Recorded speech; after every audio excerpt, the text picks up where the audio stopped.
paper or member statements. If members wish to be called to make a statement, they should do so by rising in their places. Those members who are called will have up to 3 minutes to make their statement. I would also like to remind members that interventions are not permitted, and I will not take any points of order on this or any other matter until the item of business has finished. I call Colin Gilder now.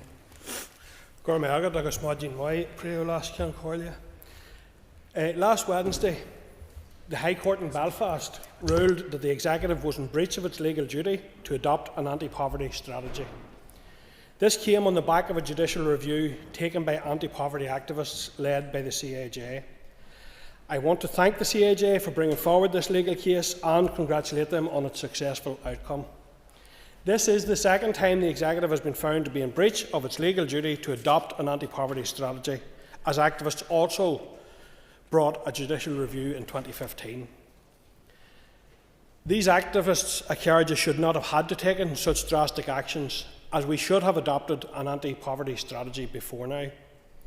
An anti-poverty strategy for the North was first committed to in the Good Friday Agreement in 1998, and it was later made a legal requirement in the St Andrews Agreement of 2007. The Minister for Communities is responsible for producing an anti-poverty strategy and presenting it to the Executive for agreement. As I understand it, Minister Lyons has so far failed to present a final draft of his Executive to his Executive colleagues for consideration. It is unacceptable that over 1 year into the return of the Executive, and all we seem to be getting from the Minister is shifting deadlines and further delays. It should also be pointed out this strategy was largely completed under the previous Minister, Deirdre Hargey, so there is really no excuse for this length of a delay.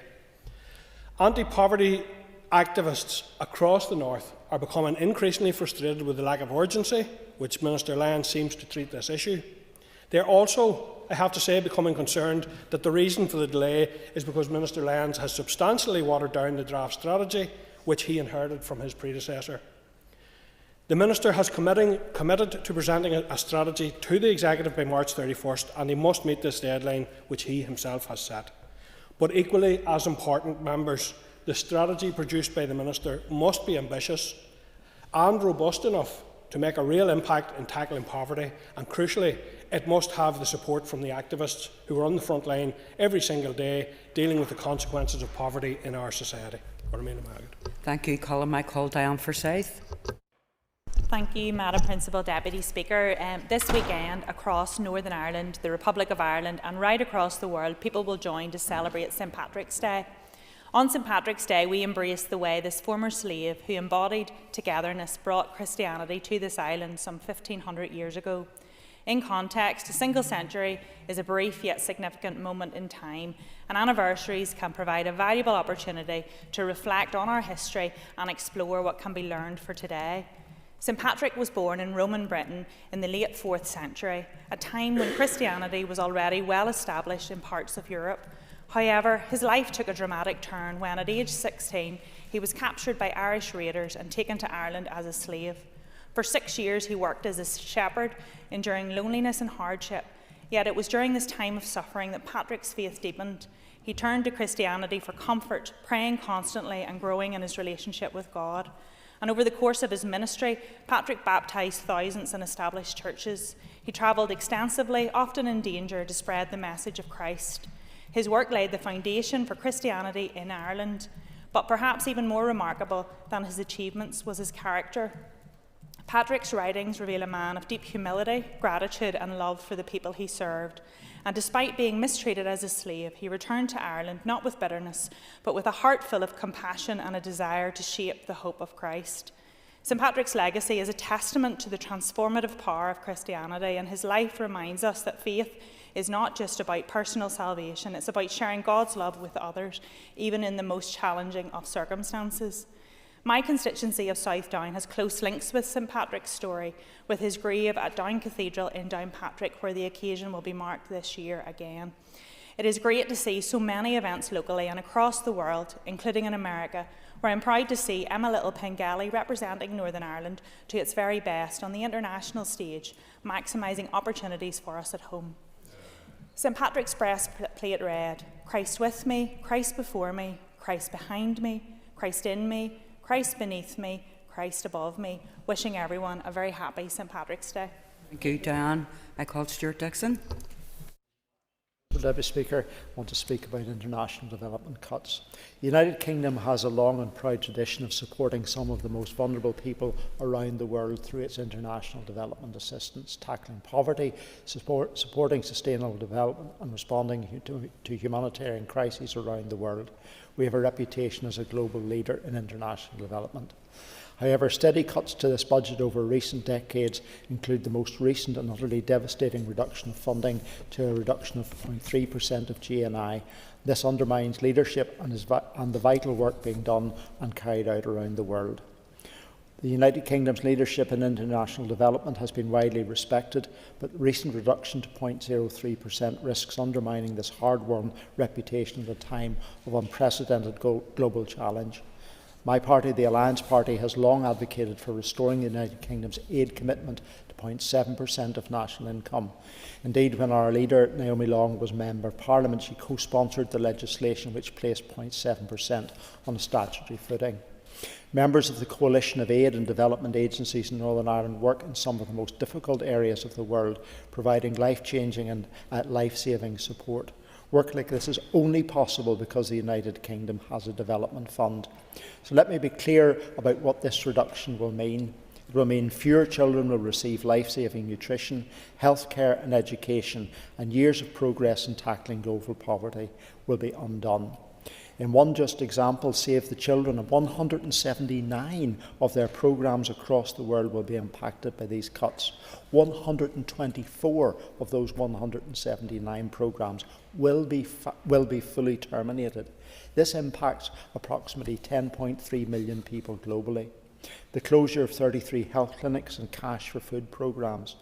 In the Democratic Republic of Congo, hundreds of thousands of people will stop being treated for diseases like cholera when tens of thousands of children miss out on testing and treatment for malaria. In Sudan, some 300,000 people won't get nutrition and food aid that they desperately need at this time. These cuts alarmingly mirror the reckless approach taken by Donald Trump in slashing the US aid budget. We believe in tackling poverty, supporting sustainable development and ensuring marginalised communities are prioritised in humanitarian efforts. With the rising global tensions and increasing volatility of US foreign policy under Trump, the need for increased defence spending is urgent, but this should not come at the expense of life-saving aid. We have both a moral duty and a strategic interest in supporting the world's most vulnerable people, and my party, the Alliance Party, will continue to push back against these cuts. Thank you, Stuart. I call Doug Beattie. Thank you, Madam Principal Deputy Speaker. As we hurtle towards St Patrick's Day, I'm minded how that day alone drags together my sense of Irishness, my sense of Britishness, and my military history all into one. Today I'm in the chamber wearing my regimental tie of the Royal Irish Regiment, which is green. Many will argue that the colour of St Patrick's isn't actually green, but is azur's blue. And that's a fair argument. But I guess within the British system, it's azur's blue because that's the heraldic colour that we use. And indeed, Queen Victoria, on forming the Irish Guards, allows them to wear a blue plume in their busbies, their bearskins, or blue hackle. And that's that sense of history. But also the shamrock, which is on this as well, is incredibly important to me and my sense of Irishness, my sense of Britishness and my military history. And why is it important to me? Many people will look at the shamrock and they'll see many different connotations to it, including religious connotations to it. But for me, it's something different. Because on the 5th of March 1900, after the news of a particularly bloody battle in the Boer War, which resulted in the relief of Ladysmith, Queen Victoria telegrammed the following message to her victorious troops. I have heard with deepest concern of the heavy losses sustained by my brave Irish soldiers. And on the 14th of March of the same year, Queen Victoria issued the following instruction. Her Majesty the Queen is pleased to order that in future, upon St Patrick's Day, all ranks of our Irish regiments shall wear, as a distinction, a sprig of shamrock in their headdress to commemorate the gallantry of our Irish soldiers during the recent battles in South Africa. And for my whole adult life as somebody in the military, I have celebrated St Patrick's Day, and I have wore a sprig of shamrock in my regimental headdress. And there's many traditions that come off that, I suppose, and one of them is that every morning on St Patrick's Day within my unit, the officers, the warrant officers and the sergeants would deliver gunfire to our soldiers. And gunfire is tea and whiskey, traditionally tea and rum, but being Irish, we put in the Irish whiskey. And the strangest place that I've ever done that was in the desert of Kuwait in 2003, where we ensured that soldiers were able to celebrate St Patrick's Day on the 17th of March. They got shamrock sent across to the Kuwaiti desert, they put it in their headdress, and they had gunfire first thing that morning. So when people have lots of things about St Patrick's Day, which is important to them, for me, it's blending my Irishness, my Britishness, and my military service. Thank you. Thank you, Doug. I call Cara Hunter. Principal Deputy Speaker, and I rise today to take the opportunity to thank some of the local football clubs within my constituency of East Derry. And just to name a few, it's the Heights Football Club, East End Football Club in Coleraine, and of course Portrush Football Club. They help hundreds of children enjoy sport, get exercise, instill a sense of confidence and offer positive male leadership and role models in their lives. Many of these clubs serve the most deprived wards in Northern Ireland and serve over 250 children, with coaches often paying out of pocket to support these children, and yet they cannot get adequate access to appropriate pitch facilities within their council area. This morning I wish to express my deep concern about the lack of available access of football pitches in my area to serve these clubs and their needs, and to ask the Communities Minister, Gordon Lyons, to engage with these local clubs in my constituency who have a lack of access to efficient funding, changing facilities and, most importantly, pitches. Specifically, I am deeply troubled that publicly funded pitches in my constituency, which are created to serve the broader community, are instead reserved for just one 90-minute Coleraine district match per week. This results in these vital facilities intended to promote sport and physical activity for the whole community are left idle overwhelmingly for the majority of the week. Restricting community access is detrimental for our young people who want to play football, and I would be concerned that this is ultimately having an adverse impact on those we must support getting into sport, including children, young people, women and girls, disabled people, young children with autism, the LGBT community and ethnic minorities who all want to engage in sport. Two of the football clubs, East End FC and Portrush Youths, I believe have been unfairly prevented from accessing these facilities despite their ongoing commitment to providing opportunities for our community, providing a safe space for children. Football clubs in and around the Coleraine area are doing a fantastic job, and some of them serve over 200 children, and I just think it is so pivotal that these clubs are allowed the appropriate access. Most notably, the long-established and successful Portrush Youth Summer Camp has been forced to cancel as a direct result of not having access to these pitches. Also, a charity match has not been able to go ahead, so I think that just notes how important this matter is. This is not only a gross misuse of council facilities, I feel it really is a violation of the principles that underpin Sport NI's headlines and values around everybody should have access to sport. I would urge the Minister for Communities to take note of this situation, to engage with those clubs, to engage with this council, and I feel it is vital that the public investment in sport delivers the maximum possible benefit for all our children and young people within my constituency. Thank you. Thank you, Cara. I call Linda Dillon. Glashkan Corlia, and I rise this morning to raise an issue around children's healthcare and specifically around a number of particular issues. I recently met with two families who have children with achondroplasia, which is a form of dwarfism. And at this moment in time, there is no clear pathway for those children whenever they get diagnosis. And there are no services. So not only no pathway, no services. So currently, if they're lucky enough to get onto clinical trials in England or clinical trials in the South, that is the only type of service that is currently provided for these children. So these families are asking for that. They understand that this is quite rare, and therefore they may not be able to have a dedicated service just for children in the north. But they're asking the Minister to look at other opportunities. Is there potential for an all-island service? Is there potential for a service even linked with England and doing some of it remotely? But at this moment in time, there is absolutely no service. We need multidisciplinary teams so that whenever these children are diagnosed, they look at all of their needs and what they need to cater to those needs, because it is going to have an impact not only for their health but for their education, for their own socialisation, for every element of these children's lives. And I want to pay a tribute to the parents and the carers, because they are the people who are currently fighting for everything that these children have, and really and truly receiving nothing in return for that. So I am asking that the Minister look seriously at our children's services. It is not only in relation to this one condition. We heard yesterday about Juvenistat for children with muscular dystrophy, Shane, and I think that we need to seriously look at what services there are available for those children as well, and the same kind of approach, that multidisciplinary team approach. There are a number of other services we know the children are not able to access very often currently, the PEG feeding surgery, and I think that all of these issues feed into a really serious concern about what is the health service that our children are receiving. And I welcome the Minister's announcement around a new children's hospital. I think it's positive, I think it's a good thing.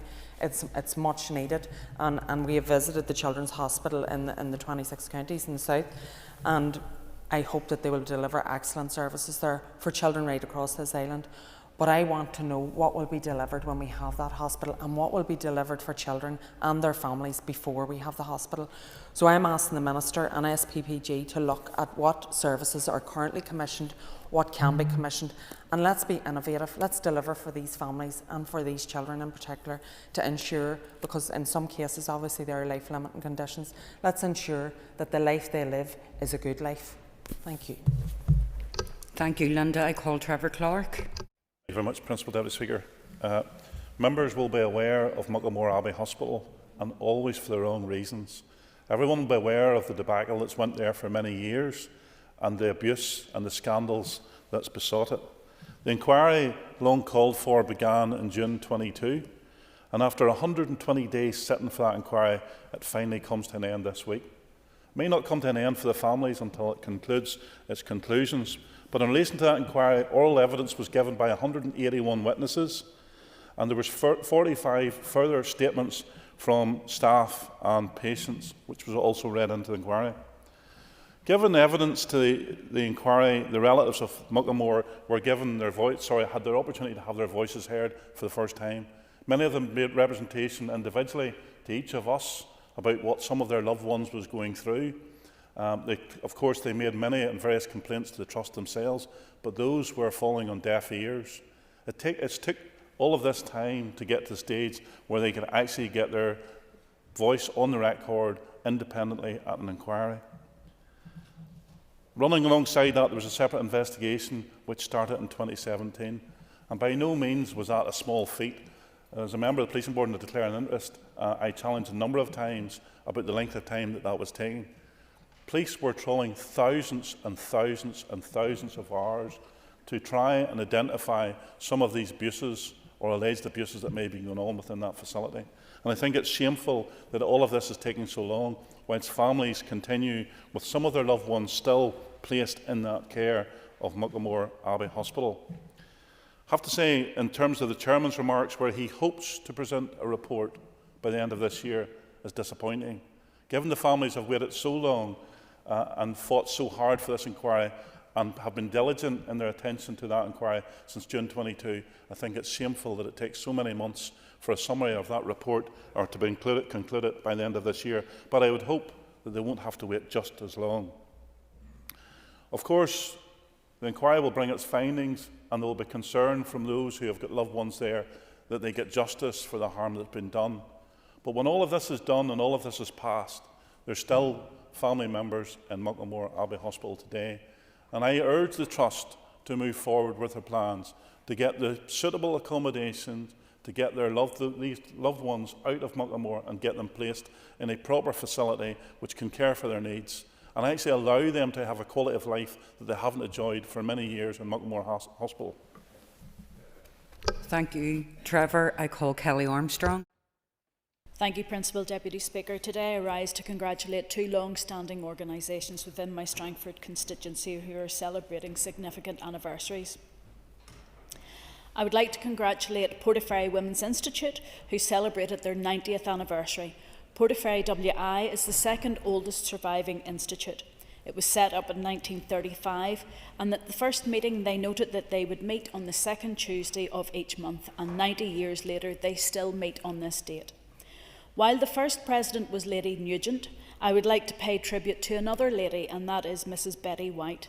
Mrs. White has been a stalwart of the WI and at recent celebrations produced scrapbooks that covered the 90 years of activity and events.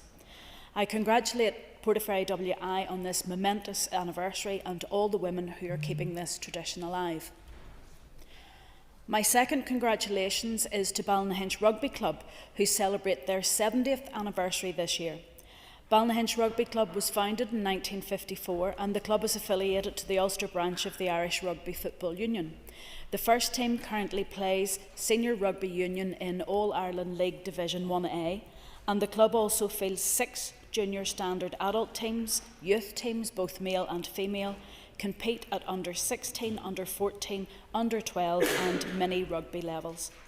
A fantastic club showcasing excellent coaching, excellent facilities and successful teams. I wish them well as they continue to develop the club, and here's to their next 70 years. Thank you. Thank you, Kelly. I call Justin McNulty. It is a privilege to speak today about the vital work being carried out by the Simon community in the north of Ireland. I recently had the opportunity to meet some of the brilliant team at the Simon community in Armagh. Their dedication and compassion that they show to those in need is truly inspirational. The Simon community is more than just an organisation, it is a lifeline, providing a safe harbour for people who have fallen on tough times and helps them to rebuild their lives. While official statistics estimate there are around 58,000 people in the north experiencing homelessness, the Simon community estimates that including hidden homelessness, that figure is closer to 80,000. The Simon community recognises that homelessness is not just about a lack of shelter, but it's about a loss of security, a loss of stability, and often hope. That is why their work goes far beyond just providing a roof over someone's head. They provide a comprehensive range of support, helping individuals not just survive, but thrive. The Simon community supports up to 636 marginalised people every single day. 636. Their work spans in a variety of accommodation projects, including temporary shelters and longer-term housing solutions, as well as essential homelessness support services such as healthcare, employment support, addiction services, and other help as needed. By offering more than just a place to stay, the Simon community helps people regain their independence and work towards a future where they are no longer at risk of homelessness. What stood out to me during my visit is the deep commitment to each individual. The Simon community doesn't just take a one-size-fits-all approach. They understand that everyone's situation is different. And they provide person-centred care that addresses not only immediate needs, but also the underlying causes of homelessness. This approach is critical in helping people move beyond homelessness, rather than simply managing the symptoms.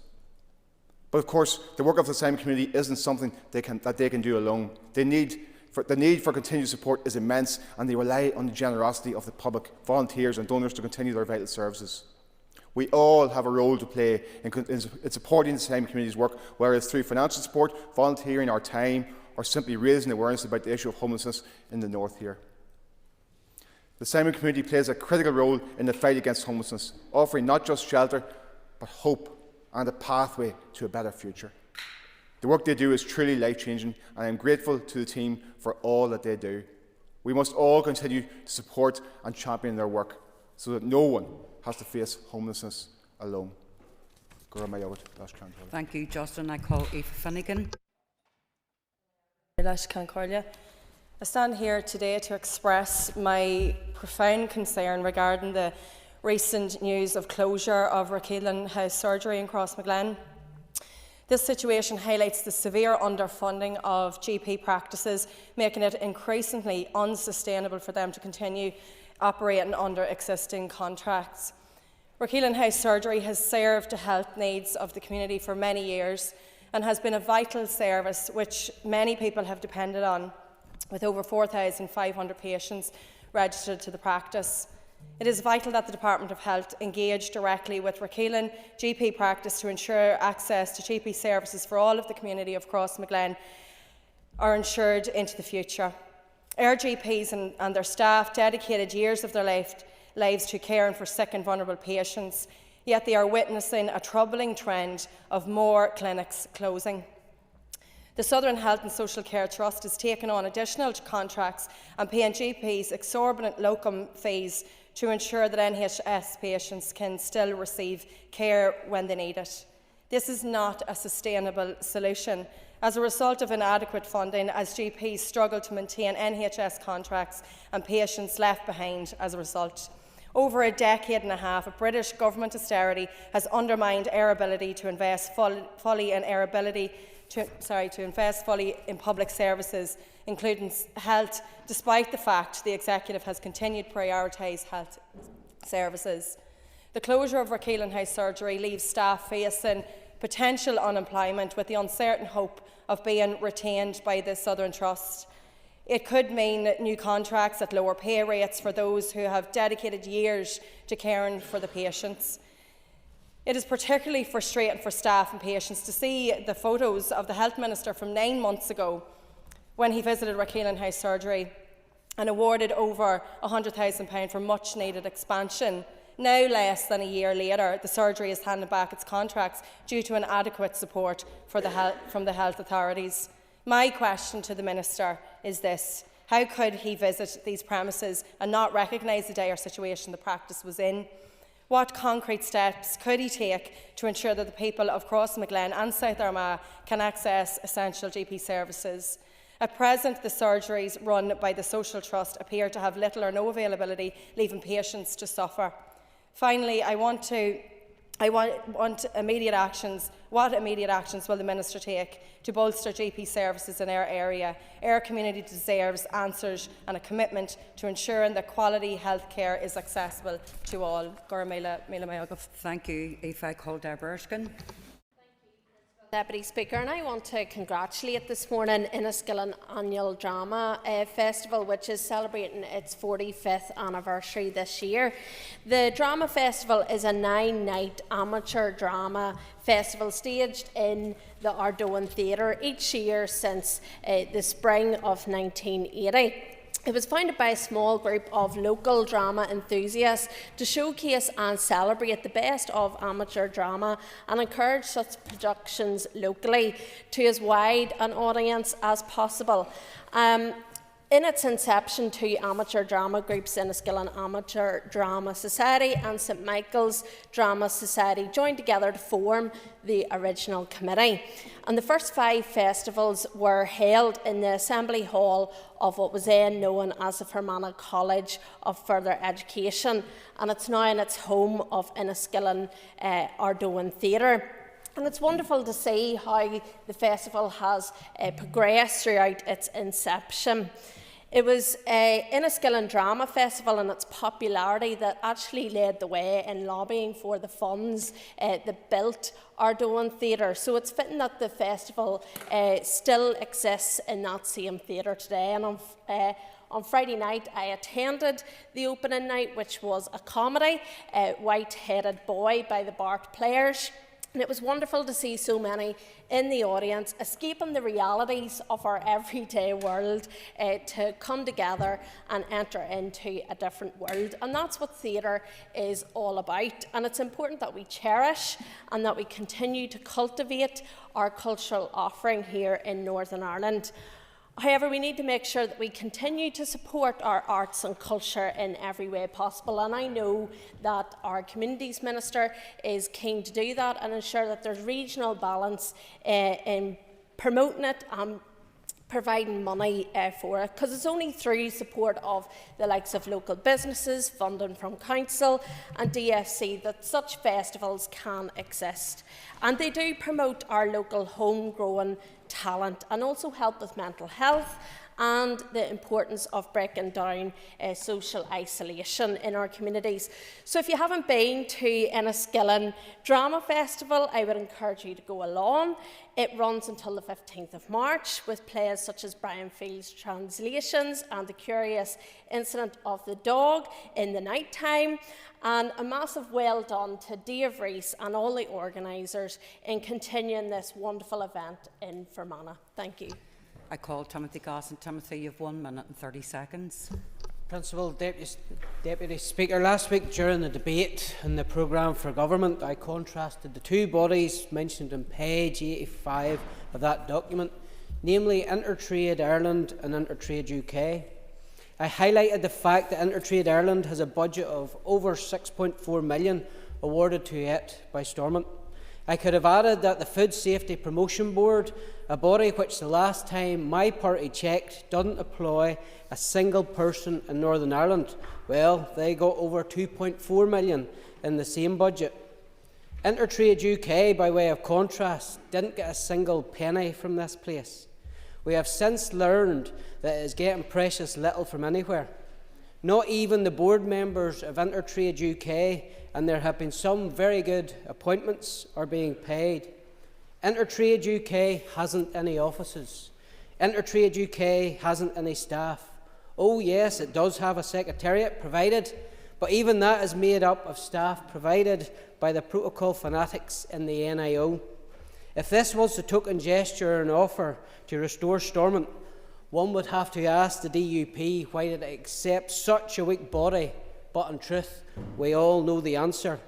In their rush to return to a protocol implementing Stormont, all they were interested in was something of spin, not something of any real substance. Thank you. That point of order. Thank you, Madam Principal Deputy Speaker. Yesterday, the Education Minister announced a continuation of the childcare subsidy scheme. The original subsidy scheme was welcome, and my party worked on that with the Minister and Melted Parents and others. But also yesterday, the First Minister published entirely inaccurate information suggesting that parents would be able to avail of a 25% cut in costs. Now, that information was shared widely. The First Minister has an enormous social media following, leading to falsely raised hopes for many hard-pressed parents. I appreciate those words were not uttered in the chamber, and that post has been deleted, but there hasn't been any retraction, let alone an apology. Given that did raise hopes of parents, and it was entirely inaccurate and false information, can the Chair advise whether there is any mechanism to ask the First Minister to reflect on that, to retract that information, and anything else that the Chair can advise on going forward? Thank you. It's not a point of order, and you know it's not a point of order, but you've read your concerns into the record. Okay. The Speaker has received notice from the Minister of Education that he wishes to make a statement. Before I call the Minister, I wish to remind members that they must be concise in asking their question. This is not an opportunity for debate, and long introductions will not be permitted. Minister. Principal Deputy Speaker, today I am delighted to launch Transform ED, my department's new strategy for transforming teaching and learning. Last summer, writing for the Belfast newsletter under the heading "Change is Coming to Ensure Northern Ireland has a Truly World-Class Education System," I set out my ambitious intention to begin a period of renewal and reform in our education system. Today, this strategy sets out the most detailed and systematic programme of transformation in over a generation, which will make Northern Ireland a truly world-leading education system. It provides a pathway to educational excellence based on supporting effective teaching and a renewal of curriculum, assessment, qualifications and school improvement, all underpinned by a relentless focus on tackling educational disadvantage. These elements together form the cornerstone of our education system, yet they have received limited focus or investment during recent decades. All need reflection, evaluation and improvement. This new education strategy provides a series of coherent and evidence-based actions which will transform education in Northern Ireland, allowing us to learn from and outpace the world's best. As a system, we must start this journey of reform with an honest understanding of where we are now. Transform Ed reforms the discussion about education within the wider international context. Put simply, many countries in the world are improving their school systems faster than Northern Ireland and have smaller gaps between the more and less affluent.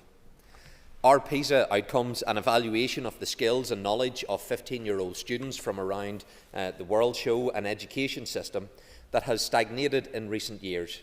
Our outcomes are strong in reading, but only average in mathematics and science. As in many systems internationally, there remains a strong correlation in Northern Ireland between socio-economic disadvantage and educational outcomes. The gap is closing, but much, much too slowly. Notably, there are also significant variations in outcomes between schools with similar levels of disadvantage. Some schools are performing strongly, but others poorly. Let us be clear. We have been overtaken not just by the East Asian powerhouses or by the Scandinavian countries, but our neighbours in both England and the Republic of Ireland. This is perhaps unsurprising when action short of strike has left us for many years without either inspection or effective measures of system and pupil performance. The most fundamental feature of any education system which promotes social mobility is one in which every child can attend a good school. The absence of inspection means many schools have not been identified for the support they need. It is incredible that we are currently without any national measure of how our children are performing in the key skills of literacy and numeracy at both primary school and Key Stage 3. This is not acceptable, and it makes Northern Ireland an outlier internationally in being without basic performance data. Equally, we have not invested in a coherent approach to professional development, nor in curriculum review, advice or resources. It is a similar picture with our qualification system. This is quite simply not good enough. We are faced with what Martin Luther King referred to as the fierce urgency of now. There is a Chinese saying which states the best time to plant a tree was 20 years ago. The second best time is now. Principal Deputy Speaker, the time for change is now, and the pace of change will be faster than in the past, because our children only get one chance. They cannot afford for us to bring change at a glacial pace, while their life chances are limited by our inaction. For too long, we have focused on structural issues, whether that be academic selection or types of schools. To little avail. The heart of education lies in the classroom. We need to put aside these tired old conversations and focus on what children learn, how and for what purpose. This new strategy represents a break with what has gone before. And make no mistake, this is a far-reaching agenda. It is a vision, a commitment and a call to action. Its message is simple: excellence for every child, high expectations of every child and success by every child. Positive words can't just be the title of a strategy, but the reality in every school. To ensure that our education system is world-class, we must be willing to look beyond our borders and learn from the best performing education systems globally. Countries such as Singapore, South Korea, Canada and Estonia have consistently ranked among the top performers globally. They have achieved excellence not by chance, but through deliberate policies, innovative teaching and a commitment to continuous improvement. Learning from international best practices does not mean copying blindly. Every country has its own unique challenges and strengths. However, by studying what works elsewhere and adapting it to our own context, we can create a culture of continuous improvement. That is why I have established an international ministerial advisory panel made up of exceptional individuals with international expertise to support the transformation of our education system. Some from countries which have already transformed their education system and others which are beginning that process. They have helped inform this strategy. Principal Deputy Speaker, I'm not an educational expert and I don't pretend to be one. But I do know that we can and we must learn from what works here and across the world. Northern Ireland has some of the most highly qualified teachers anywhere in the British Isles. We should also have an education system which outperforms the world's best. I want us to be an evidence-informed system using the best available research, data and evidence to shape the policies, practices and decisions that will govern our education system for the next decade.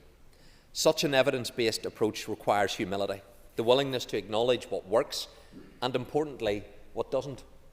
This new strategy sets out our determination to learn in a sophisticated way from those countries which outperform us at present.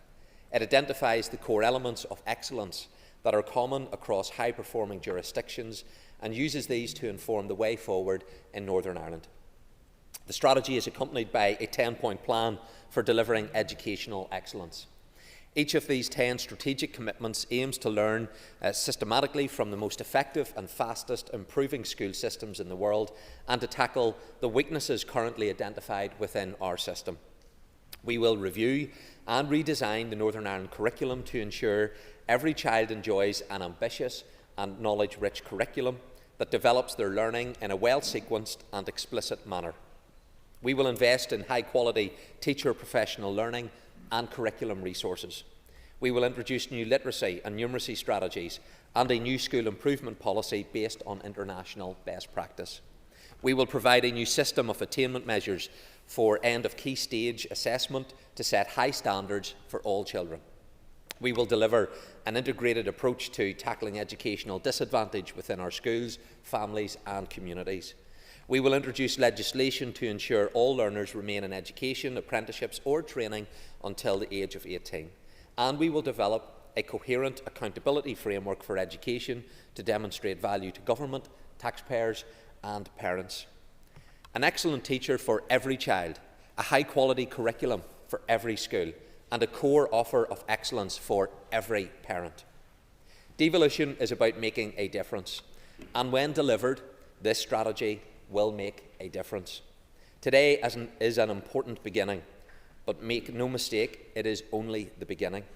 Over the coming weeks, I will make a series of important announcements about assessment, professional learning, literacy and numeracy and school improvement. The work on these is already at an advanced stage. I have appointed 2 school principals panels, one for primary and another for post-primary, to offer insights and advice as we implement this strategy. My department will also publish a costed implementation plan to support delivery of this strategy over the next number of years. I've asked my officials to prioritise the funding that is needed. It must be the first call on the education budget. The growing economic powerhouses of the 21st century are those nations that have placed an absolute premium on getting their education system right. Northern Ireland must do the same, or we will be left behind. The world is indifferent to past reputations and unforgiving of frailty. Complacency is the enemy of progress. To keep pace with the best education systems in the world, we must refresh and renew. It has been said that it is not the strongest that survive, but those which are the most adaptable to change. The cornerstone of effective governance lies in our ability to make informed decisions. By grounding our decisions in solid evidence, we honour the trust placed in us, ensure public money is spent wisely, and most importantly, create policies that genuinely improve the lives of those we serve. If we value education, we must also value and support our teaching profession. To quote Mackenzie's famous maxim, no education system can exceed the quality of its teachers. As Minister of Education, I want to reaffirm my pledge to supporting teachers at every stage of their careers. I am determined to make teaching in Northern Ireland an attractive, high-status profession where every teacher receives world-class professional learning and development. From initial teacher education to ongoing professional development, we must ensure that every teacher has access to the resources, training and support they need to excel in their profession. Central to the education strategy is a commitment to invest in a comprehensive approach to teacher professional development. The strategy sets out a series of commitments to provide additional funding for schools to purchase high-quality professional learning, to improve access to education, research and pilot investment in supporting collaborative professional learning communities. School leadership is also crucial to the success of high-performing education systems. Schools are rarely more effective than their leaders. Regrettably, there are increasing concerns that school leadership is not viewed as an attractive role, and senior leadership roles are increasingly difficult to fill. Providing the right opportunities for leadership development and the right programmes to develop future leaders is crucial to strengthening our education system. That is why the strategy sets out our intention to develop a replacement qualification for headship to support our newly appointed and aspiring principals, to strengthen the provision of school-to-school support through a Leaders of Education programme, and to develop a professional learning programme for experienced principals. We will also review, strengthen and invest in professional learning for middle leaders. Today, therefore, I want to address school leaders and teachers across Northern Ireland directly. I want to take this opportunity to express my gratitude for your hard work, professionalism and commitment to supporting children and young people. I wish also to recognise the challenges you face each day and the increased pressures placed on teachers and school leaders in recent years. They are the pillars upon which we will build the future of our children. This strategy represents a critical commitment to invest in teachers and in teaching. I want us to work together to build a culture across our community where education is truly valued. World-class economies prioritise education. They make education a priority, having convinced their citizens that it is worth investing in the future through education and to make choices that value education more than other things. And I will continue to make the case for increased investment in education as a protective factor in the lives of our young people and as a key driver of improved economic, social and health outcomes. To conclude, we must be radical if our ambition is to be world-class. This strategy represents a new direction for education in Northern Ireland. We must focus on investing in and supporting high-quality professional development for our school leaders and teachers and relentlessly improving curriculum, pedagogy and assessment. I am approaching the task of reform with a sense of ambition and energy, and I look forward to working together in partnership with all representatives, parties and stakeholders to transform and improve education delivery in Northern Ireland. My aim is to ensure that our education system is truly world-leading. It's excellent, equitable, inclusive and able to meet the needs of all children and young people in an ever-changing world. Together we can build an education system that is stronger, fairer and fit for the future. Our children deserve nothing less. So I commend this statement to the House. Thank you, Minister. Before I call Cara Hunter, a member of a spokesperson for the official opposition, just ask members to continually rise in their places and we'll try and get your names down. Okay, so Cara Hunter. Speaker, Minister, thank you for your statement and I really welcome your commitment to tackling educational disadvantage here in the North. On this matter, Minister, the National Association for Children of Alcoholics has published research around the educational disadvantage faced by children who have parents with addiction in the home. Minister, can you detail to the House today how you will engage with groups like this to ensure that all kinds of educational disadvantage are acknowledged, no children are overlooked and all are supported by your department? Well, Principal Deputy Speaker, can I thank the member for welcoming the statement today. I think it is something that should be able to unite all of us across this House in terms of what we're trying to do to support every child, every school, and that's what the ambition behind this statement is. Of course, I'm happy to work with any organisation that wants to help our children and young people, but the member mentions those that come from a more disadvantaged background. This is absolutely driven by the desire to ensure that we give the best possible opportunity to those who are not as fortunate as others in our society, those who are better well off and have the means to provide additional support from outside a school setting. For those from a educationally disadvantaged socio-economic background, school often is their only opportunity. That's why we need to drive up our standards in every single school and support every single teacher. Thank you, Minister. I call Nick Matheson. Thank you, Principal Deputy Speaker, and I thank the Minister for his statement today. And there's much to welcome in there, but as always, the issue will be the delivery rather than just the aspiration.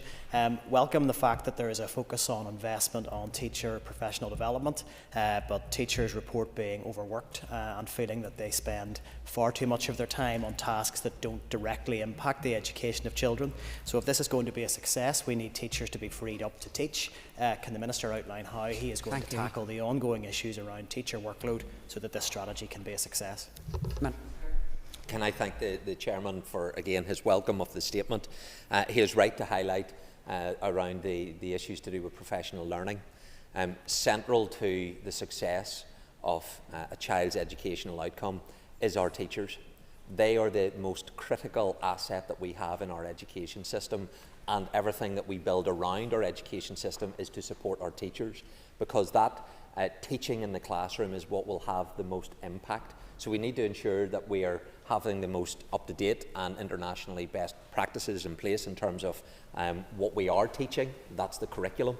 We need to ensure how it is being taught is then reflective of the best practices so that our children get that best opportunity for learning. So I want to ensure that when it comes to where the focus for teachers are, it's in teaching, it's on how they teach, supporting them through then that professional learning, and where workload issues that can often at times be important, but if there are issues there that can distract them from focusing on that critical work that they do in actually teaching, then when it comes to workload, we need to be addressing that. That is why we've positively engaged with the unions. We've identified workload issues. We've identified and committed to a timeline as to how we can address those, and I hope that we'll be able to make progress in terms of those wider workload issues. Thank you, Minister. I call Pat Sheehan. I welcome the Minister's commitments to an evidence-based approach to improving our education system and tackling underachievement. And so, given the overwhelming evidence against the use of academic selection from academics, educationalists, children's rights groups, charities, trade unions and others, can we expect the Minister to look at ending this practice of academic selection and rejection during his tenure? Minister. Can I thank the member for the welcome for the statement, and the statement spoke to the need to focus on what I've just outlined, that we support every single school, that we support every single teacher. It is too easy to have a debate around the merits or otherwise of academic selection, and I can engage in that, I can provide my own view around it, but how do we ensure every single school is supported? That is what will address educational underachievement for children in all of our schools. So let's have the focus on driving up attainment in every single school, and I think the best way we can do that is detailed in the statement that I've provided to this House. Thank you, Minister. I call Peter Martin. Thank you very much, and can I very much welcome this statement today, and can I also reflect it's so encouraging to see an Education Minister who is very passionate about tackling educational underachievement and also raising standards across the entire system. Can I ask him when he expects the curriculum review, which is so clearly tied to this strategy, will report? Thank you. Thank you, Minister. Well, can I thank the member for his comments, and he rightly speaks to the issue around the curriculum review. That is absolutely important as to what we teach, and making sure that that curriculum in Northern Ireland is refreshed, it is renewed. The last curriculum that we had was in 2007. It's been 17 years, and the Independent Review of Education spoke to this issue, that it has not been subject to that kind of refresh and renewal process. So it is timely that we have this curriculum view, which I commissioned. Lucy Crane has been carrying out that work, and that will make a series of policy recommendations regarding the purpose, design, specification and implementation of the curriculum. It is due to report in May of this year, and my officials are already engaging as to what the next steps would be. Thank you, Minister. I call Colin Crawford. Madam Principal Deputy Speaker, and can I also thank the Minister for his statement to the House this morning. Minister, can I ask, how will your department address current recruitment and retention challenges? and what immediate steps will be taken to make school leadership roles more attractive? Thank you. Well, one of the key issues that we've highlighted in the document is the issue around recruitment and retention. We highlight that in some specific subject matters, for example, science, technology, design, there is a challenge, particularly at post-primary level. And in order for our young people to get the best possible support in those subjects, having specialist teachers in those areas are key. Similarly, when we think about the world around us, and that's part of the 2007 curriculum, where you have expertise for a teacher around that world around us, then that can be very enriching, but if you don't, then it isn't having the impact that it should be having. So when it comes to recruitment, we need to make sure that the profession is one which is very highly valued in our society. We also need to ensure terms and conditions are appropriate. That's why I increased the starting salary from union recruits, moved it from 23,000 to 30,000. It's why I put up pay for all of our staff by over 10% last year. It's why I am supporting a 5.5% pay rise this year, because we need to show in what we pay our teaching professionals that they are valued. And the highest performing educational systems in the world recognise that by way of terms and conditions as well. So if we're going to recruit the brightest and the best young people from our schools to go into the teaching profession, then they need to be given the appropriate terms and conditions, they need to be valued in our society, but they then need to be supported so that as they go through that professional development, they continue to develop those skills. They can see a clear pathway for progression to become middle school leaders and then to become principals, and we'll only do that if we can put the right support in place. That's what this statement will do. Thank you, Minister. I call Donny Baker. If we are serious about transforming special educational needs provisions here, we must ensure that health is at the table working in partnership. This is particularly important in regards to allied health professionals, and I did mention this yesterday in a question, and we are serious about giving every child the same chance. Can the Minister explain what work is underway to boost the supply of qualified allied health professionals that are available to the Education Authority? Minister. So can I thank the member for that question. I touched upon this in question time yesterday in terms of the role that allied health professionals have, particularly in our special needs schools. I have met with the Health Minister. We have our officials engaging directly with senior officials in the Department of Health, including the Chief Nursing Officer. We're currently looking at the provision of medical support in special schools. But the member is right.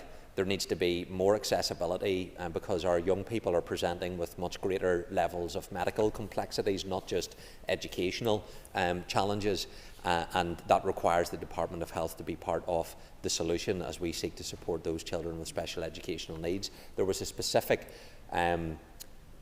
statement on special educational needs reform. I've published that in February. There's a delivery plan associated with all of that. So the priority that I've given to special educational needs is evident. That's why there is a standalone strategy for it. Today's statement is a high-level strategic document which will be transformative for our education system, and that will benefit every single child and young person in all of our schools. I call David Brooks. Deputy Speaker, and thank you to the Minister. I very much welcome this report. Just in terms of raising the age of compulsory education, it's noted in the report about the jobs require a higher level of skill. Minister, could you detail what your department has done to collaborate with the Department of Economy to ensure that we are aligning with the skills needs for Northern Ireland to ensure the best possible outcome for every single child? Minister. Can I thank the member for the question? So the statement rightly highlights the need for our young people to continue in education but also in training. That is something that in England was taken forward. It showed that there was then a higher level of uptake for young people continuing in education, so less people then no longer engaging in education or in some kind of formal, whether that's apprenticeship or training. And so legislation, I've already committed to bringing that forward, and that is a piece of work that we will take in this Assembly. So it is vital that we align what we're doing around our curriculum. We are looking at very much that knowledge-rich approach. It is about developing a mastery of the subject matter. So that isn't necessarily about teaching a lot more. It's about teaching those subject matters in great detail. And whenever you can command the subject matter, you develop the confidence that you can then apply that when you expose yourself to new ideas, and that is something which is very much important and embedded within this new strategy. Thank you, Minister. I call Michelle Guy. Principal Deputy Speaker, and thank you to the Minister for the statement. I'm happy to welcome anything that has the ambition for excellence for every child. This should be our focus. The strategy highlights the intention for all learners to remain in education and training until 18. For this to succeed for our young people, we need to ensure parity of esteem between academic and vocational qualifications. How will the Minister's plan deliver on this? Minister. Can I thank the member for the welcome of this document?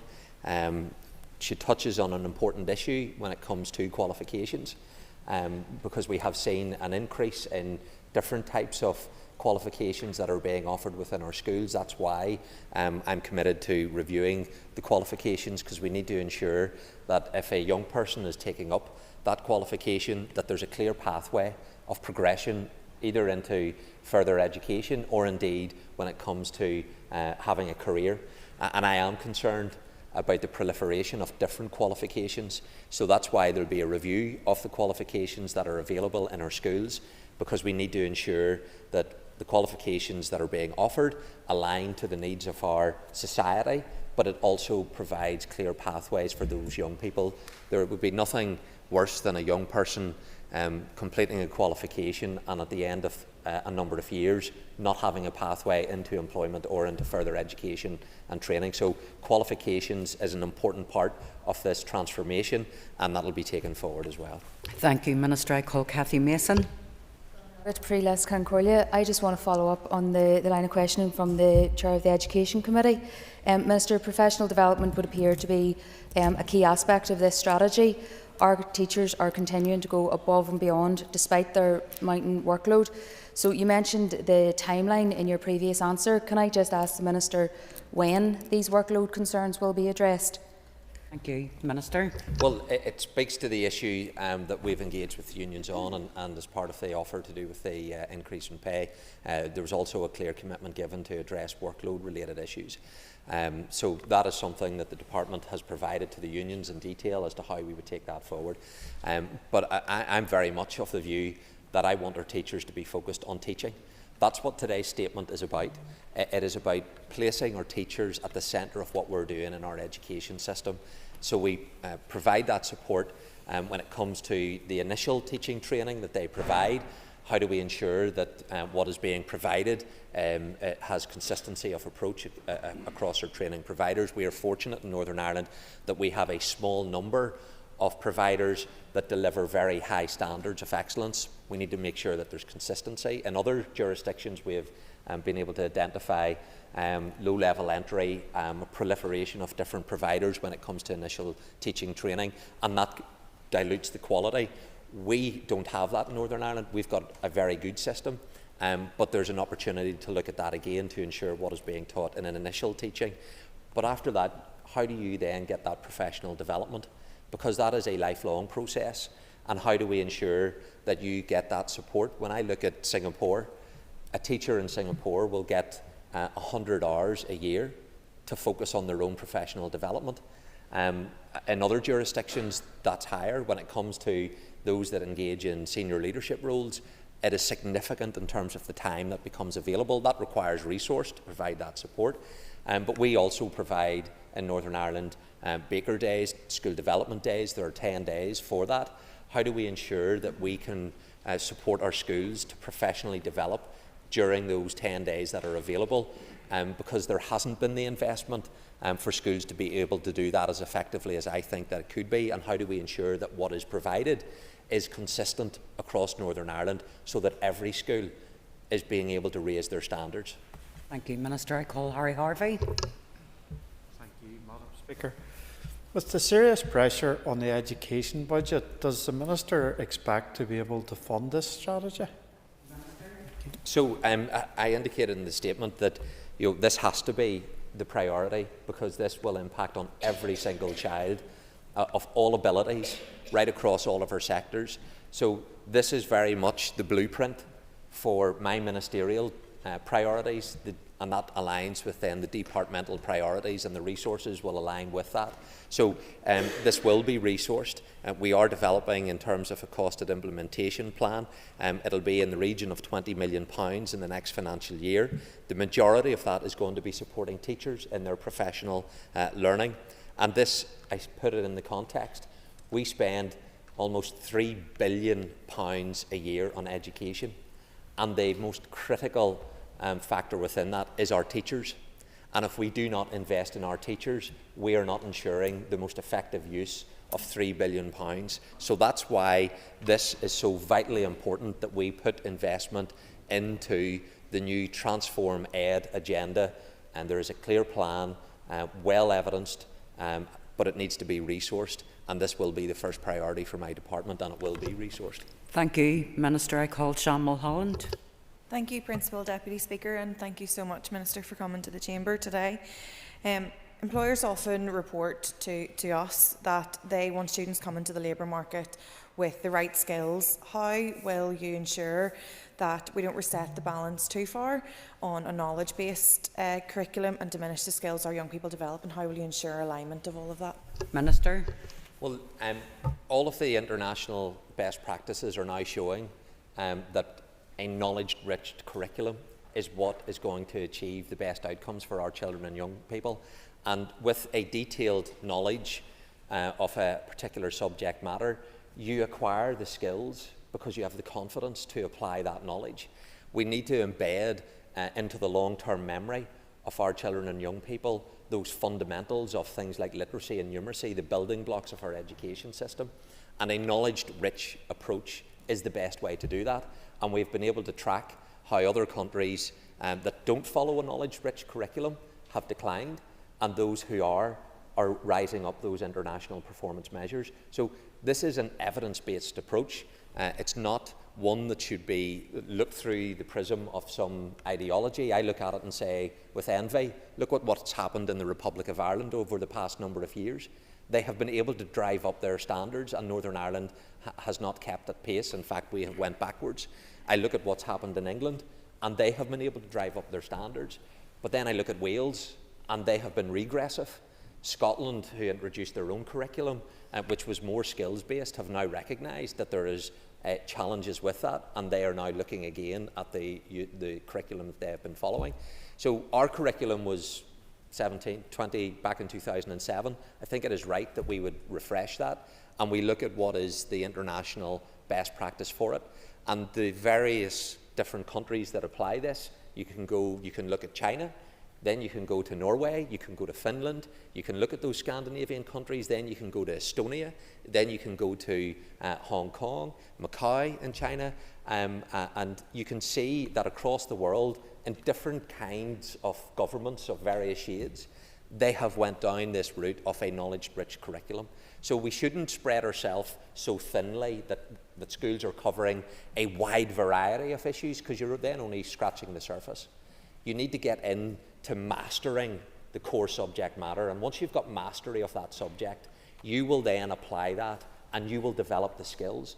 So knowledge-rich curriculum first develops your skills. That is the best way, the evidence would show, at an international level for us to develop our children, our young people, and that will benefit our society, but it will also benefit our economy. Thank you, Minister. I call Deborah Erskine. Thank you, Madam Principal Deputy Speaker, and I thank the Minister for his statement. In 2007, I was still at school myself, so it just shows the importance and the need to bring forward this strategy in terms of curriculum. The Minister will agree with me that every child deserves the best start in their educational journey. So I wanted to ask in relation to the skills that are needed to equip pupils, particularly who are dealing with dyslexia and dyspraxia, who have a lack of confidence in school and who have high absence rates. Will this curriculum review look at this?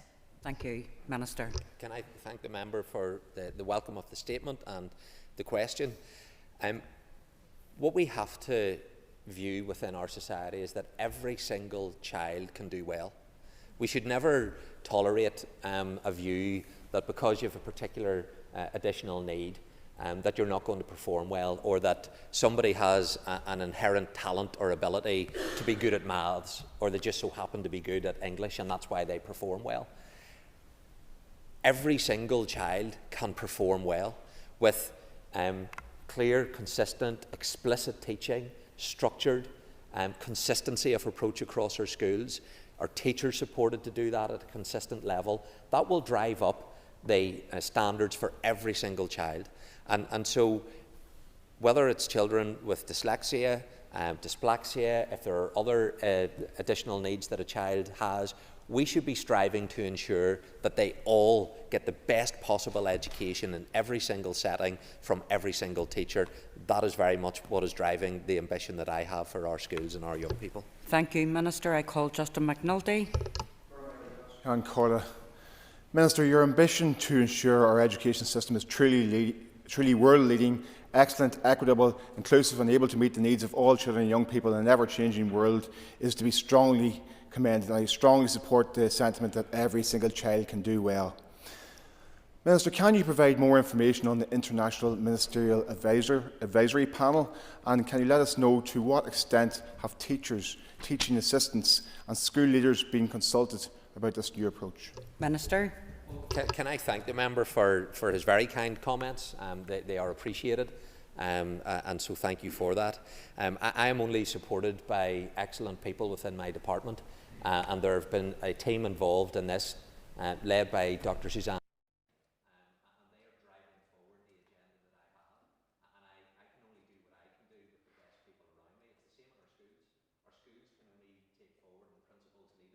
Leading our schools with the best people around them. So your appreciation for the work that I'm doing is reflective of the people that I have around me, so thank you for that. In terms of the International Ministerial Advisory Panel, this panel is made up, and I referenced it, of exceptional individuals. They have international expertise to support the transformation of our education system. The panel, and I've provided those details, is made up of Tim Oates, who was a Director of Assessment Research and Development at Cambridge University Press and Assessment, Christine Council, a leading expert in curriculum development and a former Director of the Inspiration Academy Trust, Harold Hislop, a former Chief Inspector in the Republic of Ireland and the current Adjunct Professor at Dublin City University's Institute of Education, Hardeep Bagol, who is a former Director of Assessment, Curriculum and Qualifications at the Department of Education, England, and currently a board member of Ofqual and non-executive Director at the Oak National Academy. We also have Daisy Christodoulou, a renowned educational author and founder of No More Marking, a company which marks closely with schools in UK, Australia, the USA to develop new approaches on assessment. Nina Hood, a New Zealand-based educationalist who is Academic Director of the Teachers Institute, a new teacher training organisation, and Jennifer Buckingham, Executive Director of the Centre for Education Statistics and Evaluation in the New South Wales Department of Education and a well-known educational author. This new panel brings together leading global educators to provide strategic insight, advice and guidance, and they are providing us with valuable insights, drawing on best practice, research and innovations from around the world. And I am deeply indebted to them for agreeing to be part of this panel. They have been able to review this strategy, they have informed it, and we are very fortunate to have their global expertise. I indicated in the statement, I've also established 2 principal panels because we have our expertise here in Northern Ireland as well. And so we have a panel made up of principals both at primary level and post-primary level, because they can provide us with that real-time information as to how would this work within a school, what would be the impact, and their expertise is going to be critically important to make sure that 1, they inform the policy, but 2, in giving operational effect to what we're trying to do, that is very much grounded in what works here in Northern Ireland. Thank you, Minister. I call Gary Middleton. Principal Deputy Speaker, and can I too welcome the Minister's statement and indeed the Minister's leadership within the education sector in Northern Ireland. Minister, in the 10-point plan you refer to an integrated approach in terms of tackling educational disadvantage within our schools, families and communities. Minister, could you outline how we can work closer with our communities? Obviously education doesn't begin and end at the school gates. What more can be done to ensure communities have a say within our schools? Well, can I thank the member for his comments and the questions? And he's absolutely right. When it comes to education, we have the most appropriate time spent in a school setting, but there is a wider contribution that needs to be made, not just with parents, and all of the evidence shows that parental engagement is vitally important to how our young people engage in our education system. We have looked at what's happened in London in terms of the approach of engaging parents. That has helped to drive up aspiration in terms of what they want their young people to become, but also in terms of engaging around school attendance, the amount of homework that gets carried out. Parents are critical as well to what we do, and then there's the wider community response as well, and there are organisations that can help our children and young people outside of the school setting, and again I reference the importance of that, and we have the RAISE programme which is going to be important, and that will help in those areas where it will operate to provide that whole community response to supporting our children and young people. Thank you, Minister. I call Philip Brett. Deputy Speaker, and can I warmly welcome the Minister's statement, as I know he shares my passion for tackling educational underachievement in those areas of socio-economic disadvantage. Minister, this is a clearly ambitious strategy, so when can we expect delivery of all of these aspects to commence?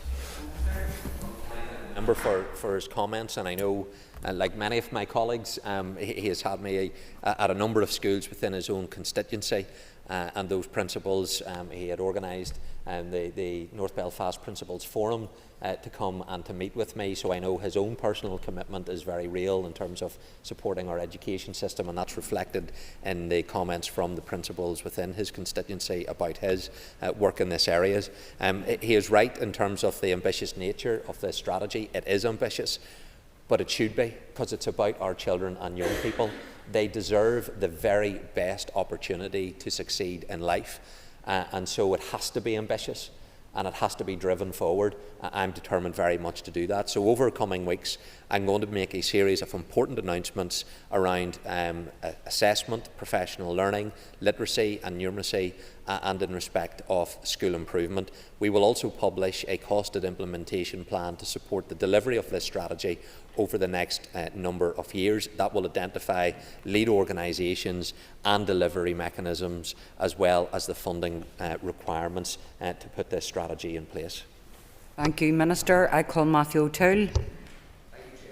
Minister, there's lots of interesting stuff in here, and the test will be in the delivery, but one thing where this isn't mentioned is the programme for government. There's very little detail. In fact, the word curriculum isn't mentioned in the programme for government. So can I ask how much of today's statement has been agreed by your executive colleagues? Thank you. Minister.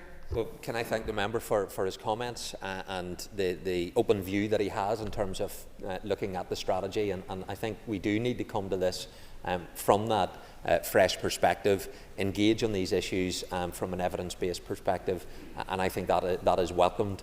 Of course, there'll be some areas that we may disagree with, but I think we can all agree in terms of the direction of travel that has been outlined that we should be taking this forward. Of course, this sets out a high-level strategy. Where there are issues, as we'll identify them, that may require referral to the executive, of course, that will follow the normal processes that we would need to do.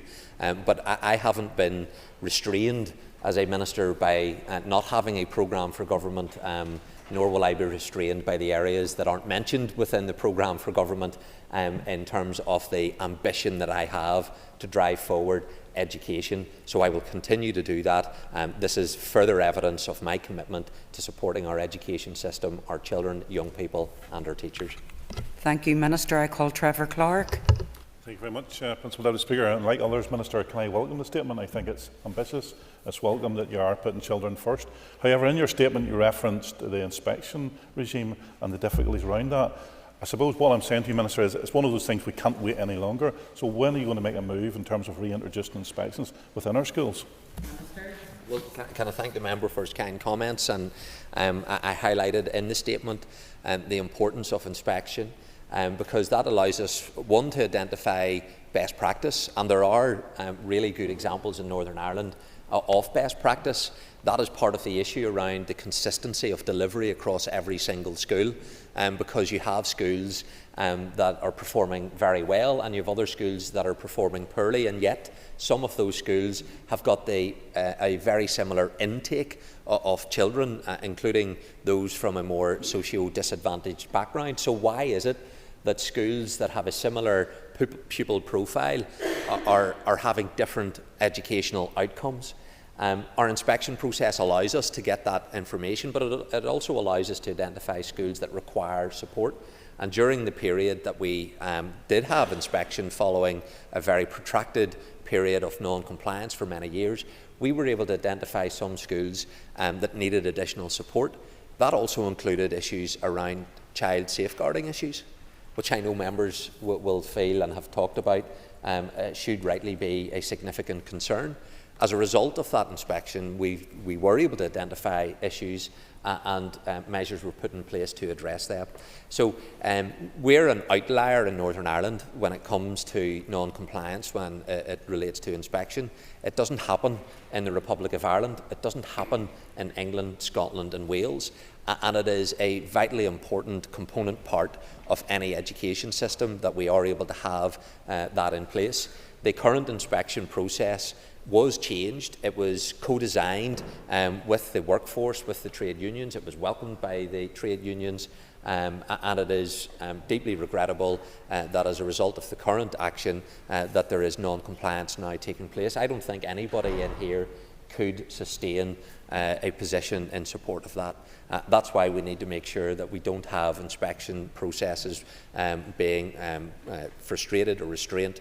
And when I met with the Children's Commissioner recently, he shared that very same view. What has to come first is our children, and inspection is an important part of that process. Thank you, Minister. I call Mark Durkin. I admire the Minister's ambition to ensure that all learners remain in education, apprenticeship or training until age 18. Does he have any plans to review EMA in terms of eligibility criteria or rates that haven't changed in 20 years to ensure education remains affordable for all? Well, can I thank the member for his kind comments in terms of the ambition that I have, and that's reflected in this statement today. He raises an issue that doesn't sit with me in terms of my department when it comes to the EMA funding, but I want to make sure that there are no barriers for our children and young people being engaged in education.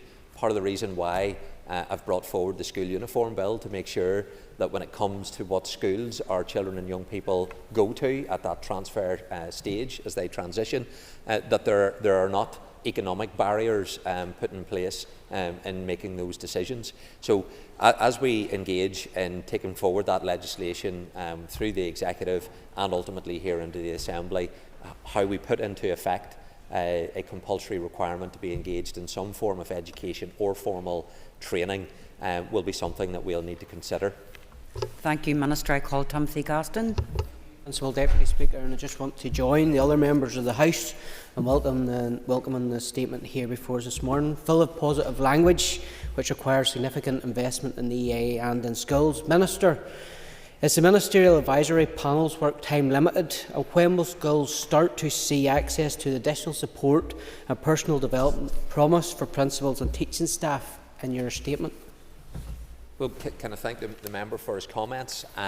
The initial appointments were for a year, but that can be subject, obviously, to review in due course, but they are in place. And again, I very much appreciate the expertise that they are able to share with us, and as they critically review what we're developing by way of our policies, they have been invaluable in terms of what we have been able to get from them. I've got far more out of them than what they're getting out of me. I can assure the member for that, but they want to be engaged, and people who are internationally renowned educationalists. They want to impart the knowledge that they have, and they've been very willing to be part of that process. So obviously I've touched upon the professional teacher learning. Over the next number of weeks I'll be able to provide more detail as to what exactly that will look like and how we'll deliver on that. But that is key to what we're trying to take forward, supporting our teachers, providing them that professional support from attracting our young people to go into our initial teaching colleges, what is then taught within those establishments, but then what professional support they are going to receive throughout the journey of their career, and helping to identify those who want to become middle leaders and then become the senior leaders. How do we ensure that they are supported in developing themselves to take up those positions? But also, how do we secure the support of those principals who may be at the end of their career but can impart great knowledge and mentor other principals? How do we harness their expertise? And we've looked at other examples in different countries where they have been able to use that expertise, and that mentoring has been really helpful in bringing then those middle leaders and new leaders to a place where they have more confidence and share then the expertise that they have with them. Minister, I think I have caught everyone's eye, so, yep. Okay. On his statement. Members, if you just want to take your ease for a moment, just to allow people who are leaving the chamber to do so in an orderly fashion before we begin the next statement.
Okay, members, I'm aware that there's a small issue with sound, so if you bear with us until we get that rectified.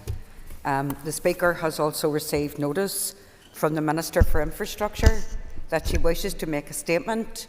Before I call the Minister, I want to remind members that they must be concise in asking their question. This is not an opportunity for debate, and long introductions will not be permitted. Minister. In compliance with Section 52 of the NI Act 1998, I wish to make the following statement on the meeting of the North-South Ministerial Council in the transport sector held on Thursday the 27th of February 2025. The meeting took place in Dublin and was chaired by Darragh O'Brien, Minister for Transport. I attended this meeting with Mike Nesbitt, MLA, Minister of Health, attending as the accompanying minister. The NSMC noted the significant progress made since the last meeting with the formal decision to proceed with the first phase of the A5 Western Transport Corridor, and that the A5, Donegal TNT and N2 road infrastructure projects continue to progress, with both administrations working collaboratively, including in relation to the mitigation of impacts on the River Foyle floodplain. Ministers noted the progress that is being made on the establishment of a cross-border working group, which is expected to be operational in the coming months to ensure successful outcomes through the planning processes. The Council welcomed the progress on the implementation of commitments outlined in the New Decade New Approach Agreement of January 2020 in relation to infrastructural investment.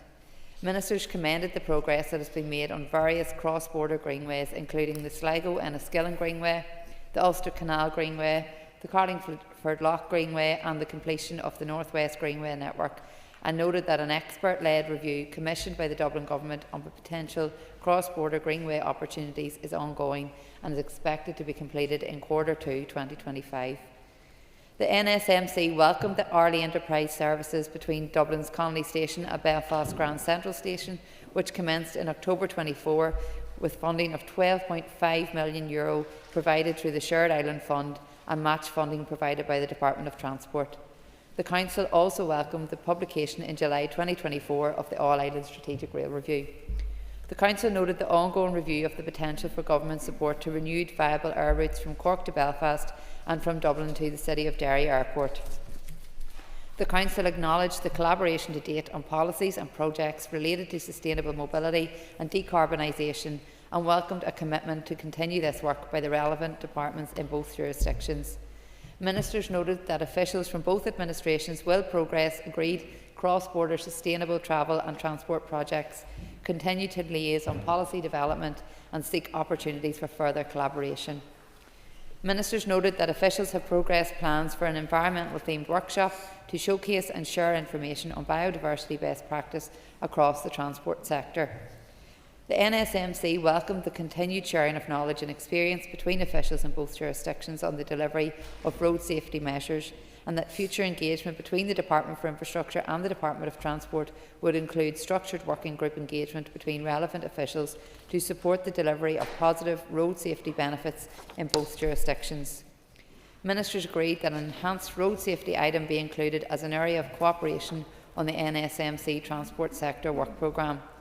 The Council recognised the progress that has been made in the delivery of the two jurisdictions' respective road safety strategies, and Ministers welcomed the presentation by Dr Kieran Sarma on mobile phone use whilst driving. The Council subsequently agreed to hold its next transport meeting in October 2025, and in closing, Madam Speaker, my officials and I look forward to working with the Minister of Transport and their officials in all areas of cooperation in the transport sector. Thank you, Minister. Before I bring Mark Durkin in to ask a question on behalf of official opposition, just remind members to continually rise in their places and we'll try and get you all included. So, Mark Durkin. We learn from the statement that Council welcomed the publication of the All-Ireland Rail Review that was published almost 9 months ago now. Was there no further discussion on the funding and implementation of the review's recommendations? And while the hourly enterprise has been a roaring success in terms of passenger numbers, could the Minister comment on the embarrassing reports in the media yesterday that the state-of-the-art and expensive ticket machines do not facilitate the purchase of tickets for cross-border travel? Minister. Thank the member for his question. In relation to the funding, this was discussed, and we hope to see further progress in relation to that. The Minister for Transport didn't provide any specifics at this stage, but we have agreed for that ongoing engagement. In relation to his other question, which isn't related to this statement, but I'm happy to answer because I have provided a written answer to his colleague. This is an operational matter for TransLink, as he will be aware, and TransLink have advised that this is linked to seating arrangements on both rail and bus, and that tickets can still be purchased through on the bus or train, or at individual ticket stands. So I have raised it with TransLink, and that they have provided a response in relation to that. Thank you, Minister. I call Deborah Erskine. Principal Deputy Speaker, and I thank the Minister for her statement. Can I declare an interest just in relation to the A5, as my husband's family are landowners along the route? A note regarding the A5 that it references the establishment of a cross-border working group in the coming months to ensure successful outcomes through the planning process. The ERA Committee and DFI did look at this in a joint committee meeting. So what is the composition of this working group? What are the specific objectives to ensure successful outcomes through the planning process? For example, will it include measures to expedite planning permission on structures to support those that are impacted by a vesting order? Thank you, Minister. I thank the member for her question, and I suppose just in terms of the specifics around the working group itself, that is all currently being worked through, because we recognise engagement north and south has been strengthened over the last year, and that working group is currently being set up. So as more information in relation to what that will look like, what it will set out to do, is available, we will make sure to share that with members. Thank you, Minister. I call Cathal Boylan. Príomh-Las Cancún agus Coram Fáilte Rivratis Donaira. Could I thank you, Principal Deputy Speaker, and welcome the Minister's statement. But can I ask the Minister to outline the health and connectivity benefits of border communities owing to the development of cross-border greenways? Minister.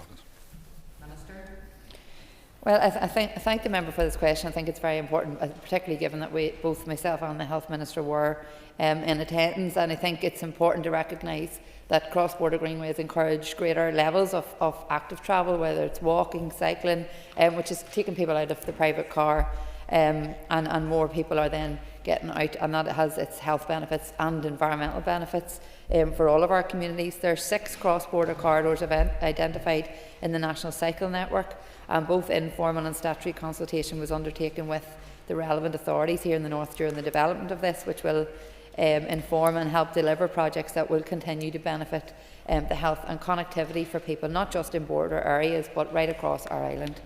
Thank you, Minister. I call Andrew McMurray. Principal Deputy Speaker, and thank the Minister for the statement. In referencing cross-border greenway opportunities, has the Minister considered or raised the potential of linking and developing greenways on the Warren Point side of Carlingford Lough on the completion of the Narrow Water Bridge? Well, I thank the member for the suggestion. I suppose at this stage that hasn't been considered, but I think it's something we could certainly look at, given the design of the Narrow Water Bridge, and it is aimed at that tourism and more active travel. So happy to consider and come back to the member with that one. Thank you, Minister. I call Nicola Brogan. I want to thank the Minister for her statement. The Minister will be aware of the importance of the A5 road upgrade for the people of West Tyrone, and I want to thank the Minister for her continued support and commitment to the project. But can the Minister outline the level of engagement that her officials have had with DFT officials on the A5 road upgrade, please? Minister. Thank you. And I suppose throughout the development of the A5 project, there has been strong and regular engagement with the relevant authorities in the south, and that has strengthened, as I've said to the previous member, over the last year with the new working group being developed.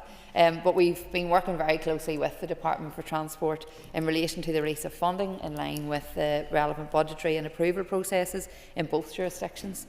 Also with the Donegal National Roads Office in relation to the A5 Donegal TNT projects interface, and we've also been working with the Office of Public Works in relation to the mitigation of impacts on the River Foyle floodplain, as well as working closely with Monaghan County Council in the continued development of the N2 Clontibber to the Border Road Scheme. Thank you, Minister. I call Stephen Dunn. Speaker, and thank the Minister for bringing this statement to the House today. And it mentions the good work around the road safety strategy. Can you please advise when your department will publish its road safety action plan for 25-26, given the scale of the issues around road safety when we've seen 139 people sadly losing their lives on our roads in the last 2 years? Thank you, Minister. I thank the member for his question. I suppose just last night I attended the Road Safety School Awards in the Glenavon and Cookstown, and it was fantastic to see 22 schools from right across the north in attendance of that. And this morning again I did a similar event with business chief executives at the Road Safety Police Headquarters in Revarnet. So I concur. I think we have a huge job of work to do. As recent as last week we've seen more road deaths, which we need to work harder to tackle, and because those are more families that have just had their world shattered before us. So I don't have a specific date, but hope that will be made available as soon as possible, and we'll keep members updated. Thank you, Minister. I call John Blair. Principal Deputy Speaker, and thank the Minister for her statement. I note the short paragraph on biodiversity loss in the transport sector, and can I, on the basis of that, ask the Minister if she thinks an environmentally themed workshop is enough on climate and biodiversity need, or is she aware of any more ambitious programmes to plan for the future in this regard on a north-south basis? Minister. Well, I know the member has submitted a number of questions in relation to this, and I am in the process of coming back to him in more detail. We do have a number of schemes that around pollinator-friendly projects, around the No Mow May, and all of those. So I think there's lots of work that we can and should be doing, and I'm open to considering other suggestions in relation to that. I think there's always more that we can do. and I'm happy to look at that in more detail. So we take the point, but I suppose this was one meeting and it doesn't reflect the work of the department as a whole. Call Linda Dillon. Thank you, Minister. Minister, can you outline what similarities there are in approach to decarbonisation, north and south, please? Minister. Well, similar to the South, my department is committed to a just transition to net zero and encourages everyone to make any little changes that they can, which includes decarbonisation of private cars.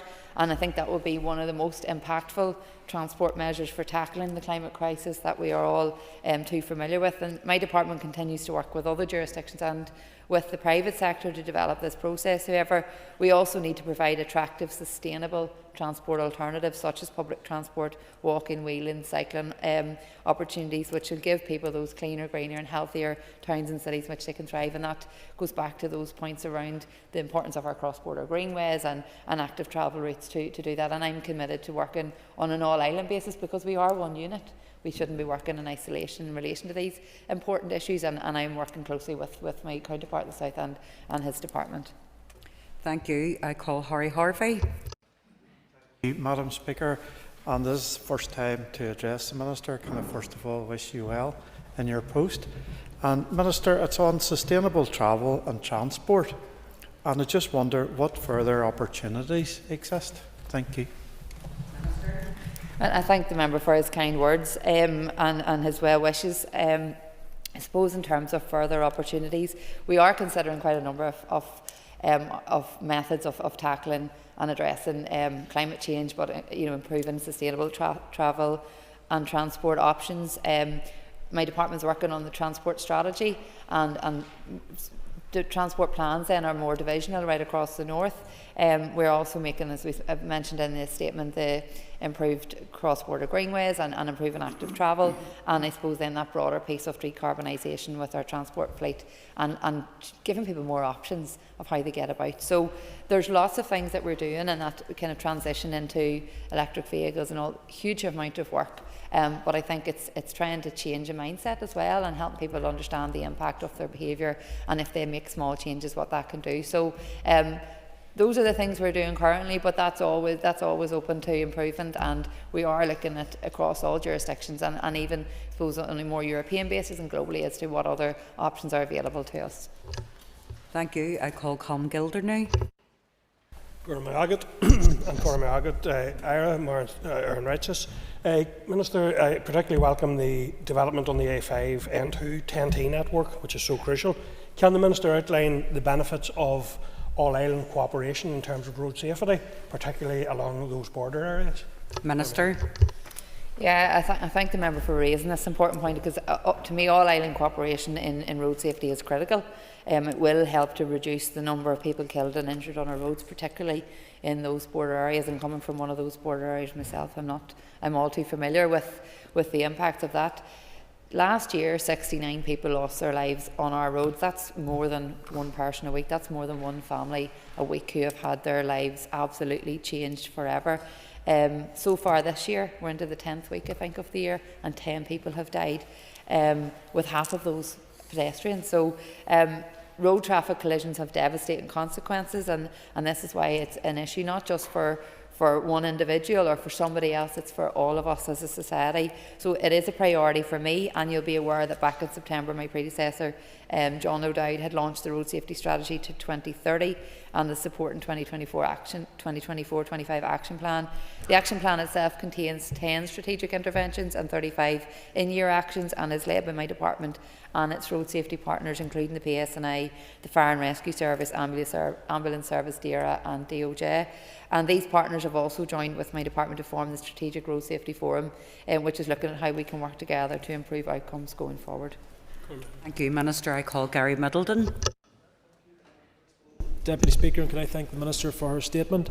Minister, in relation to the A5, the PAC highlighted significant flooding issues which were impacting the New Buildings to Strabane section of the A5. That report was published just 6 months ago. Minister, are you saying from this statement that the only progress that has been made in addressing those issues is the potential of a working group to be set up, which we don't know who's going to sit on it or when that's going to come forward? Minister? Well, I think it's important to say that there's lots of work still ongoing. The specifics in this statement is in relation to that cross-border cooperation. So I think that work remains ongoing at a very high level. I'm due to get a further update today, so whatever information I can get in relation to that, I can come back to the member in writing as well, just to provide the most recent update. You will be aware the legal proceedings are also ongoing at present, and the court hearing is next Tuesday. So we hope to be able to press ahead, albeit on the outcome of that court decision at the earliest possible stage. So I have said to officials that we need to be ready to move as soon as we can. So I'm keen to do that. So there's lots of work ongoing, but I'll get the most recent update for you. Peter McReynolds. The Minister for her statement today, and I know that the Minister was at the recent Road Safety Awards and she met with Davy Jackson, who's a powerful advocate for road safety. The Minister is Chair of the Operating Group on Road Safety. I'm keen to learn what insights were gained from the presentation you received and what learnings can be taken forward to improve road safety education here. I thank the member for raising this, and I had discussion with Davy Jackson last night, and they do fantastic work, as do Monica Heaney and Trish O'Neill, who are from my local area and who were also present last night, and do phenomenal work with young people right across the board, and also wider society, in their having their impact on road safety and increasing that awareness. In relation to the presentation, it is a fascinating presentation, and we've asked for that to forward it on to us around mobile phone use and just the over-reliance that we all are guilty of in terms of our mobile phones in every aspect of life. And I think it's something that we need to look at and say, how do we use this to better inform people then of the real consequences of just simply lifting your mobile phone?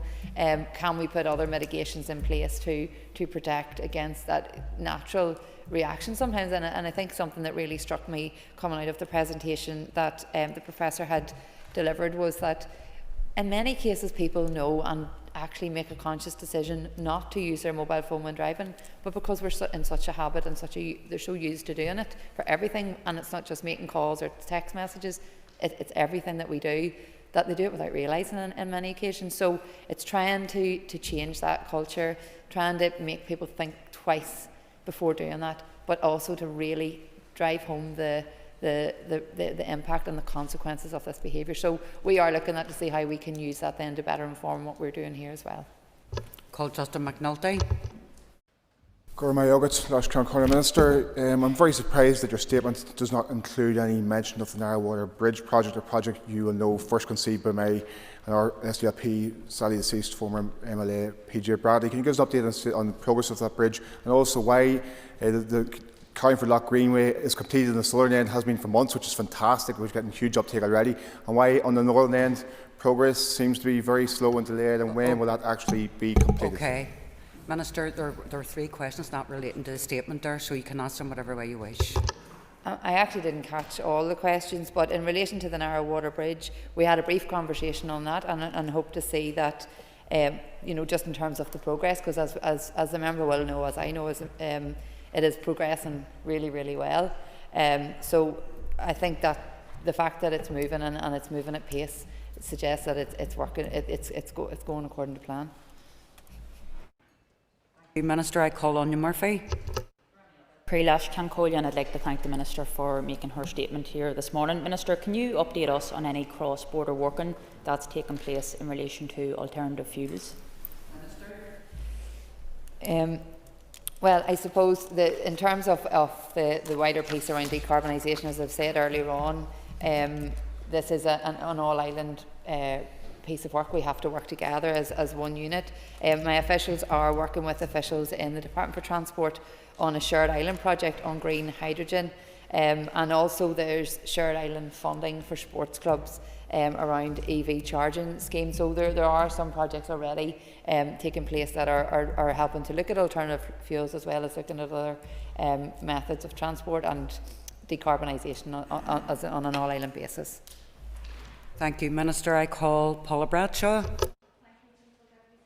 Thank you, Minister, for your statement today. You referenced the plans for an environmentally themed workshop. Can you please outline who will be involved in that? Thank you. I may have to come back to the member in writing on this one because I don't have all the detail of what that's involved. As I said, it's in the early stages, so I'm happy to do that once I have more detail in relation to that. Thank you, Minister. I call Philip Brett. Thank the Minister for her statement. Minister, I welcome the discussion in relation to air connectivity on and across these islands. In relation to that, does the Minister, since taking office, does she now support the retaining of airport development policy within the remit of her department? Minister. Well, as Minister for Infrastructure, my powers relating to the three main airports here in the north are limited to the Airports NI Order in 1994, which includes power around land acquisition and airport management. Aviation matters in the north, including airline safety, whilst on board an aircraft, are responsibility for the British Government's Department for Transport. But I'm committed to continuing to work with executive colleagues and our local airports to ensure we protect the connectivity that we as an island rely on. And I'm aware that officials from my department, along with Department for Economy officials, are engaging with airports to improve relationships and explore ways to improve communications. And also I'm committed to continuing that work to listen to the case brought forward by Derry City and Strabane District Council for support for the CODA and to working together with the rest of the Executive to identify ways to enhance support for airports. Thank you, Minister. I call Matthew O'Toole. Principal Deputy Speaker, Minister, developing our all-island, rebuilding our all-island rail network is one of the most aspiring parts of the cross-border agenda. We are supposed to be agreed on that, but I think people will be disappointed to see that this statement has just 15 words in just a two-page statement on the All-Island Strategic Rail Review and simply notes basically its existence without any clear commitments to implementation. People would have expected more from the Sinn Féin Infrastructure Minister. Minister, can you give us clarity on when this House and indeed Dáil Éireann will be updated, when you will update this House on the implementation of the All-Island Strategic Rail Review? Because it seems like it's just going to be left on a shelf from reading this statement. Minister. Well, I disagree with the member. It should be no surprise. But I mean, ready rail services on the island are being developed towards the report's vision. It is very ambitious, and we've had a discussion already in the chamber that this will take a huge amount of money and a huge amount of work. But I'm very committed to doing that and doing as much as I can within this mandate to move that forward. And I have had there's been ongoing engagement with the Irish Government in relation to that and how we develop it further. But officials continue to work with their counterparts in the Department of Transport, and it's supported by the EIB to consider the recommendations of the review and identify those rail interventions which could be well advanced or delivered over the next decade to 2035. TransLink also have had a number of feasibility studies linked to the recommendations, and they're due to report in spring or early summer this year. So at that stage we hope to be able to see the next steps in relation to that. And then I will have to consider which projects to prioritise as funding opportunities become available, and the outcomes from the EIB work and the feasibility studies will help to inform this. So that work is ongoing. We have to do this right, and as we've said before in this House, whatever we do in this will be a legacy, and it's something that will be there for many, many decades to come. So it has to be done at pace, but it also has to be done that it will be sustainable and will be there for future generations. Thank you, Minister. I call Brian Kingston. Speaker, and the Minister reported that the Council welcomed progress on the implementation of commitments in the New Decade New Approach agreement. Did this include any update on the York Gate interchange in North Belfast, which is a commitment in the NDNA document? And if this was not raised, can the Minister confirm that she is committed to progressing this project? Minister.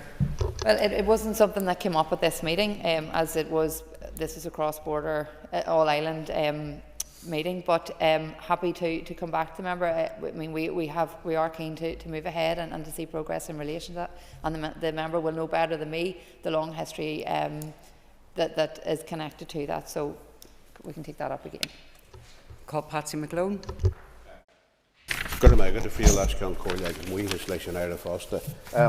Minister, under the heading of Sustainable Travel and Transport, you refer to collaboration on policies and projects. Can you give us details of what those policies and projects are, please? Minister. Well, I think that I've outlined kind of the 4 key areas, which are around the transport plans that my department is currently working through, active travel in terms of cross-border greenway connections and improving and enhancing that, and our work together on an all-island basis around decarbonisation of our transport fleet, and also that kind of the broader projects that I'd mentioned with my colleague Anya Murphy in relation to alternative fuels and EV charging points. So those are the kind of 4 main areas at this stage. Call Keith Buchanan. Minister, your predecessor reduced road verge cutting to improve sight lines, etc., and improve biodiversity, classified as no mow in May. And now there are miles and miles of hedgerows, etc., being removed in the A5. I would call that devastation in December. What is the biodiversity best practice across the transport sector? Minister. Well, I think in relation to the A5, and unfortunately, this is about saving lives, and that's why that work is happening, as the member will be aware. There's lots of things we can do in relation to biodiversity, and it is important to look across the whole transport sector, not just here in the north, but in the south, across the water, and indeed worldwide. So I think there's lots of really good examples that we can draw from, and we continue to do that. I call Timothy Gosson. Principal Deputy Speaker. Minister, I wouldn't have expected anyone from the southern side of the border to raise this issue, but did either Mr Nesbitt or yourself raise the fact that the Grand Central Station project has resulted in 40% reduction in the takings when it comes to businesses in Sandy Row? And is there any prospect of financial assistance for them from the Shared Island Fund? Minister, that question wasn't covered in your statement. You can respond to it in any way you see fit. Well, it wasn't an issue for the meeting, as the Speaker has outlined. However, I have committed to meeting with residents and the community there in relation to issues, so I'm sure that will come up at that engagement. Members, that ends statements to Minister. Yes, point of order. Thank you, Madam Principal Deputy Speaker. I'm aware that the rules, standing orders oblige ministers to acknowledge at NSMC meetings when they have ministerial accompaniment. But in this statement, the same number of words are devoted to Mike Nesbitt attending this meeting as are devoted to the All-Ireland Strategic Rail Review. Can I ask whether the Chair's office is able to look at whether statements require such energy devoted to listing attendees versus the actual content of the meeting? I'm going to get you a copy of this. Okay? For the 4th time I've raised this with you. You're constantly raising issues that are not points of order. So as the Leader of the Official Opposition, can I suggest you use the good offices of our Business Committee and go through some training standing orders, but your point's recorded. Members, take your ease.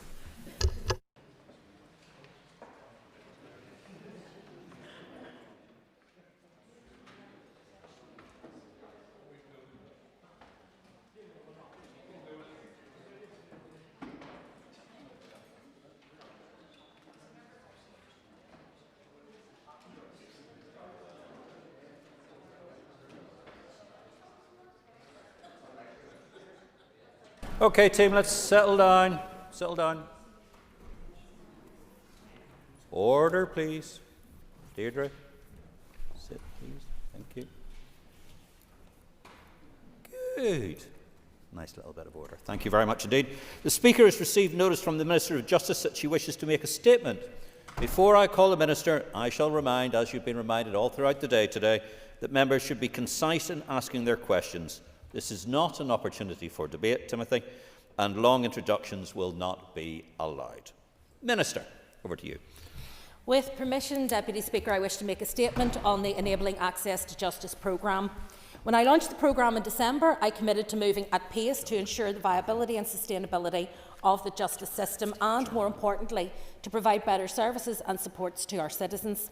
I set out a route map so we can better assure ourselves we are addressing the fundamental principle of access to justice and protecting the most vulnerable. That is why we were elected, and that is my role as Justice Minister. I'm pleased to report that there has been a generally positive response to the programme. Work is now in train and we are making good progress. The programme delivery plan is currently out for consultation and we're taking forward work in parallel to deliver on-plan objectives. That includes ensuring those providing public legal services continue to enjoy fair, proportionate and timely remuneration. High-quality advice and representation are critical to accessing justice, and so I committed to early action on fees to ensure the viability of the system and that the vulnerable are protected. I made that commitment and I have followed through on that pledge. I'm pleased to report that we are on track to introduce a significant 16% uplift in civil, family and criminal legal aid fees in May. Delivering that has been no small undertaking and is no small step, so I'm extremely disappointed that, as I provide this update, victims, witnesses and defendants are enduring yet another month of damaging service withdrawal by the Criminal Bar Association. I know that many of you will be equally concerned. This is now the 5th month in which the CBA action has continued in parallel with real progress on reform. The 5th month since I met with representatives of the professional bodies to discuss the reform programme. The 4th month since I formally launched the programme in this Assembly, committing to urgent action. The 3rd month since I published the delivery programme plan and associated consultations. The 2nd month since I appointed His Honour Judge Burgess to lead a working group to identify other potential changes to legal aid fees. The 2nd month since preliminary engagement on the working group began, and the month in which the working group started to meet. Representatives of the CBA are participating in that working group, which I very much welcome, but I cannot understate my disappointment and frustration that the service withdrawal continues. The scope of the action being taken by the CBA has thankfully reduced, but be under no illusion, the serious damage their action is having on the justice system and on individual victims and witnesses and on defendants is ongoing. The impact of withdrawal on individuals is not mitigated by the number of cases involved. It is all too easy to reduce the narrative to numbers and costs, the numbers of cases affected, the costs and value individuals attach to their services, the costs we can afford to meet and sustain, the likely cost of recovering from the service withdrawal, which ironically will impact on the resources I have to improve the underlying system. There is no doubt that those numbers and costs are an important part of the story.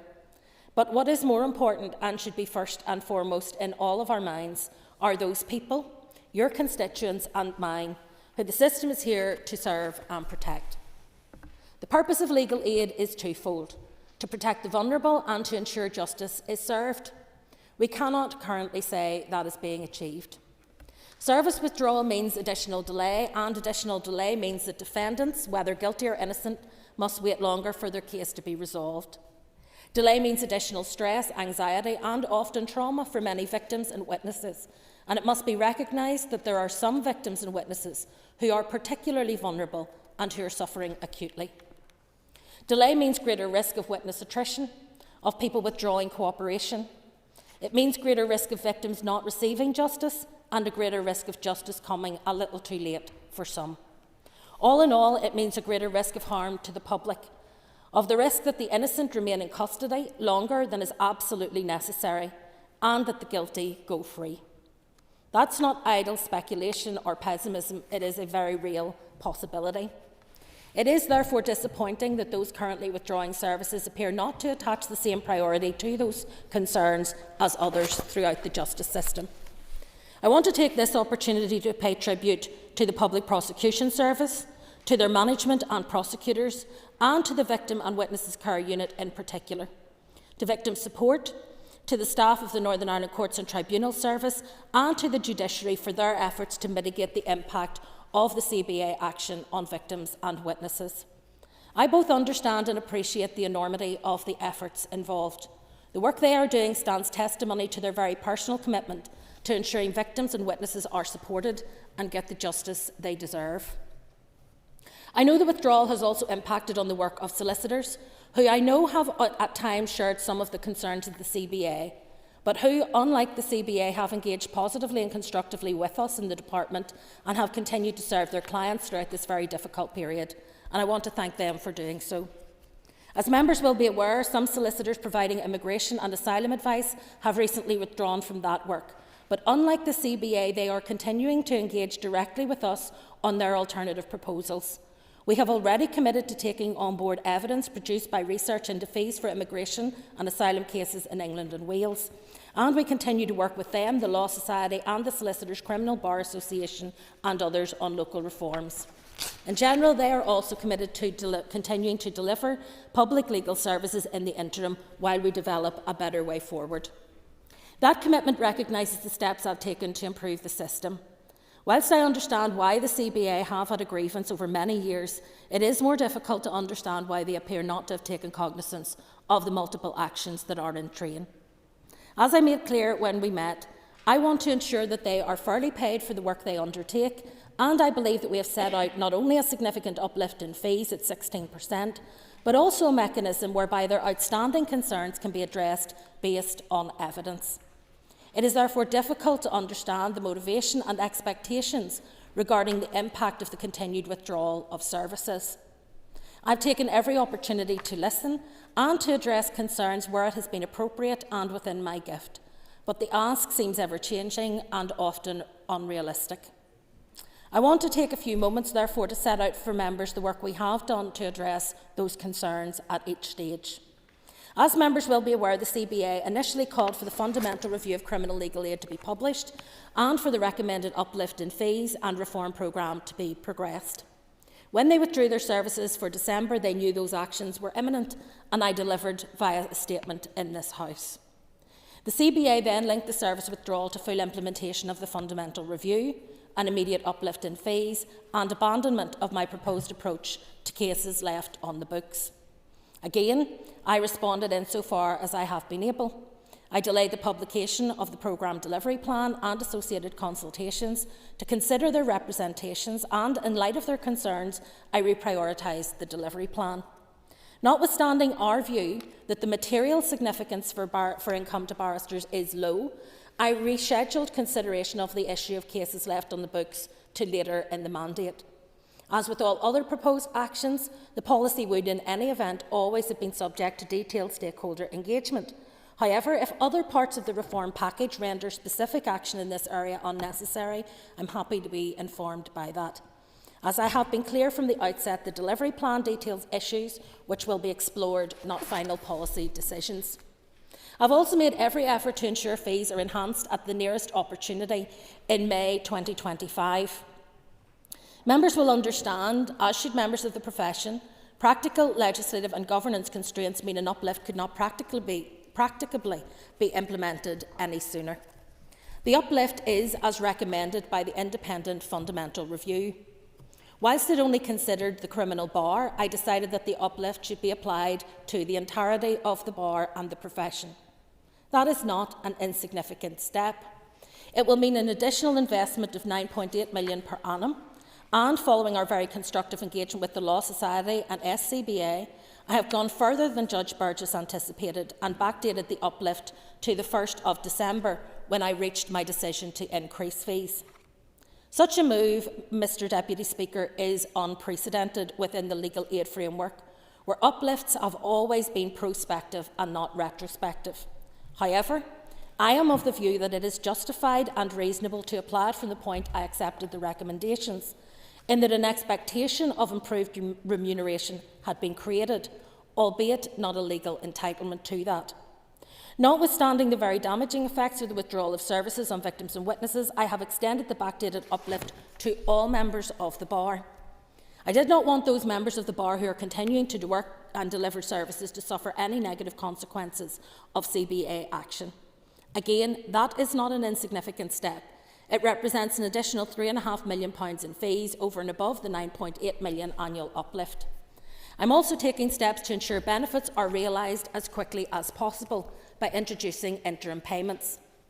There are a few areas where Judge Burgess has acknowledged that further evidence is required to implement change, and so I've appointed him to chair a working group to that end. Members, I do not believe that Judge Burgess would have taken on this role were he in any doubt as to my commitment to delivering on his recommendations and of engaging with integrity in his work. Subject to emergent evidence and departmental analysis, the terms of reference for the group anticipate that further fee changes might be effected alongside the 16% uplift in May. The review is otherwise being implemented as recommended, and so there is no reasonable cause for the CBA withdrawal of service to continue, and yet it does, as their ask has changed yet again.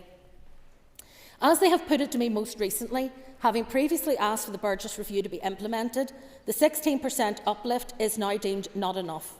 In fact, paltry. It is, in their view, not commensurate with the value they attach to their work. They want more. However, what they have not specified is how much more, nor have they provided a robust evidence base for us to assess whether any further increases to any aspects of their fees is necessary and appropriate. Members, you'll appreciate that such an unevidenced ask is untenable. I cannot act without evidence, even if the most vulnerable are being used as leverage, and the only evidence base we have is the Burgess report and the work done to support its implementation. The Bar and others had the opportunity to submit evidence and make representations to Judge Burgess during the 10 months of the review, and they did so. Members will appreciate that I cannot then go beyond those recommendations unless further evidence supports that decision. Crucially, the working group established presents yet another fair and reasonable opportunity for the CBA and others to provide any additional evidence they have. I have been clear in my commitment to reasonable and proportionate remuneration for work undertaken, but the case needs to be made and the case needs to be robust. We are all aware of the acute pressures on all of our public services, whether within justice or across the rest of the executive. We are all aware of our duty to ensure resources are used appropriately and fairly. I want to place on record that I am pleased that the CBA has taken the opportunity to join the working group, and also my personal and my department's commitment to continued constructive engagement. But as members will no doubt agree, victims and witnesses cannot suffer the consequences of this action indefinitely. I had hoped that, in the absence of a full return of service, the CBA may agree a derogation in the withdrawal to allow at least some of those cases, assessed as involving the most vulnerable, to proceed. But despite having agreed in principle, the first specific request for a derogation in a case where there is real, tangible and indisputable risk to the victim, was refused. That individual and the others involved in the 17 cases identified as critical and that we hope might benefit from the derogation continue to be at risk of significant harm and of not receiving the justice they deserve. That simply cannot continue in the longer term, and I know, as will each of you, that we will now need to consider alternative models for delivery of services currently provided by the criminal bar. That is not a step that I wish to take, nor is it one I would undertake lightly. But it is difficult at this juncture to see another way. I do not know how the evolving position of the Criminal Bar Association will develop over the next few weeks. I sincerely hope that it will lead them not only to engaging with the working group constructively, but also to restoring full service delivery at the earliest juncture.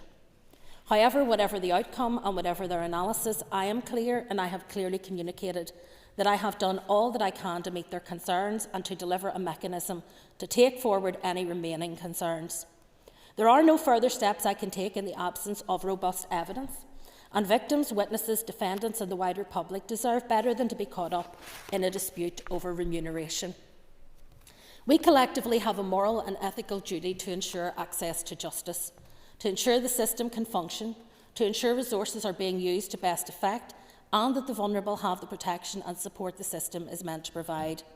The need to look at alternative delivery models may impact on capacity to deliver on other reform, and I will be taking time to consider sequencing when the consultation on the delivery plan closes. Whilst that is unfortunate, it may be unavoidable. However, what won't change is my commitment to reform at pace, and I will continue to prioritise those changes which will ensure sustainability, support early resolution and ensure citizens have access to services which address their wider needs at the point of access. As I've said before, we have an opportunity to reset the framework for justice delivery. That's why I launched the programme for reform. That is why I have devoted resources to delivery at pace, and as I said at the outset, we are making good progress. Programme delivery plan and fee proposals are out for consultation. I am progressing the practical, logistical, legislative and financial steps necessary to uplift fees in May and backdated to September 2024. I have appointed Judge Burgess to chair the working group to look at other areas for reform where he identified the evidence was not available. We're also continuing to engage with stakeholders to shape their actions under the reform programme to improve the system and the type and nature of support and services we provide, to scope access interventions that will enhance service at the point of access, increase self-efficacy and enhance the use of alternative dispute resolution. That represents significant progress over a relatively short period of time, and I intend to continue with that at pace. I trust members and the Justice Committee colleagues will continue to support me in that endeavour and to help us take constructive action to drive that change, to ensure a fairer, more accessible, proportionate, responsive and cost-effective system which places citizens at its heart. I commend this statement to the House. Thank you, Minister. I call on Justin McNulty. I would ask Count Carla and thank the Minister for her statement. Minister, it appears you're at war with the Criminal Bar Association. The people who are suffering the most are the most vulnerable in our society. Minister, we are now in a chaotic situation in relation to legal criminal aid. Given you and your party have overseen the legal aid system for the last 15 years, Justin. What responsibility do you have for this indefensible situation, and what alternative models for delivery of services currently provided by the Criminal Bar Association are you suggesting? Minister, just before you do that, I would like to remind, and we've said it a couple of times to everybody here, keep it to a question and keep it sharp and focused. Okay? I'm not going to have that. Minister, over to you. Thank you, Mr Deputy Speaker. First to say that I am not at war with the Criminal Bar Association. I have said that I am seeking to work constructively with them and to meet their concerns, and I have done that progressively over recent months and will continue to do so in the months ahead. But there are lines which I cannot cross. I have a responsibility for managing public money which is inescapable, and there are certain legislative procedures that have to be followed, and I can't circumvent them, nor would I wish to. The second thing is the Criminal Bar, to be clear, are not the most vulnerable in our society. It is their clients and the victims who are waiting for their services who are the most vulnerable in our society, and it is their cases that are being affected by the withdrawal of services. I have made clear my desire to resolve the dispute. I have done so not only in words but in actions. What we now need to see is an end to the withdrawal of service, a full engagement with the working group, and I hope a constructive resolution on any outstanding issues through that mechanism. That is best for the Criminal Bar, it is best for the legal profession, but most importantly for me as Justice Minister, it is best for our citizens. Today I call on Justin Bunting, or Joanne, sorry, Freudian slip. I've got Justin in my brain today, it's weird.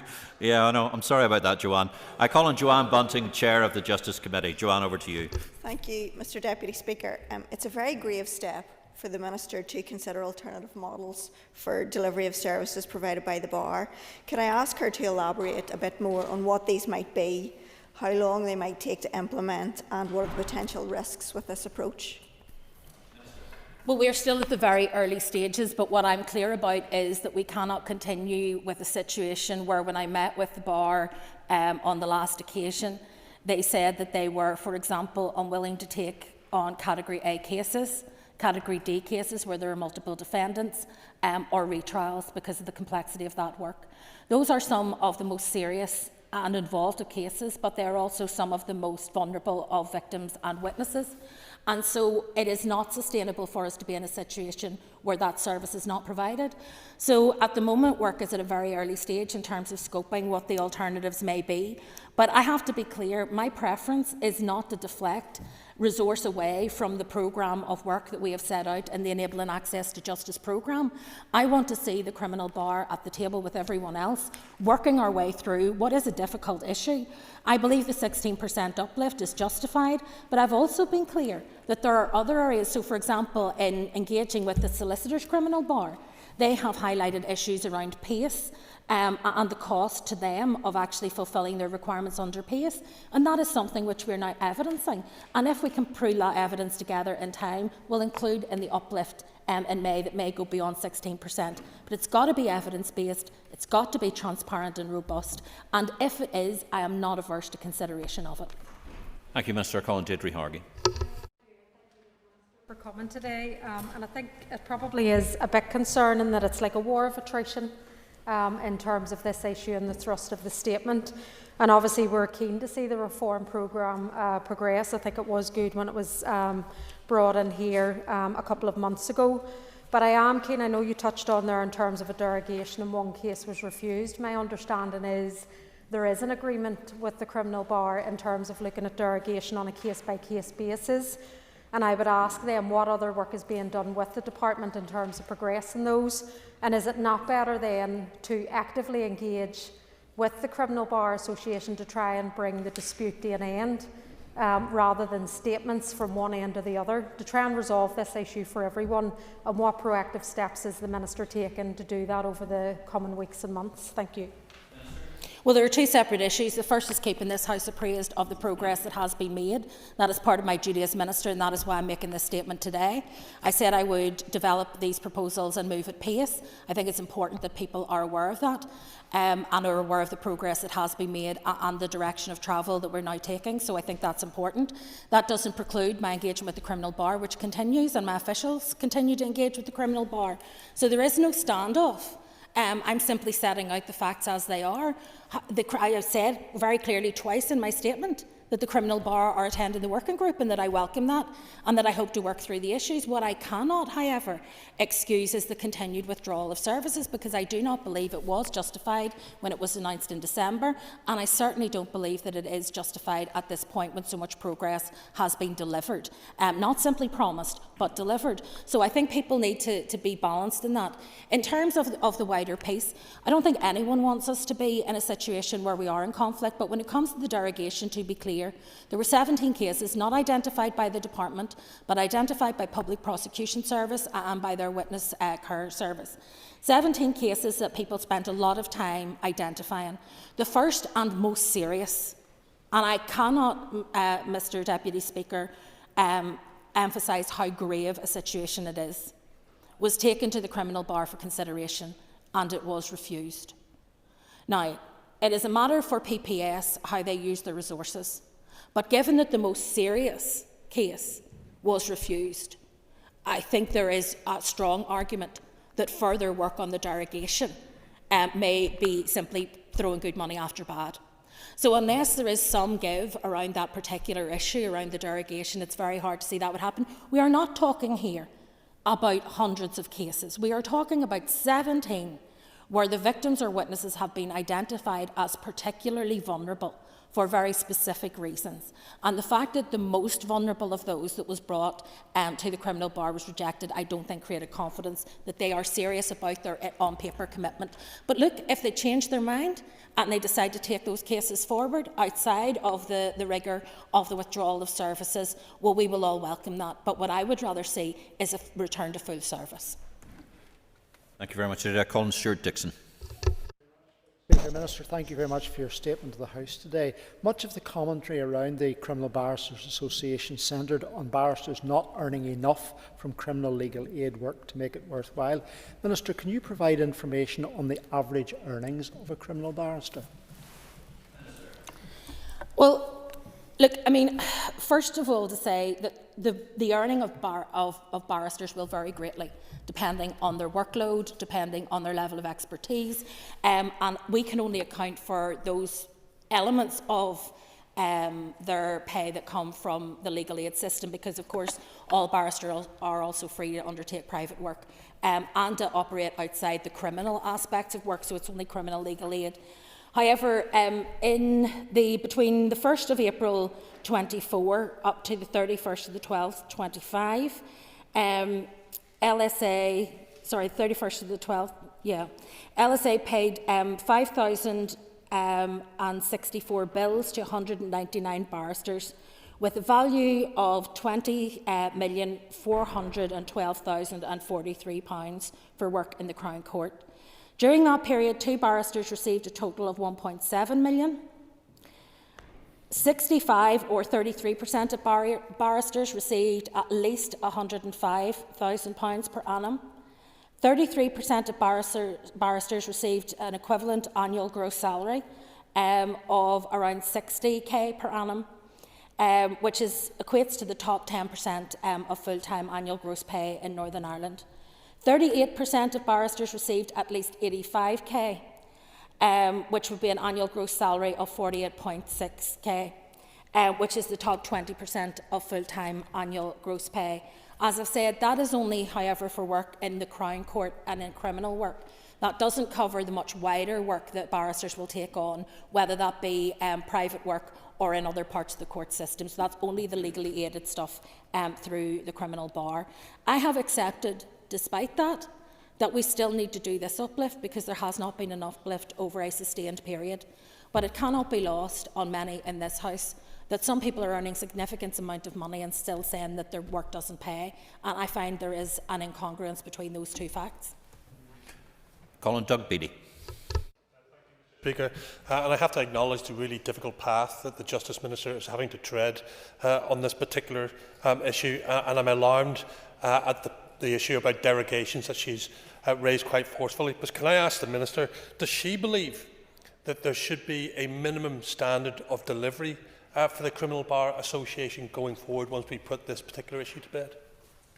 Well, I think that's one area that we can consider. Of course, there is a wider issue about regulation of the profession, which doesn't actually fall to the Department of Justice. It currently falls to the Department of Finance and the Legal Services Ombudsman, along with the professions themselves. I think there is a conversation to be had around basic standards of delivery. And to be clear, Mr Deputy Speaker, most people, the vast majority of people who engage with the legal profession in Northern Ireland are pleased with the work that they have undertaken.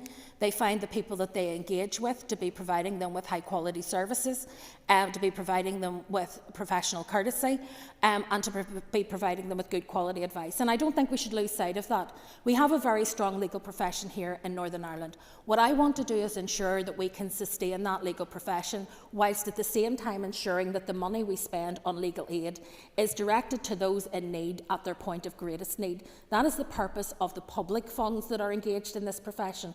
Of course, there will be other opportunities for talented barristers and solicitors to earn money through professional fees in the private sector. But what I want to ensure is that when someone, a member of the public, needs to access justice and could not otherwise afford to do so, that the safety net of legal aid is there to ensure that they can and do access the justice they deserve. Would the Minister agree that the current remuneration levels in the most serious and complex cases do not allow counsel to provide the expected advocacy that these cases actually demand and the public deserve? And can the Minister confirm that a 10% uplift is proposed for immigration and asylum fees, not 16%, and that there's no uplift is proposed for legacy and quest cases? Thank you.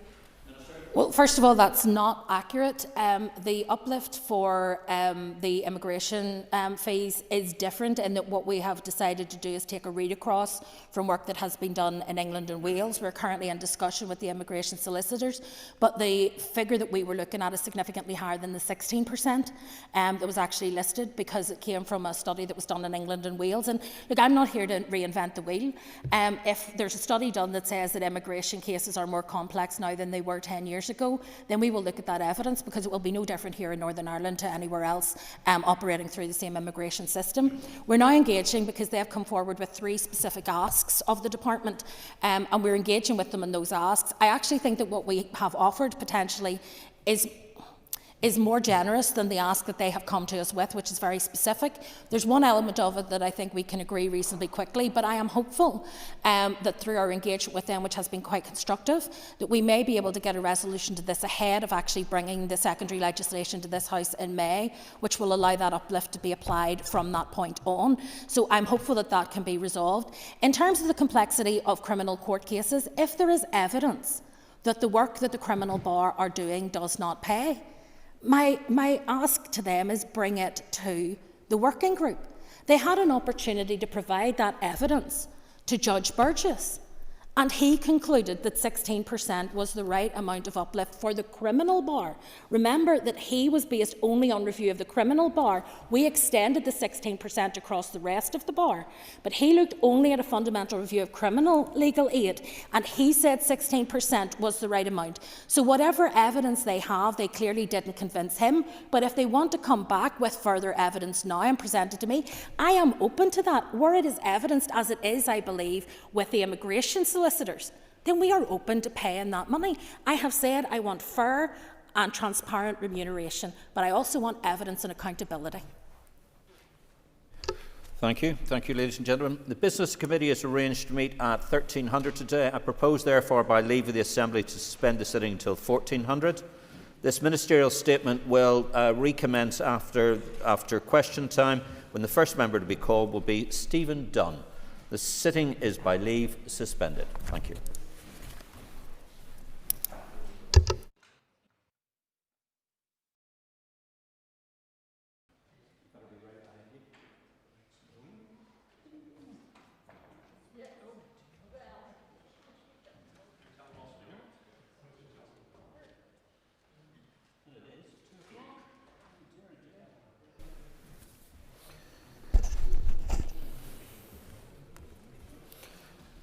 Ladies and gentlemen, the sitting is now resumed. It's now time for questions for the Minister for Finance. I would be calling Mr. Stewart, but he's not in his chair, so we'll move on to question number 2. Question number 2. Tackling education underachievement is a key to improving the life chances for individuals in our society, particularly those experiencing most disadvantage. It is also vital for developing a thriving economy that offers opportunity for all. It is the responsibility of the education bodies and ultimately the Education Minister to ensure that schools and teachers are supported in addressing this issue. The Department of Education has received significant increases in funding from the Executive in recent years. Its 24-25 opening resource budget was almost $300 million, or 11.6% higher than the 22-24. That's before any in-year allocations are taken into account. For the draft budget for 25-26 sees the Education Resource DEL budget increasing by another 9.4%, excluding earmark funding. We know that early years interventions provides the best long-term outcomes for our children, particularly those facing disadvantage. In addition to increases in the day-to-day budget for the Department of Education, the 25-26 draft budget provides £50 million for early learning and childcare strategy, doubling the amount in 24-25. The Executive is also committed to providing a further £5 million in the June monitoring round. This funding is aimed at delivering improved outcomes for children and parents. I also announced last week £27.5 million for the Department of Education's proposal to support children with special educational needs, to reform services to ensure better outcomes for children. This proposal will support a suite of pilot programmes focused on early intervention and building an appropriately skilled workforce. It is for the Education Minister to identify how his department can deliver its priorities within its budget allocation. Thank you. Mr. Brooks, for supplementary. Thank you, Mr. Deputy Speaker. At a recent Education Committee meeting, the expert panel on educational underachievement expressed concern that DE's allocation for a fair start in 24-25 amounted to £2.6 million of £41.2 million, or 6% of that which they had outlined in their action plan. Despite having cross-party support and being referenced in many manifestos, could I ask the Minister how he intends to support the Education Minister in delivering against this shortfall, which impacts particularly on our working class communities? I commend the working group on its, or the independent review on its report, and the findings of that report and the implementation of that report is down to the Education Minister. The costings within the report are at a date and time. I think they were based on the 23-24 budget.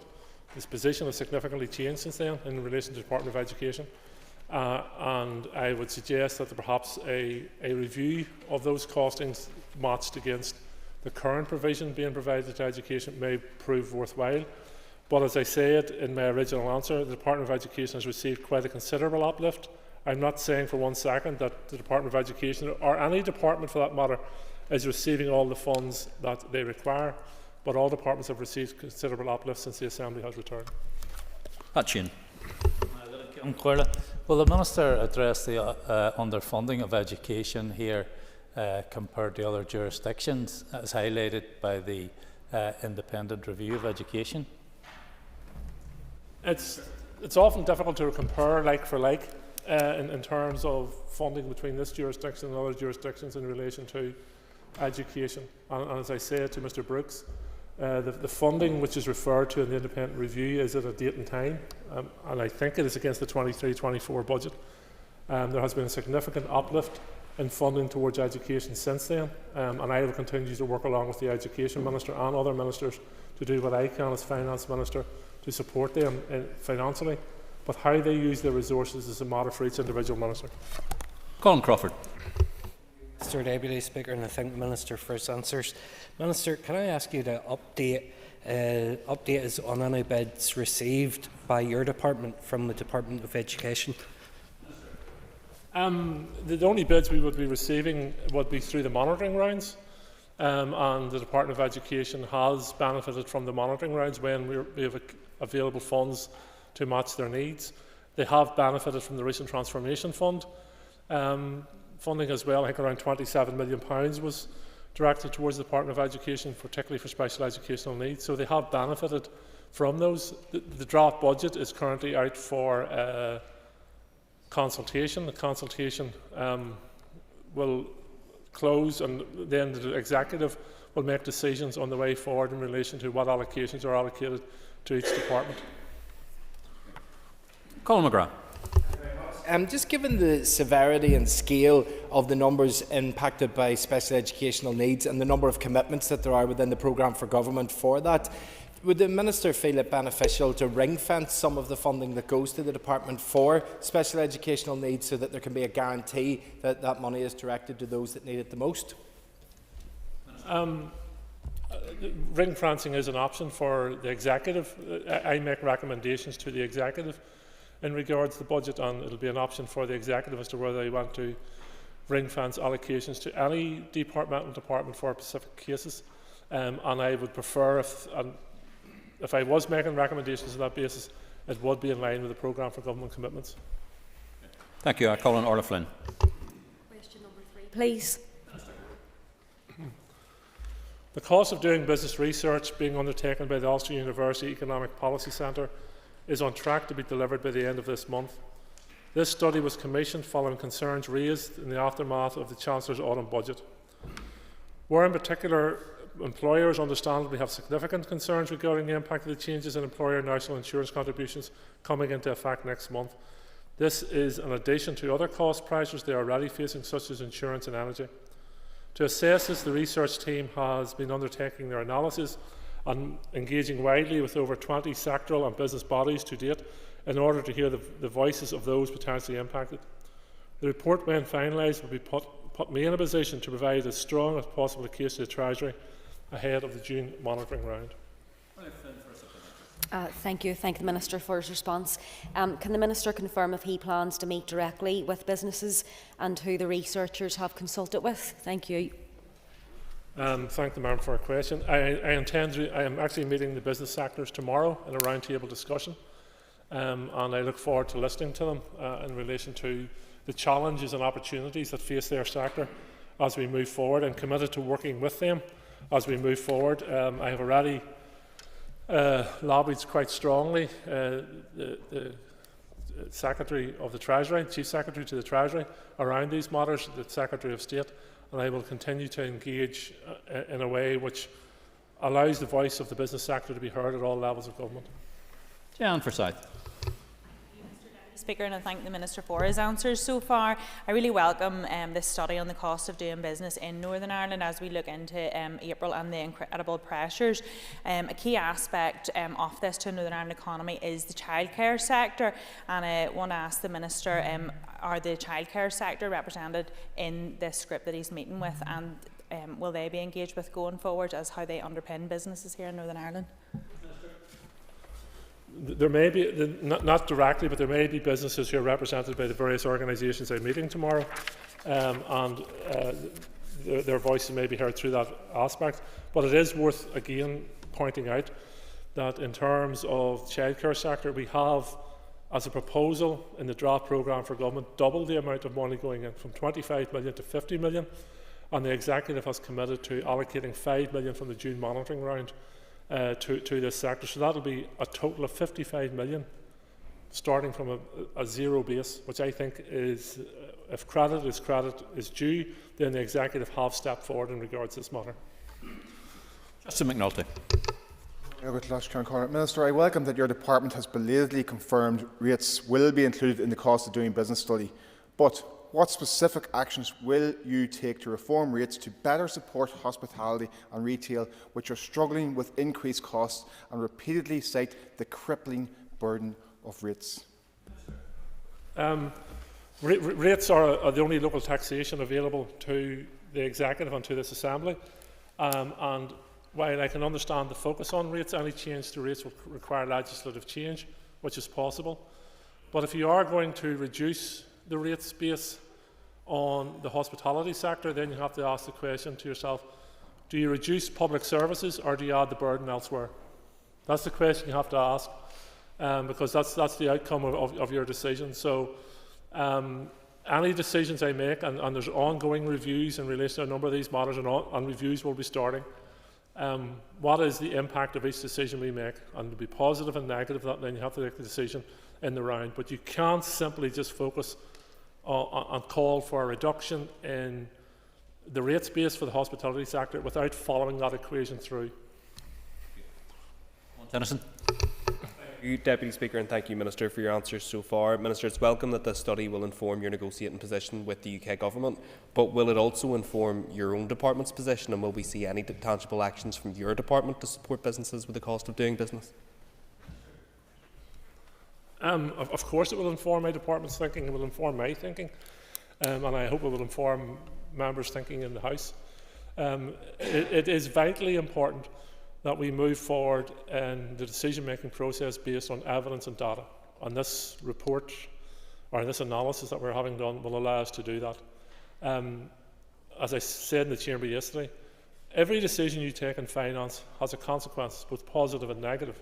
And then you have to conclude to yourself which element of that is the most important to drive forward. But you can't take any decision in isolation. Thank you. And I call on Paul Frew to ask a question on this issue. Paul. Thank you very much, Speaker. Can I ask, whilst the Minister lobbies the government with regards to support, what specific support can he give the businesses come April?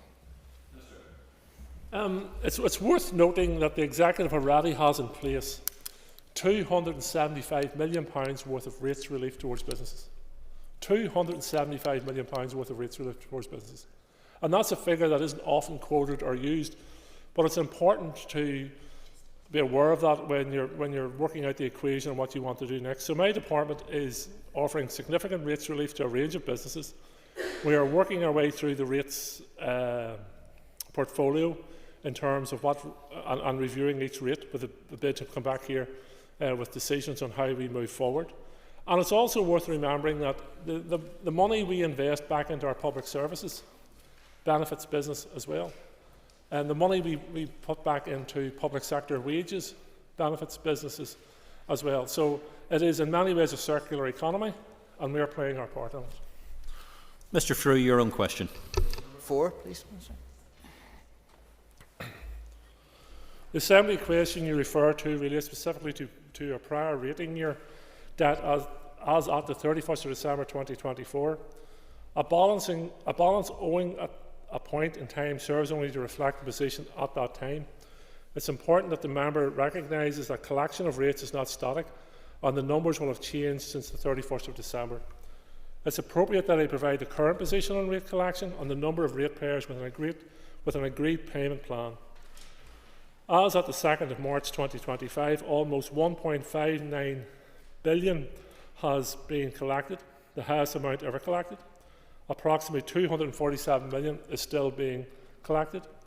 £142 million relates to bills after the 1st of April 2024. £105 million relates to rates billed in the previous years, a reduction of £75 million from the March 24 position. Payment arrangements are measures offered by LPS to alleviate financial distress to the ratepayer. while maintaining rate collection alibi at a slower pace. Although throughout the year, ALPS staff have been contacting ratepayers directly to remind them of rates they owe, highlighting help as well as consequences of non-payment. There are 8,434 domestic and 908 non-domestic ratepayers with agreed payment arrangements worth over £12 million. Thank you. Mr. Frew for a supplementary. Speaker, and I thank the Minister for his answer. And of course, he's right that the cost and the burden isn't static and will move through time.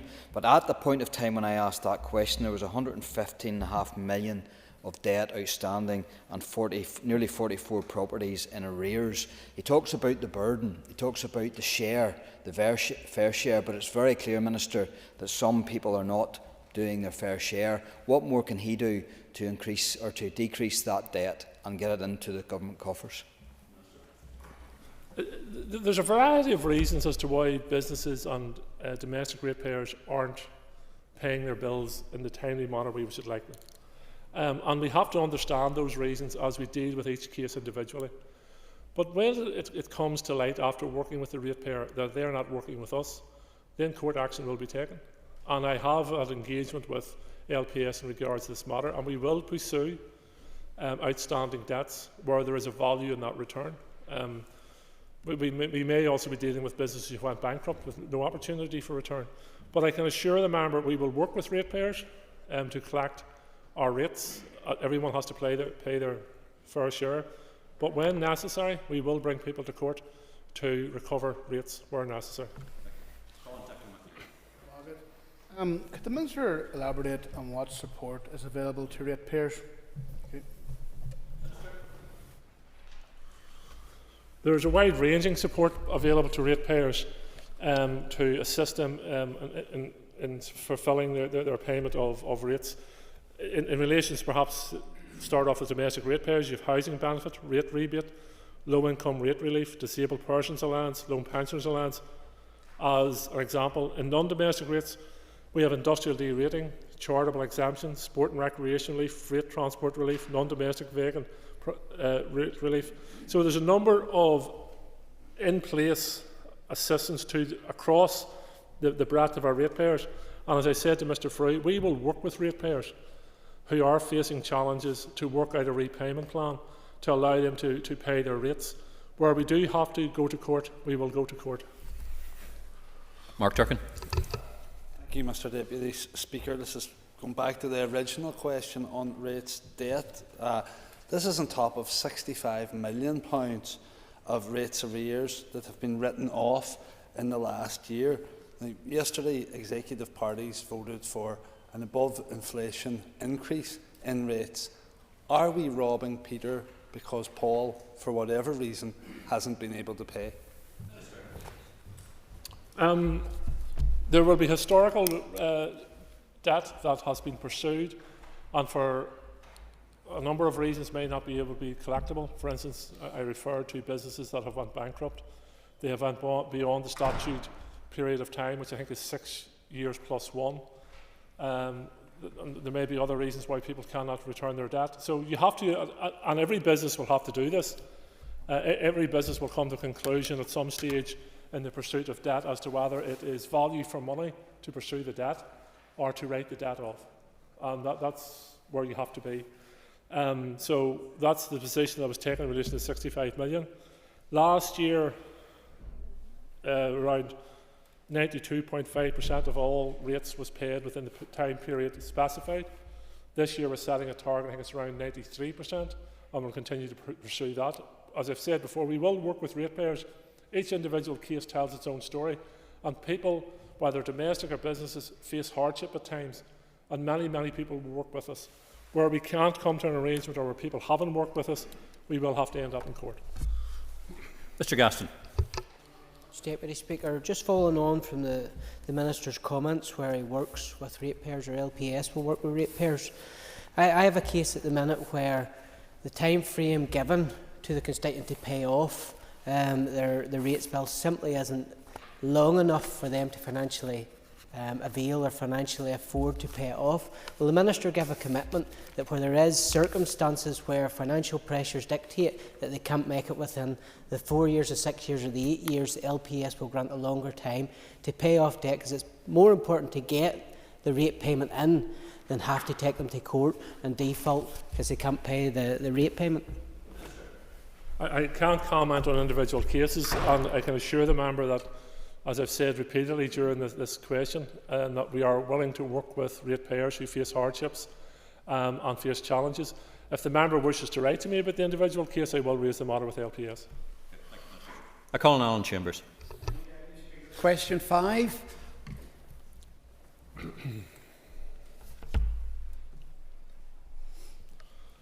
The Executive's focus must be on wider budget sustainability. We must also look at how we can do things better, improving efficiency and focusing on desired outcomes. While income generation will be part of this, decisions must be based on the economic and social context and the need to deliver the public services our citizens expect. The Executive Budget Sustainability Plan outlined additional income that will be generated in 24-25 and the amount of possible additional income for 25-26. The plan also committed the Executive to completion of a strategic review of income generation measures, and that work will commence following the finalisation of the 25-26 budget. However, I also believe it is incumbent on every Minister to consider the appropriate income generation measures for their own department, and that does not require the Department of Finance-led discussions. Can I ask the Minister if the Executive has considered utilisation of Northern Ireland Water, or does the Executive have other plans on how to provide the required funding to enable upgrades of failing wastewater plants in the Greater Belfast area? The Executive has an agreed position in relation to NI Water, that it will remain a government-owned company and that it will be funded through the general grant as is currently done. Does the Department of Finance view as the main factors? What does the Department of Finance view as the main factors in sustainable budgets? Thank you. Sustainable budgets are not just about revenue raising; they are about doing things better, and of course that means being as efficient as possible, but also means ensuring we are doing the right things by focusing on the desired outcomes. As part of the Budget Sustainability Plan Forward Work Programme, my department are taking forward a number of key steps to improve the sustainability of our budgets. This includes working with all departments on the development of a longer-term fiscal sustainability plans, and this will help us understand the trajectory of spend associated with the strategic direction and plan changes. Thank you, Mr Deputy Speaker. Minister, the Budget Sustainability Plan sets out income or revenue generation plans, some of which involve no ministerial direction or decision and are tiny and frankly a bit surreal. They include things like hospital canteen charges and indeed ordnance survey map charges, hardly revolutionary stuff. Indeed, in a written answer to me, it was revealed that the departments had actually raised more money from those measures than in the years covered by the Budget Sustainability Plan. So can I ask, do you have a target for further fiscal devolution, real meaningful revenue raising, not for its own sake, but to better deliver public services? Because that is, I suppose, what we're all here for. I think it's only right and proper that departments continually review the cost of them doing business, and where they are providing services, that they satisfy themselves that the charge they have on them services is covering the cost of those services and is not placing a further burden on the public purse. And that sometimes requires decisions to be made in terms of you refer to canteens or you refer to whatever matter it may be. In some instances, departments haven't raised costs in some matters for 10, 15 years. That's unsustainable. So you have to start and look at those as well. And I suspect if I was to introduce new revenue-raising measures without having departments to look at those, you would quite rightly challenge me over those. So in terms of fiscal devolution, I am ambitious about fiscal devolution.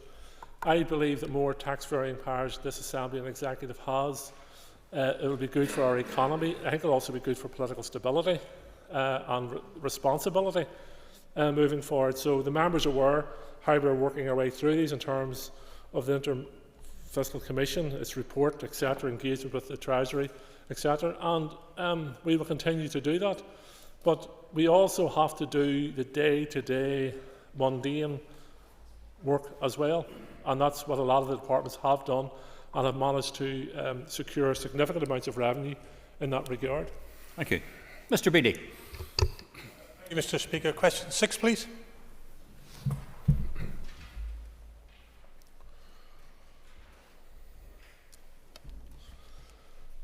Assaults upon those serving the public are an affront to us all.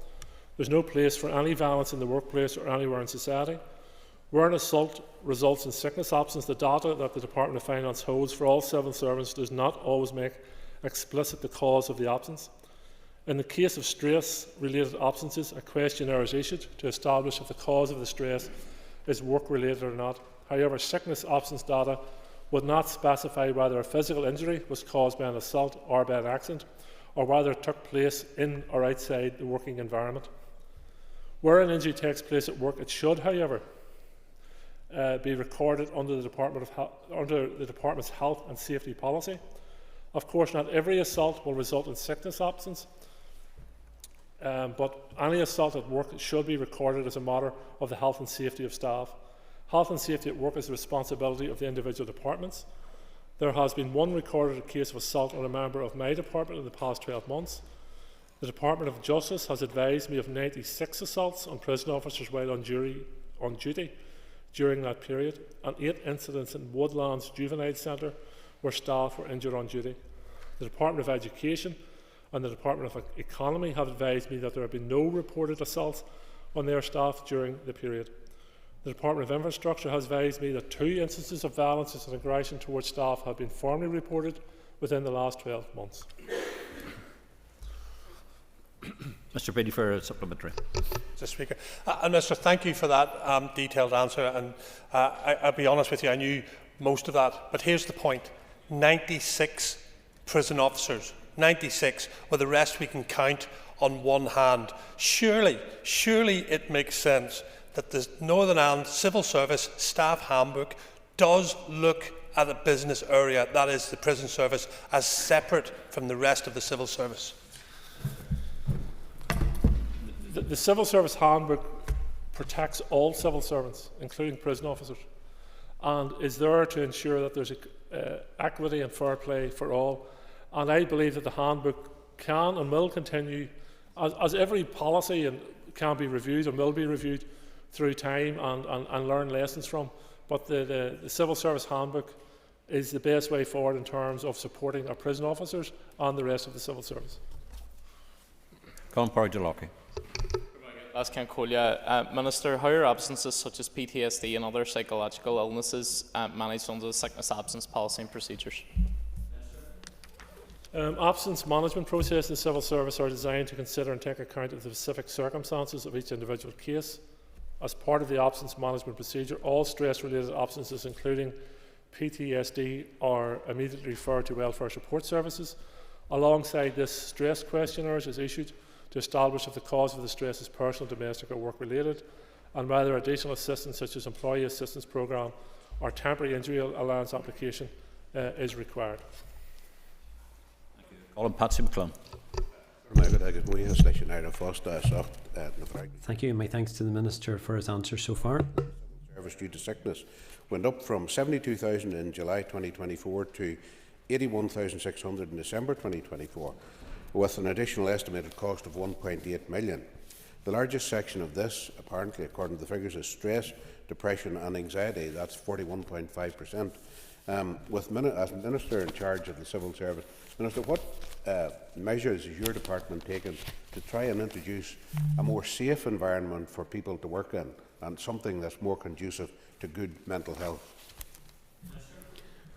I think the supporting and working with our staff is vitally important, and ensuring that there is an environment under which they feel cherished and valued is also important. And the department is working closely with the trade union side in relation to how we continue to broaden that support and offer that support to our civil servants. Across society and across some businesses, there appears to be an increase in sickness levels. That's maybe specifically a range of issues come to that. And we have to understand the trends within that to ensure that we offer the proper remedies to it. But I will continue to work along with my department, along with the trade union side, to ensure that we have the right policies in place to support our staff. Well, on Joanne Bunting, and you've got a minute, Joanne. Thanks, Mr Deputy Speaker. Question 7. The law concerning shared property management is complex. While it's based in land law, it also potentially touches and concerns areas of laws that are responsibility of other departments, such as communities, in respect of housing policy and economy, in respect of consumer protection and company law. That said, scoping work by the Civil Law Reform team in my department is underway to review the regulation of property management and companies, service charges and other aspects relating to the shared property management. As part of the project, meetings are being held with concerned parties and stakeholders to gain insight into the issue around shared property management. And if the member wishes to engage with that team, I'm more than happy to facilitate that meeting. That ends the period for listed questions. We'll now move on to 15 minutes of topical questions. Question number 4 has been withdrawn. I call on Matthew O'Toole. Over to you, Matthew. Thank you, Deputy Speaker. Minister, Lough Neagh is an ecological disaster. We cannot build sufficient social homes, and there's a crisis in terms of delivering the economic infrastructure we need. All of that can be brought back to NI Water not being properly funded. You have ruled out water charges, fair enough. You've talked about developer charges, no further detail. Can you give some detail, as the person who was Infrastructure Minister until a few weeks ago and is Finance Minister now, how we will invest in wastewater infrastructure for the rest of this mandate, and please be specific. Minister. I can't hop from Finance Minister to Infrastructure Minister then back and forth. I'm more than happy to answer you as Finance Minister. We will continue to support NI Water the way we have been doing over this last number of years. This year, NI Water is receiving £500 million worth of public funding. £500 million worth. And I think that in itself is a testament of how the Executive is supporting NI Water moving forward. You only have to cast your eye to England to see what the alternatives deliver for you. The alternative funding measures, which some in this chamber may support in relation to privatisation or mutualisation, has led to increased debt of the water companies, increased pollution, less service to the public, and less investment in the infrastructure that was promised under privatisation. So that's not the model of the way forward. What we want to ensure is that the money, public money, is being used effectively and efficiently in delivering the services that are required. And I refer back to the point I've made several times. In the October monitoring round, or the January monitoring round, we offered NI Water £19 million, 2,500 homes connected. So let's see if there's more schemes like that can be achieved. As part of the Transformation Fund, £15 million to deal with stormwater and rainwater in a different way, so you don't have to direct it towards very, very expensive wastewater treatment works. But they should only be used to treat wastewater. So different ways of doing things. And I think there's a challenge there for the Executive and NI Water on how we do things differently. You say that we'll continue the way we have been for the last few years in relation to NI Water. Will be tearing their hair out. Lough Neagh is an open-air cesspool. Your constituency faces onto it. The previous Sinn Féin Communities Minister promised 100,000 homes in the next 15 years. How in God's name we deliver those without proper investment, I don't know. Can I ask, are you genuine? And by the way, this issue about comparing it to England, nobody, certainly in the opposition, is calling for an English-style system. Far from it. But that does not mean that we simply drift along as we have been. Are you specifically saying that NI Water will have the first call on capital investment going forward? Because that is the upshot of what you're saying, that we're going to continue to fund it in exactly the same way as we have done through monitoring rounds, dribs and drabs. Mr. O'Toole, you were asked to ask a question. You haven't asked a question, and I think you forfeited the right for the supplementary because that went on for rather far too long. Mr. Brett.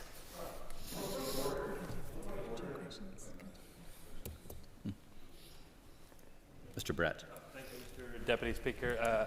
The Minister will be aware of the report issued by the Comptroller and Auditor General in relation to the annual accounts for the Department for the Economy. the department took the unprecedented step of disclaiming those accounts.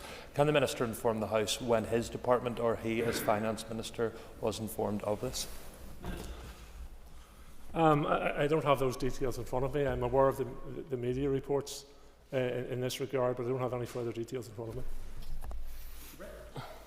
Thank you, Mr. Deputy Speaker. Would the Minister then commit that his department did look at this issue? This covered £1 billion of funding that was allocated by his department to the Department for the Economy that could not be qualified by the Northern Ireland Audit Office.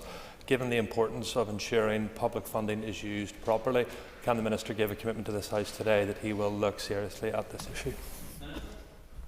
It's my understanding that the issues identified by NI Audit Office through its disclaimer opinion are not about value for money, propriety or how the department manages its budget, but relates to the complexity of the consolidation process. So I will follow it up with my officials, but at this moment in time I have no concerns in relation to the value for money or propriety in this regard, but I'm more than happy to ask my officials to follow it up. Mr. Gaston.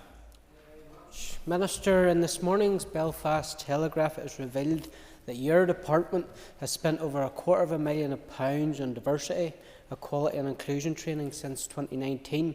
What are you doing to cut back on that wastage?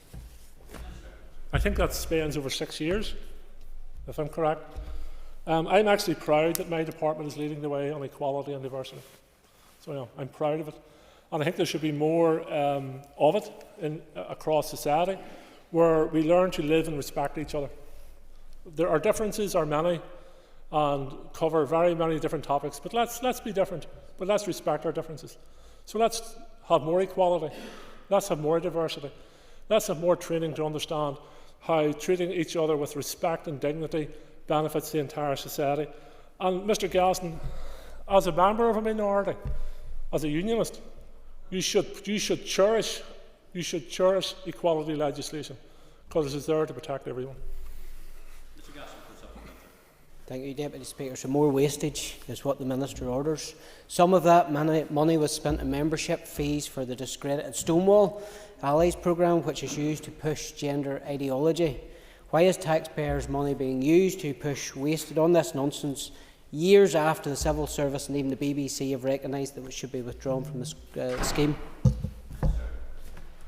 Well, this nonsense that Mr. Gaston talks about also refers to support for people with disabilities, for deaf, people with sight impairments.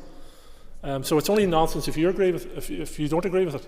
Is that what we're going to base it on? See, I'm not going to base my equality work in my department based on whether I agree with it or not, on whether it is right in terms of protecting minorities and those who are disadvantaged in our society.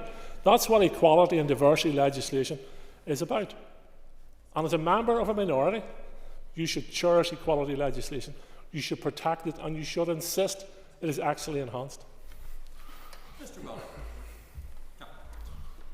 Margaret Laskin Curley.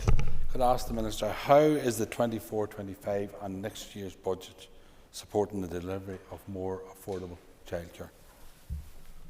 I think this is an area where the Executive has made huge strides forward. In the 24-25 budget, from a standstill, we invested £25 million in early learning and childcare. The draft budget, which is currently out for consultation, is looking to invest £50 million and add another £5 million to that as part of the June monitoring round. We have made huge strides forward, a lot more to be done, but I do think there has been significant progress made. Mr. Butler for supplementary. Margaret, and could I thank the Minister for that answer, but following on from that, Minister, can you outline how the Department is supporting childcare providers through the rating? Minister.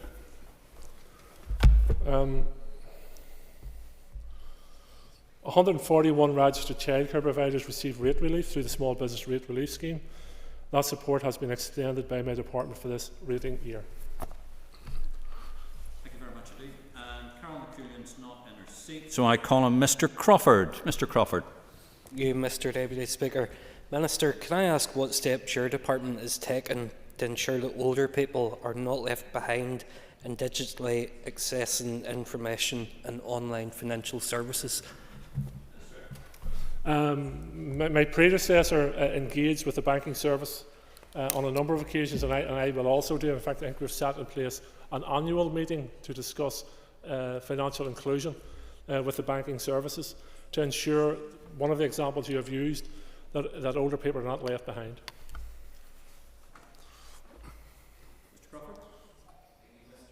Thank you, Minister. Minister, what safeguards are being implemented to protect older people from digital fraud and scams as they increasingly access financial services online?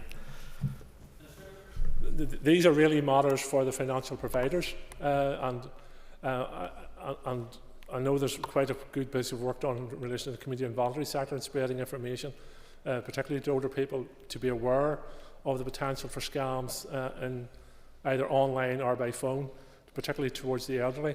As I said, we do engage with the financial sector and will continue to do so to ensure they're doing everything they can to support the vulnerable in society. I call on Peter McReynolds. Minister, high streets are essential for our economy and jobs. What update can you give us on relevant recommendations from the High Street Task Force report regarding your department?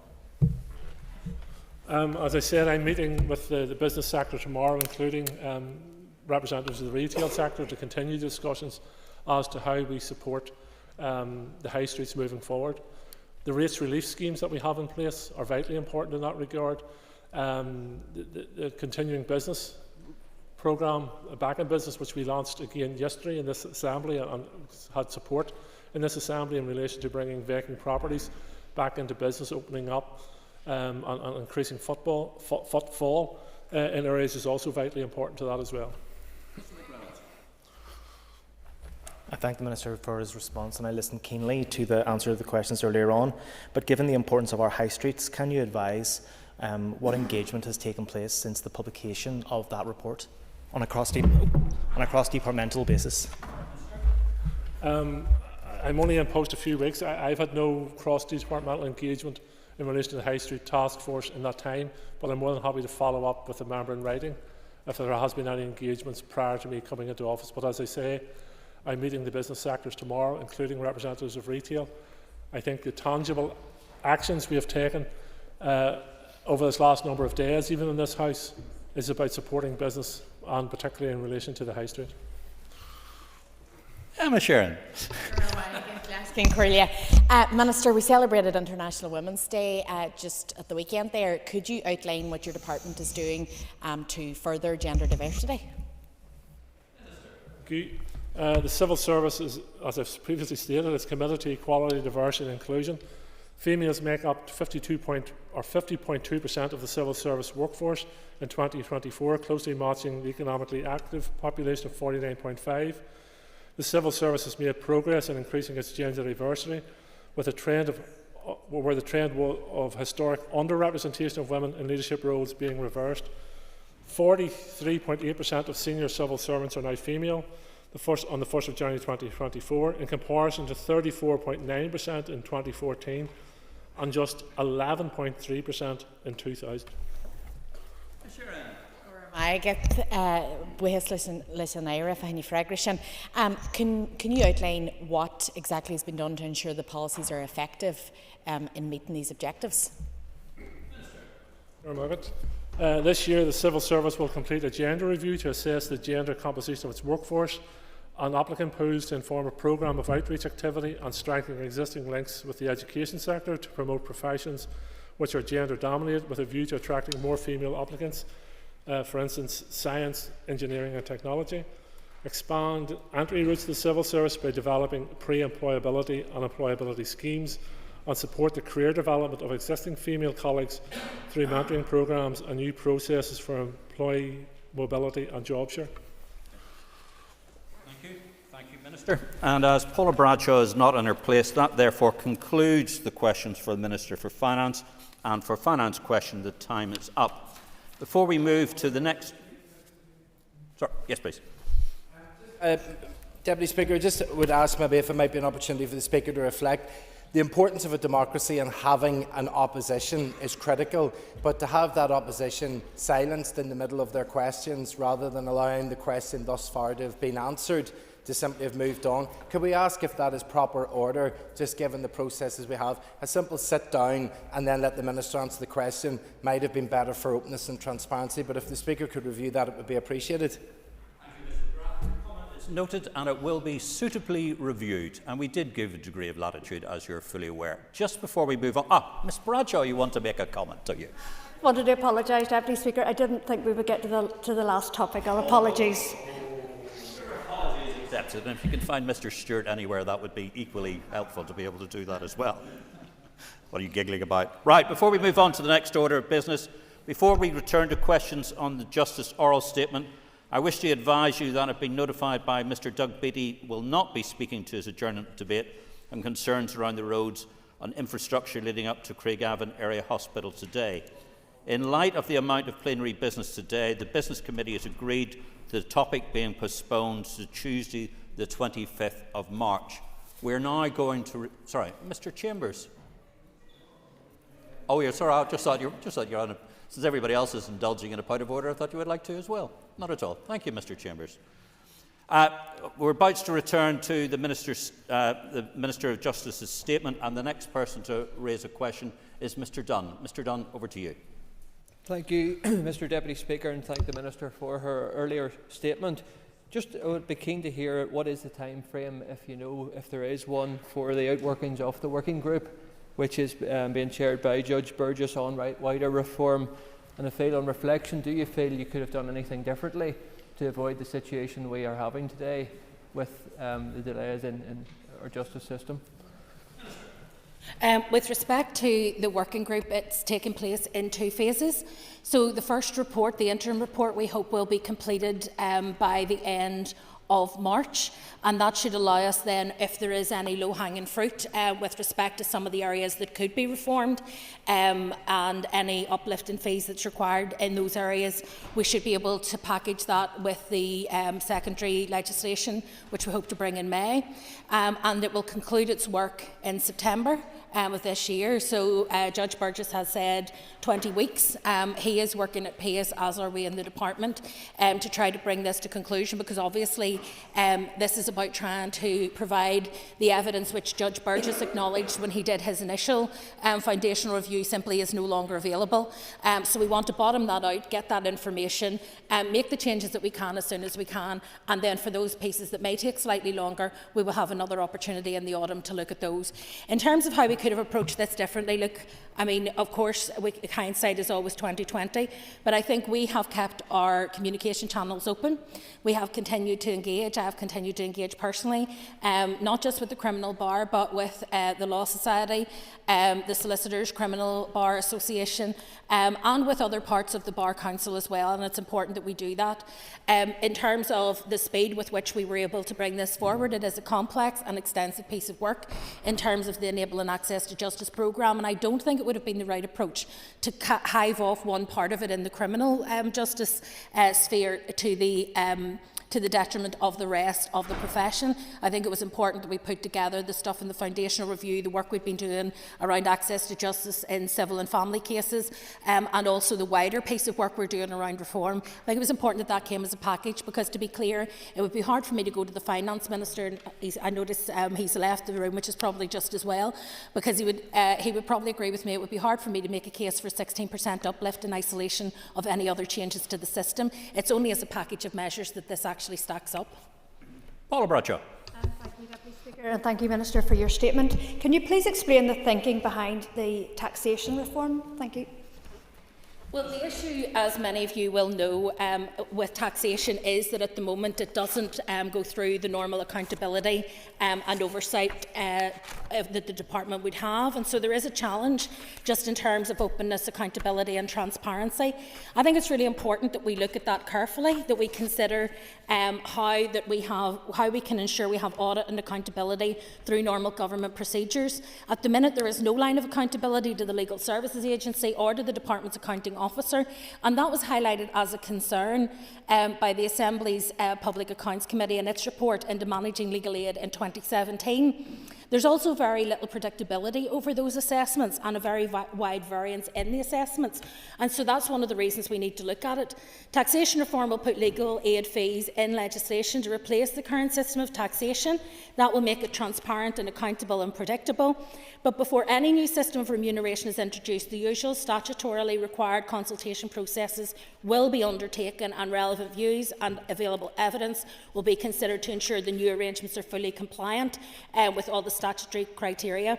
Representative bodies have and will continue to be engaged throughout the reform process, and the Department remains cognizant of its duty when introducing any alternative system of payment to have regard to the statutory criteria set down in the Access to Justice NI Order 2003 and the Legal Aid Advice and Assistance NI Order 1981. Thank you. I call on Danny Baker. Minister, have you the funding available at present to deliver the proposed additional 9.8 million uplift and the 3.5 backdated uplift?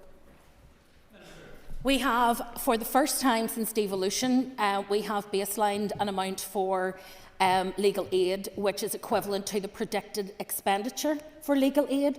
So, as members will appreciate, in normal terms, we get around 2/3 to 3/4 of legal aid baselined, and the remainder we have to wait on monitoring rounds in the hope of actually getting that money into the department. That has knock-on effects right across the system.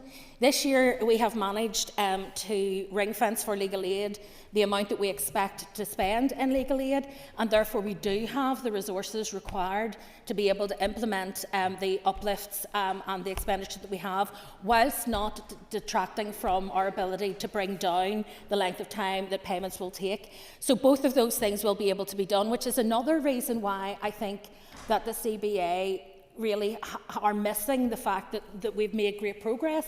One of the complaints has been the length of time it takes to get paid. We're introducing interim payments, which mean that barristers will see the results of this 16% uplift much more quickly than they might have done. We're also shortening the time frame within which we will be able to pay bills in year, which I think again is good news for everybody in the profession. And then thirdly, we were able to provide for the uplift of 16% across the board. And if I could, Mr Speaker, take the opportunity just in this, because your colleague, Ms Ferguson, had asked the issue around the immigration practitioners and the uplift there. To be clear, I said earlier that we were intending to uplift the immigration practitioners by more than 16%. To put a figure on that, it's 30% was the recommended uplift for immigration practitioners, so it's not 10%. I don't know where that figure has come from, but it's 30% for immigration practitioners, and that's based on the outworkings of a review done in England and Wales earlier this year. Well, Mr Butler. Speaker, thank the Minister for her detailed oral statement. Could the Minister elaborate on the types of victims and witnesses who are particularly vulnerable? I think it's on page 7 of the statement, and also if the Department's in a position to offer any assistance and help to those whilst they wait for legal redress. Well, as the member will appreciate, we're talking about Category A cases, so those would be serious sexual offence cases, rape, murder. So some of the most complex cases with some very vulnerable witnesses who will be engaged in that process, and those who will be experiencing trauma. They also tend to be cases that are much slower to bring to court because of the rigour of having to find all of the evidence and meet those requirements, and so often victims will be awaiting trial for quite a lengthy period. It will also include multi-defendant trials, Category D multi-defendant trials, which would include some of the kind of complex fraud or complex paramilitary or terrorism cases. And again, that has a particular knock-on effect in terms of the stress of victims and witnesses. But there will also be, Mr Deputy Speaker, some victims who are in multiple ways vulnerable, who for health reasons, for medical reasons, and for a whole host of other reasons, find themselves becoming increasingly vulnerable throughout the course of a trial. It can be due to age, it can be due, as I say, to health impairments, and it can be due to serious illness. And in all of those cases, people are incredibly vulnerable, and often the longer they have to wait, the more difficult it will be for them to be able to make their case. In terms of the additional support that the department can offer, as you know, we already fund victim support for the work that they do, and they have been leaning in very heavily to support those victims who are waiting for a long time. I spoke earlier of the work that the Public Prosecution Service, both their prosecutors and their Victims and Witness Care Unit, have been doing, and they have had to redirect resources into that space to try to support and encourage victims, many of whom may have been reluctant in the beginning to take cases because of the intimate nature, for example, of the violence that they may be having to speak about, and who are now considering withdrawing cooperation from PPS, with all of the consequences that has, both for them but also for us as a society, if those cases are not actually prosecuted in court. So there is work going on to try to support those victims and witnesses to ensure that we can manage and reduce the level of attrition that might otherwise be expected. But for some, and I will be very candid, Mr Deputy Speaker, for some of the witnesses in some of these cases, the clock is literally ticking on them and their ability to be able to give evidence in court because of their health. And I would be really concerned that some of those cases may never reach court unless the derogation is implemented and implemented swiftly. I call on Connie Egan. Thank you, Deputy Speaker. Minister, could I ask for your assessment on the regulation of lawyers' complaints about them and quality of service? Well, I think in terms of quality of service, I mentioned earlier that I think in the main the public get a good quality of service from the legal profession here in Northern Ireland. We have very high standards in terms of our legal professionals, and they do very good work, and so I think that that is welcome. However, there will always be a minority who are unhappy with how the legal profession treat them, or are unhappy with the outcome of the advice that they have received. So the vast majority of stakeholders, while they would report feeling that the services they received were helpful, necessary and provided with care, those who feel that they have not been in receipt of those services will often also complain that they feel unable to make an effective complaint about the representative if they feel they need to, or are unaware who to turn to when they feel that they haven't been well served.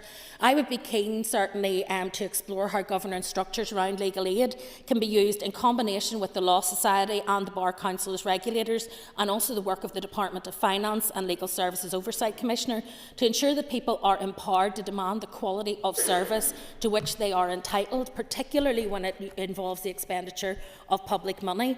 I don't want certainly to step into areas that are already occupied by regulatory bodies or by the Minister of Finance, but it is about saying that where we are funding through the Department of Justice and through legal aid services for people, we want to take responsibility for ensuring the quality of those services, and that there's meaningful recourse for people when they don't feel well served. The fear for many is that if they complain to the Bar Council or to the Law Society, that they will then struggle, first of all, to get their case taken seriously, because ultimately it's other solicitors or barristers who will make the judgment as to whether or not the behaviour is appropriate, or that they might blot their copybook with future solicitors or barristers if they then go looking for alternative legal advice. And that obviously, whilst that is a perception rather than a proven reality, it is a barrier to people feeling confident about coming forward. There is, of course, a legal services ombudsman office that people can go to, but again, I think what we need to do is work with the professions who are already very engaged in trying to improve professionalism and standards throughout the profession. I think we need to work with them very closely to ensure that where we can be of assistance, either through legal aid or through the Department of Finance, that we're able to offer them that support in the work that they're trying to do. I call on Matthew O'Toole. Thank you, Deputy Speaker. Minister, this feels to me like a 16-page statement which can be summarised as, it's not me, it's them. Given your department has been held by yourself and your party for the last 15 years, it's a very sorry position that we now appear to be in open war between yourself and the criminal bar. Is this really the best way to conduct this negotiation, to bring a statement like this to the Assembly? Well, the member clearly didn't hear my answer to his colleague who asked basically the same question before lunchtime, because Mr McNulty asked almost word for word the same. First of all, as I said, I'm not at war with the criminal bar. I'm in negotiation and discussion with the criminal bar in terms of how we take things forward, so there is no sense that this is about warfare, nor is the statement today about me negotiating with the bar, which is a separate issue, and engaging with the bar. This is about me informing MLAs as to the work that we have conducted in the department, about the changes that we have made to the programme as previously presented to this House in December, and updating them on progress made against the targets that we set out at that time. I think it is entirely appropriate that whilst maintaining contact with the bar and trying to resolve the outstanding issues, that I should come to this House and keep members here informed, because let's be honest, the bar are quite happy to keep members informed. So it's important that members hear also what the department has been doing, so that the members of this House are aware of the work that has been invested by myself and by my officials in terms of seeking to resolve this. But making this statement here today and setting out, I would argue, in much greater detail than Mr O'Toole has suggested, what we have tried to achieve in the department, is not precluding me from continuing to engage with the bar. In fact, if he reads the statement, which he summarised poorly, he will see that I actually paid tribute to the criminal bar as well as to other professionals for getting involved in the working group, and very much welcome the opportunity to engage with them further. Mr Blair. Thank you, Deputy Speaker, and I thank the Minister for the statement, which told us, amongst other things, that Judge Burgess is leading a working group on the issues discussed today. Can the Minister give us any insight into the views of Judge Burgess in relation to her response to his recommendations and the response from the Criminal Bar Association? I mean, first of all, to say the working group is something that was anticipated by Judge Burgess when he produced the Burgess Review, as it's become known.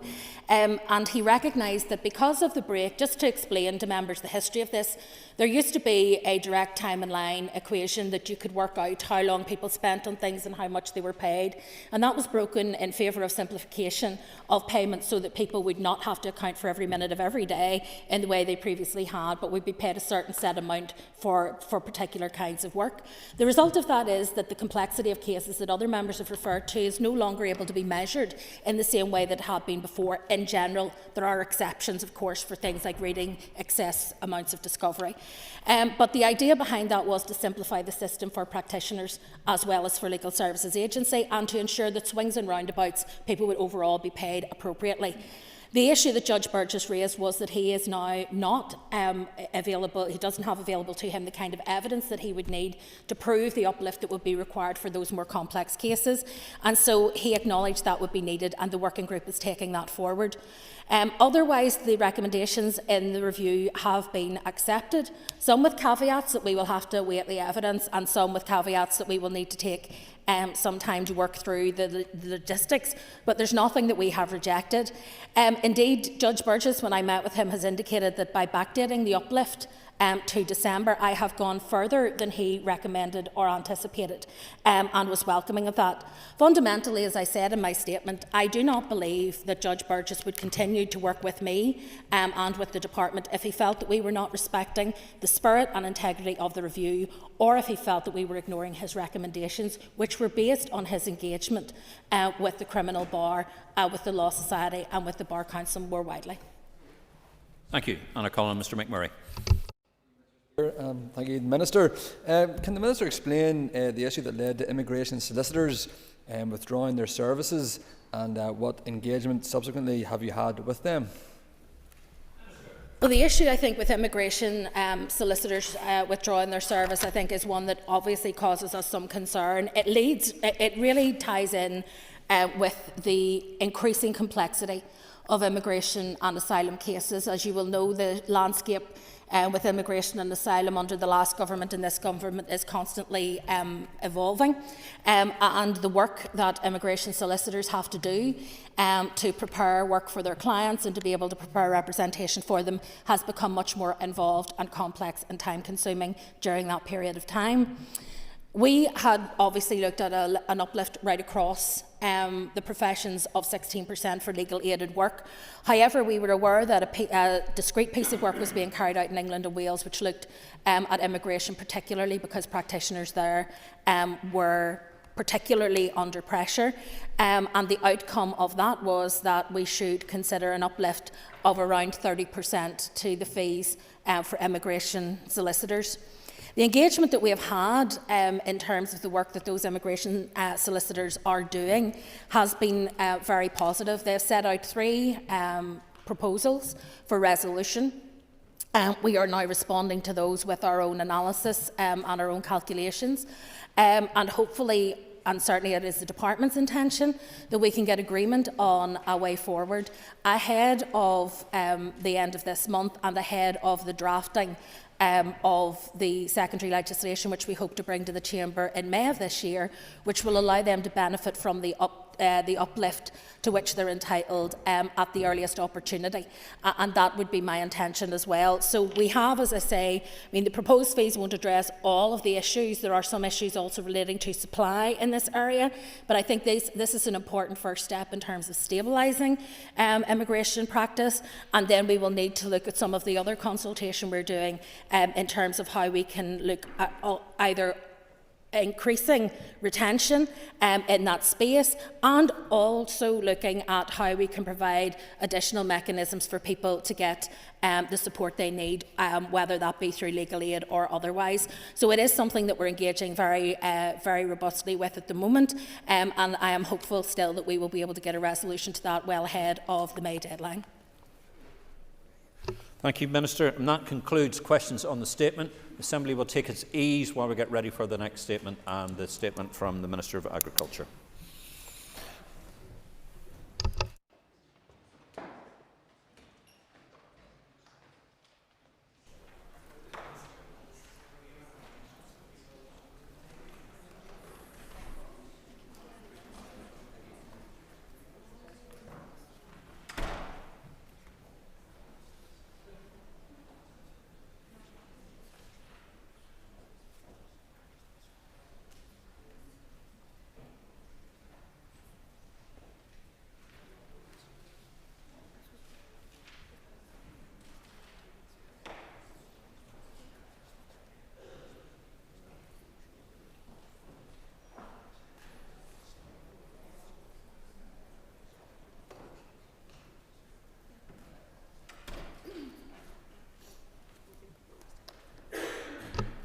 Okay, everybody, let's just settle down. Okay. Okay. Minister, ready to go? Okay. Ladies and gentlemen, the Speaker has received notice from the Minister of Agriculture, Environment and Rural Affairs that he wishes to make a statement. Before I call the Minister, I remind members that they must be concise in asking their questions. This is not an opportunity for debate, and long introductions will not be allowed. Minister, over to you. Thank you, Mr Deputy Speaker, for this opportunity to make a statement to the Assembly on the recent confirmation of foot and mouth disease in Hungary. I also intend to use the statement to highlight recent developments and ongoing departmental actions with regards to the highly pathogenic avian influenza outbreak in Northern Ireland and the ongoing incursion of the blue tongue virus in Great Britain. These 3 diseases at present pose a triple threat to our local industry. 3 diseases which we must take all possible actions to mitigate against in order to protect the livelihood of farmers, to protect our poultry and livestock, and to protect the wider agri-food economy. I will also use this statement as an opportunity to highlight to members how I intend to keep you appraised of ongoing developments in these areas in the time ahead. With respect to foot and mouth disease, on the 6th of March 2025, an outbreak was confirmed in a dairy cattle herd in Hungary near its border with Slovakia. It was the first outbreak in Hungary in almost 50 years. This outbreak followed confirmation of the disease on the 10th of January in a herd of water buffalo in Brandenburg, Germany, north of Berlin. As many of you will be aware, foot and mouth disease is a severe and highly contagious viral disease that affects cattle, sheep, pigs and other cloven-hoofed animals. It is classified as a notifiable disease, and it is essential to emphasise that failure to report it constitutes an offence. It is crucial to clarify that foot and mouth disease is not considered a public health threat, and that the Food Standards Agency has confirmed that products of animal origin remain safe for consumption. In 2001, an outbreak of foot and mouth disease resulted in dire consequences for our farming community and the wider economy, costing approximately $8 billion across the UK. The emergence of foot and mouth disease in Hungary, following so quickly after the recent finding in Germany, is therefore a significant concern not only for our livestock owners, but for the entire agriculture sector across the UK, Ireland and the EU. Hungarian officials are actively implementing steps to prevent the further spread of the disease, including ordering the culling and safe disposal of all susceptible animals on the affected holding and the establishment of disease control zones. Slovakian authorities have also instigated corresponding 3 km and 10 km zones as a result of the confirmation of foot and mouth disease in Hungary. However, they reiterate they have not confirmed any outbreak of the disease and have not had a case of foot and mouth disease in 50 years. German officials have finished surveillance in the zones established in response to the outbreak there on the 10th of January, and thankfully there have been no further confirmations. To protect Northern Ireland, we have strict import controls in place on the movement of animals and animal products from foot and mouth disease affected areas. This means that all susceptible species and their products from disease control areas in Hungary are restricted from entering Northern Ireland. This is similar to the measures which were implemented following the case of foot and mouth disease in Germany. Departmental officials have further advised that there have been no movements of susceptible live animals from Hungary or Slovakia to Northern Ireland since the beginning of this year.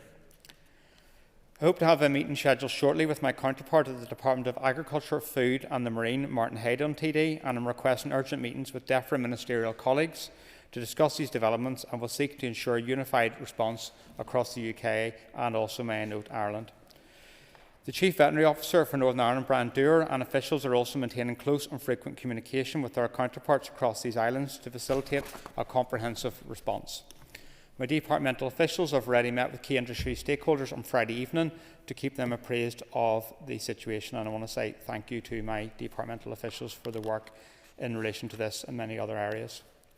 In terms of foot and mouth disease preparedness in Northern Ireland, as highlighted to all members in my written ministerial statement following the first case of foot and mouth disease in Germany in January, my department has well established robust disease control contingency plans in place to manage the risk of disease incursions and to protect our farmers and food security.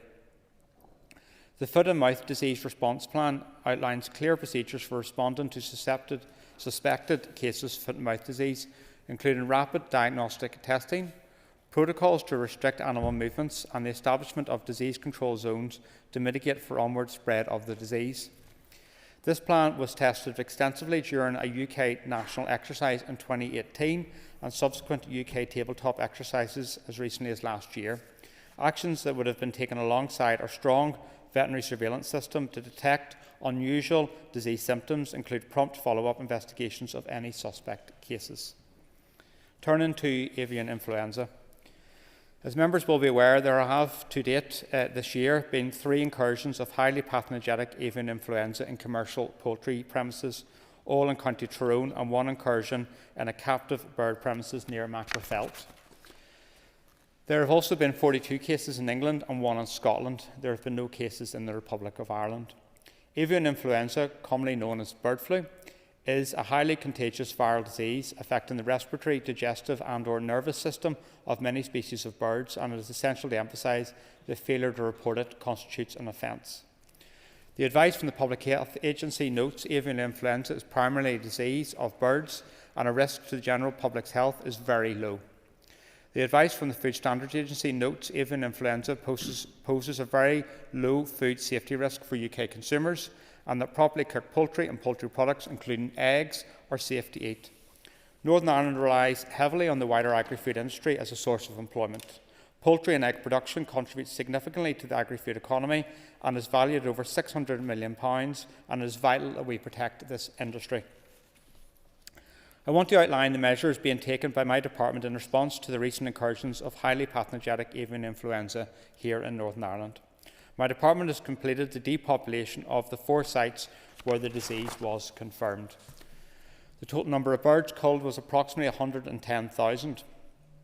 I would have put on record my thanks to the engagement and cooperation of those affected flock owners during a time which I recognise is incredibly difficult for them and also their families. I also want to thank my officials for the work in relation to this. My department has also implemented disease control zones which have been placed around all premises and the necessary surveillance activities ongoing.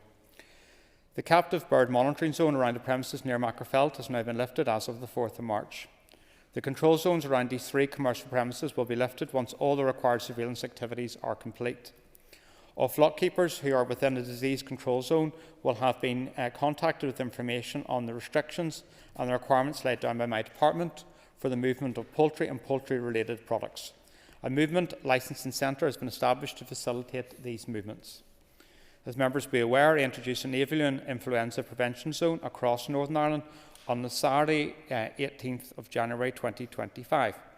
The decision to introduce the AIPZ came following the disease risk assessment carried out by DAERA veterinary officials, taking several risk factors into consideration, including results from wild bird investigations. The measures in the AIPZ include stringent mandatory biosecurity measures to help prevent the spread of the disease from wild birds or another source to poultry, and a requirement that poultry or other captive birds are provided with food and water to which wild birds have no access, and mandatory rules on cleaning and disinfection. I then took the decision on the 12th of February this year to introduce a mandatory housing order across all of Northern Ireland for all kept birds and poultry, effective from 1 minute past midnight on Monday the 17th of February. This was announced on Wednesday the 12th of February, and to permit time for the industry to prepare. In addition, a ban on poultry gatherings has been implemented in conjunction with the housing order. The housing order legally requires all bird keepers, including owners of pet birds, commercial flocks, backyard and hobby flocks, to keep their birds indoors or otherwise separate from wild birds. I was pleased that engagement with my counterpart in the Republic of Ireland, DAFA Minister Martin Hayden, resulted in the housing order applying to both jurisdictions from Monday the 17th of February. The AIPZ and associated housing order will remain in force until the risk of further incursions is decreased. My department will keep this regularly under review. My departmental officials, including the Chief Veterinary Officer, remain in close contact with colleagues across the other jurisdictions and are regularly keeping key industry stakeholders updated on our response to these incursions. The processes required have demonstrated good operational capability, which bodes well for confidence in the commitment of officials and the industry to react with the necessary actions. However, I am conscious of resource limitations should more than one of these animal disease threats impact Northern Ireland concurrently, or should we face a prolonged period of challenge. The third animal disease threat to our agri-food industry remains that of blue tongue. Blue tongue is an insect-borne viral disease to which all species of ruminants are susceptible, although sheep are most severely affected. Cattle and goats, which often appear healthy, can carry high levels of the virus and provide a source of further infection. The disease is caused by a virus which is transmitted by certain species of biting midges. Animal-to-animal transmission is not reported except through the transplantational route. The species of midge which carries the infection is found in Northern Ireland. Blue tongue can reduce milk yield, cause sickness and reduce reproductive performance, while it can also have a major impact on trade. It is a disease of animals, not humans, so there is no human or public health issues. On the 11th of November 2023, DEFRA confirmed the presence of blue tongue virus serotype BTV3 in a single cow in Kent. This follows the widespread spread of the disease in continental Europe. There are now over 200 premises confirmed with blue tongue virus serotype 3 in Great Britain. One case of BTV12 has also been confirmed in England. There have been 2 cases in Wales, which were found in sheep moved legally to Wales from the east of England. Further sampling and testing in Wales indicate the disease is not spreading locally. The restricted zone now covers a significant proportion of the east of England. A map detailing the restricted zone can be accessed on the gov.uk website. On Wednesday, the 4th of September 2024, the DEFRA Secretary of State approved 3 unauthorised BTV3 vaccines. This follows robust assessment of a Veterinary Medicines Directorate and extensive engagement with stakeholders across the UK. With this approval of unauthorised vaccines is UK-wide, the decision to use it under licence is a devolved matter. At this juncture, the use of these approved unauthorised vaccines under general licence is for livestock keepers in England, and recently the Welsh Government has approved the use of 3 unauthorised BTV3 vaccines for voluntary use under general licence in Wales from the 1st of March.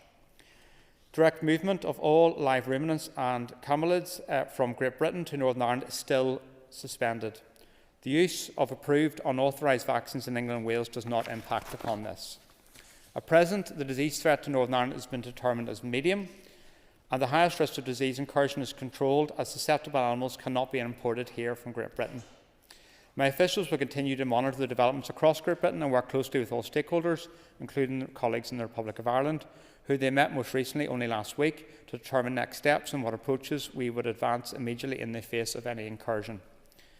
I have also been engaged with my counterparts in Great Britain and in the South on this matter since last summer.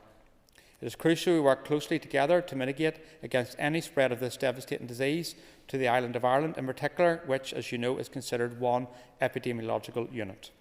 This is of paramount importance as we turn towards spring and summer, which brings with it warmer weather and the increase of midge activity, which can result in the spread of BTV from animal to animal and herd to herd. As we head into this period, my officials are planning further extensive communications on how farmers should continue to remain vigilant for BTV, and my department stands ready to take any possible mitigating steps against BTV incursion and spread in conjunction with key stakeholders. Turning to next steps and communications. In the coming weeks, I will be chairing the next scheduled meeting of the UK Interministerial Group for Environment, Food and Rural Affairs, where this triple threat to animal health and therefore our farmers' livelihoods and economies across all jurisdictions is to be discussed. I will also keep in regular and close contact on these matters with my colleagues in the South. I will ensure updates are provided as necessary to my executive colleagues and also, importantly, to the ERA Committee in the first instance, and will be happy to return to this House if there are any further significant and serious developments in the time ahead. My officials will continue extensive ongoing engagement with officials across all jurisdictions. They will also ensure regular and timely updates to all our stakeholders. This will cover not only developments across these current three threats to our agri-food industry, but also include engagement on many other challenges which must be heightened in terms of our risk to livestock in Northern Ireland, including African swine fever and the ongoing spread and maintenance of endemic diseases such as BVD and TB. My department will also continue to deploy wide-ranging communications reminding all farmers and flock keepers of the necessity of adhering to high levels of biosecurity. Comprehensive biosecurity guidance is available on the DAERA website, and adhering to this protects against disease spread in general and with regards to the triple threat animal disease threat facing our wider agri-food industry. This guidance emphasises the importance of maintaining high biosecurity standards to help reduce the risk of transmission of these three diseases. Continued vigilance is paramount, and it is essential private veterinary practitioners and flock keepers remain alert to any unusual symptoms, reporting these immediately to a veterinarian or directly to DAERA. Further detail, including photos of clinical signs of foot and mouth disease, avian influenza and blue tongue, are also available on the DAERA website. Whilst we have implemented significant protective measures, there is no room for complacency. We must continue to convey clear messages about the importance of responsible sourcing, of maintaining high biosecurity standards, and promptly reporting any unusual symptoms to help protect Northern Ireland's farms and wider industry. I would request at this time that members assist us in disseminating key messages regarding responsible sourcing, maintaining vigilance and the need for farmers to immediately report any unusual symptoms. These steps will further help to ensure the protection of our livestock and the agriculture sector, which is vital to our economy. Thank you, Mr Deputy Speaker. Thank you, Minister. I call on Patsy McClone. Thank you very much for that, Minister. And, I see a good bit of that's already on the website, almost verbatim, but thank you for that. Could you comment, Minister, please, on measures being taken to ensure all island security measures, particularly in the line of animal health and welfare, please, in regard to these measures? It did work previously. Unfortunately, I represent an area where there was a bad outbreak of foot and mouth beforehand, and catastrophic indeed for the farmer concerned. However, at that time, my party colleague Bree Georges worked very closely with the Minister to ensure that animal security and that biosecurity. Thank you, Patsy, for your question. So, whilst I work with my colleagues across the UK and I'll be chairing the next interministerial group, I'm very conscious that we're on the island of Ireland, we're one single epidemiological unit, so there's very strong, close personal relationship between myself and my counterpart down south, Martin Hayden, but also officials are constantly working with officials north and south. And that's reflected in the fact we've rolled out the housing order for avian influenza on an all-Ireland basis at the same time, and we'll continue to engage in all these measures. I'm hoping to meet up with Martin soon to talk this through, because it's important we work collectively together on this, and it's absolutely key we do that. What I would also say is that we all have a role within this House, and I think this is hopefully a matter we can all come together on in terms of disseminating that message around vigilance and early reporting, because it's really, really key we do that. Thank you very much. I call Robbie Butler, Chair of the DAERA Committee. Thank you, Mr Deputy Speaker, and I thank the Minister for his phone call to me on Friday evening to update me on that. Can I ask the Minister, in his statement he talks about, the Department says that there's been no movements of susceptible live animals from Hungary or Slovakia in Northern Ireland since the beginning of the year. Has anything been tracked before the beginning of the year? And if there has action been taken to ensure the biosecurity net is closely tied on regard to it? And could the Minister also take an opportunity to outline to us the risk that an outbreak of foot and mouth would actually pose to the agricultural community? So what we've done is we've looked at the risk window and probably a bit beyond that in terms of going to the back of the beginning of the year in terms of movements. We can give you in writing to the committee if that would be helpful in terms of an understanding of the movements perhaps over the last calendar year if that would be helpful. I think the second element of your question was important. The risk of foot and mouth to the industry and to farmers in Northern Ireland would be devastating. And that's why it's important to come in here today with the oral statement and looking for people to disseminate that messaging around vigilance and early reporting, because if people suspect this, the quicker it's reported, the better around this. And the fact that this has been uncovered in Hungary, further to the case in Germany, is where my concern is, and that's why I'm here. This is ever-evolving picture, not just in relation to foot and mouth, but in relation to other areas I've outlined, and I hope that over time we can continue to update the committee as things move, because things do move at a bit of a pace. Colin Onion-Murphy. Minister, just I suppose a supplementary to Robbie's question there. Have you had any engagement with your counterparts in the EU? So the primary liaison point between with the EU is the UK government around that, and that's the established protocol in that regard. And they will continue to do that. So I've reached out to the Secretary of State for Northern Ireland and briefed him on this on Friday, and I'm seeking a meeting with Baroness Hayman, so that's my point of contact with the UK. But I'm also conscious of a relation with North and South, and obviously the South of Ireland is a member state, so I'm trying to cover all bases in regards to that, but the primary contact point with the EU is the UK government. Colin Michelle McIlveen. I thank the Minister for a statement, and it is important to reinforce the message on the threat to our farming sector. Biosecurity is clearly key, with a requirement for vigilance and a belt and braces approach from both the Department and from farm businesses. However, there will be those who could unintentionally spread disease, and can I ask the Minister if there has been any increase in inspections of what is being brought into Northern Ireland by visitors and holiday makers, particularly through our airports? Thank you, Michelle. First of all, congratulations on your new post as Deputy Leader. Around this issue, so the Windsor Framework Implementation Regulations, I have to be conscious of that, which is in terms of largely movements between GB and NI, so that doesn't sit under my direction and control, and it's a different space we're in regards to this. But what I do know is that I asked to go and see some of the inspections that are occurring at, for example, the City Airport, where there is a sniffer dog deployed in terms of those illegal imports. I think that is a good measure that's in place, and I've asked if we can consider if there's any more scope to increase that, and that's where also I'll be discussing this with Baroness Hayman from the UK Government to see if there's any further measures we can bring in place in terms of those movements that occur between GB and NI, because I'm very conscious of the risk around this. I also want to discuss with the UK Government around the border target operating model. I know the concerns that have been expressed in terms of the inadequacy of that, and I want to explore that further with the UK Government, what they're doing in that regard. Sean Mulholland. Speaker, and thank you so much, Minister, for coming to the Chamber today. I know that you'll know that there's quite a lot of fear within particularly cattle farmers in my own constituency of North Antrim, so many of whom remember the first outbreak of foot and mouth 20 odd years ago. So I'm just wondering, Minister, if there was an outbreak of foot and mouth in Northern Ireland, what would you and your department do?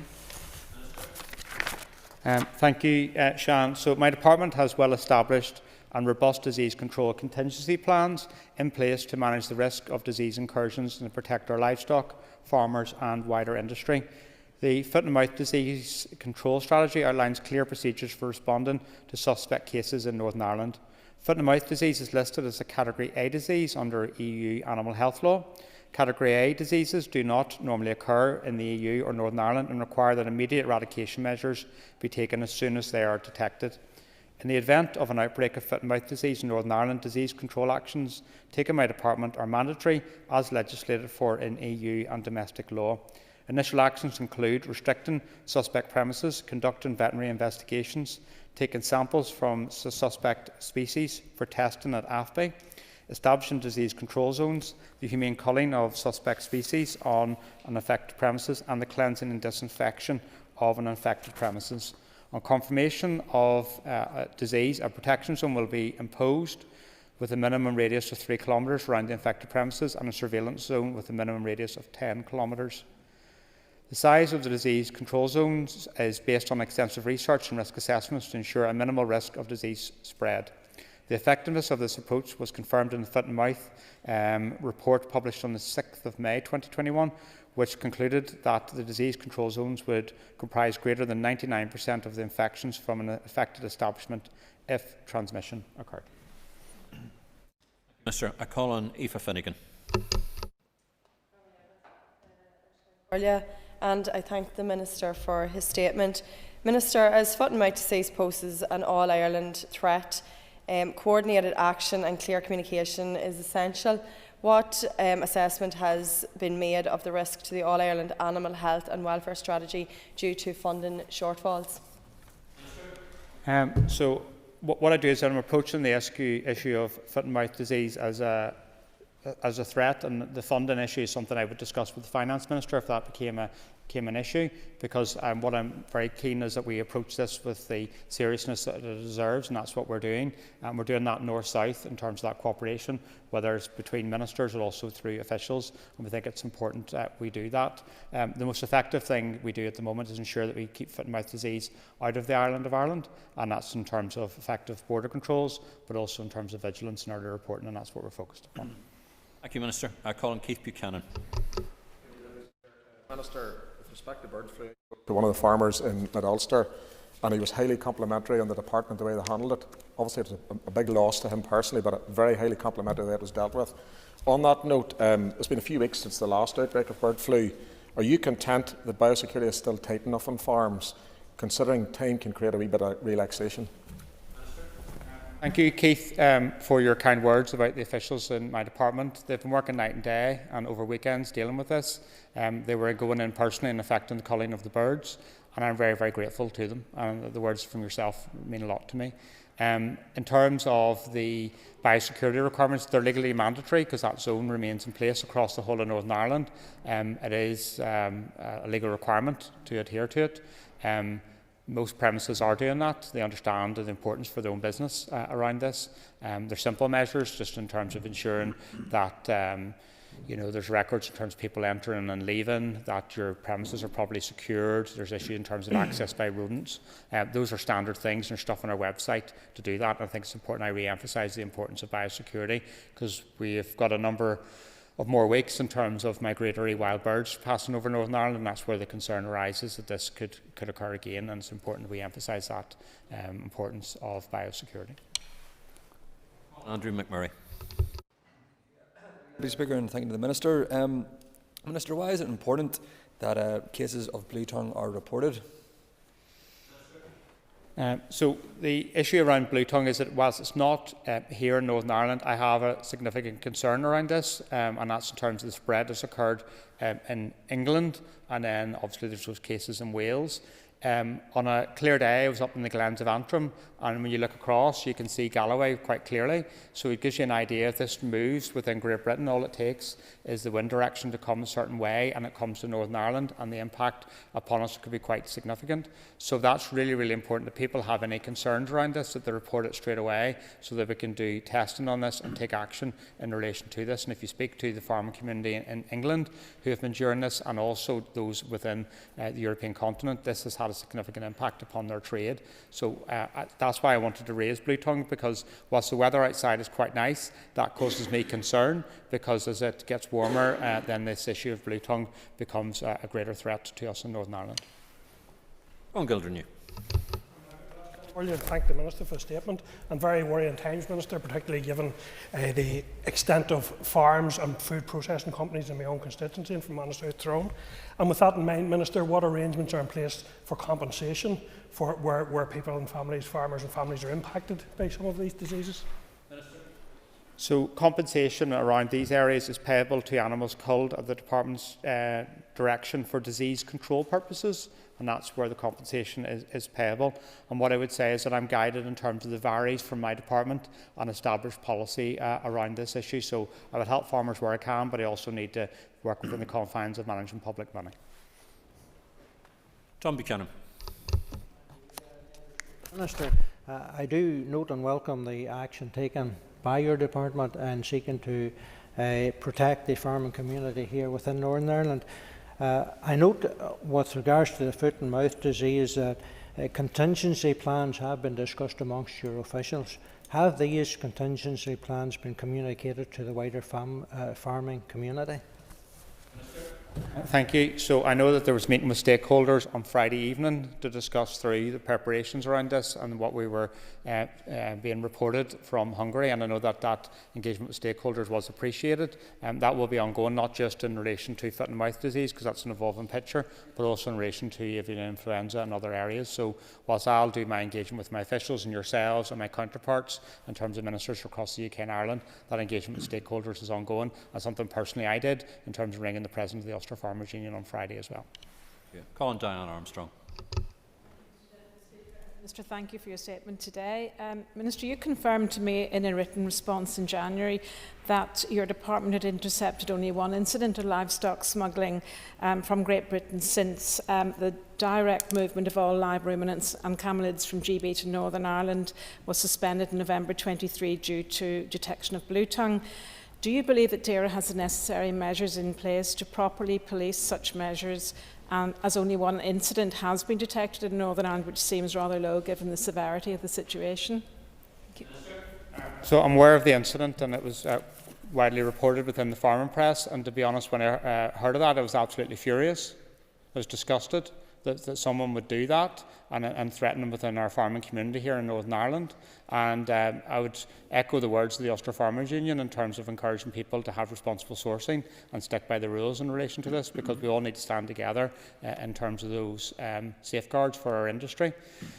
What I would say is, in terms of the movements between GB and NI, the Windsor Framework Implementation Regulations, which were made last year, means that that largely doesn't sit under my direction and control. It sits under the direction and control of the Secretary of State. So that's why I will have requested a meeting with Baroness Heyman to discuss this. That's why I also let the Secretary of State for Northern Ireland know about this, and I continue to engage with him. But that is one of the quirks of my department, that it has two ministers. I call on William Irvine. To the House today. The depopulation in relation to avian flu, the depopulation of flocks can have a huge impact on farming businesses and their cash flow. Will the Minister assure the House today that his officials will work closely with those affected to ensure that the farms can be repopulated, restocked as soon as possible? Thank you. So as I've outlined earlier, just in terms of the varies and the ability for my department to pay compensation, that is paid based upon disease control purposes. In relation to avian influenza, if a notifiable strain of avian influenza is confirmed on our premises, then compensation based on current market value will be payable for all poultry culled at the department's direction. So we'll do what we can within our varies and within established policy in relation to this. I totally understand the difficulties that farmers face when this arrives. This is something that's unexpected. It's clearly unwanted, and it's something that's unplanned for. And we will continue to work with the industry around this, particularly in terms of getting on site to do the testing and to assist with the humane culling of the poultry. But I'm also very conscious of what we have. We can support where we can within the legal varies and also managing public money around this. And I think the most effective thing is that our department works with those people affected very quickly, which I think they have been. I call on John Blair. Thank you, Deputy Speaker. Following on from a part of a response that the Minister gave a moment or two ago about reporting relevant information and conscious of shared responsibilities around these matters, could the Minister give us any information on how avian influenza is spread and how spread of disease can be prevented?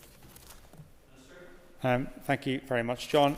The whole issue of avian influenza, a lot of people would say to me, so how did this get here? And that's probably one of the challenges in regards to this, because the disease spreads by movement of infected birds and from bird to bird by contact with contaminated body fluids and feces, either directly or through contaminated objects and surfaces. Avian influenza is not an airborne disease.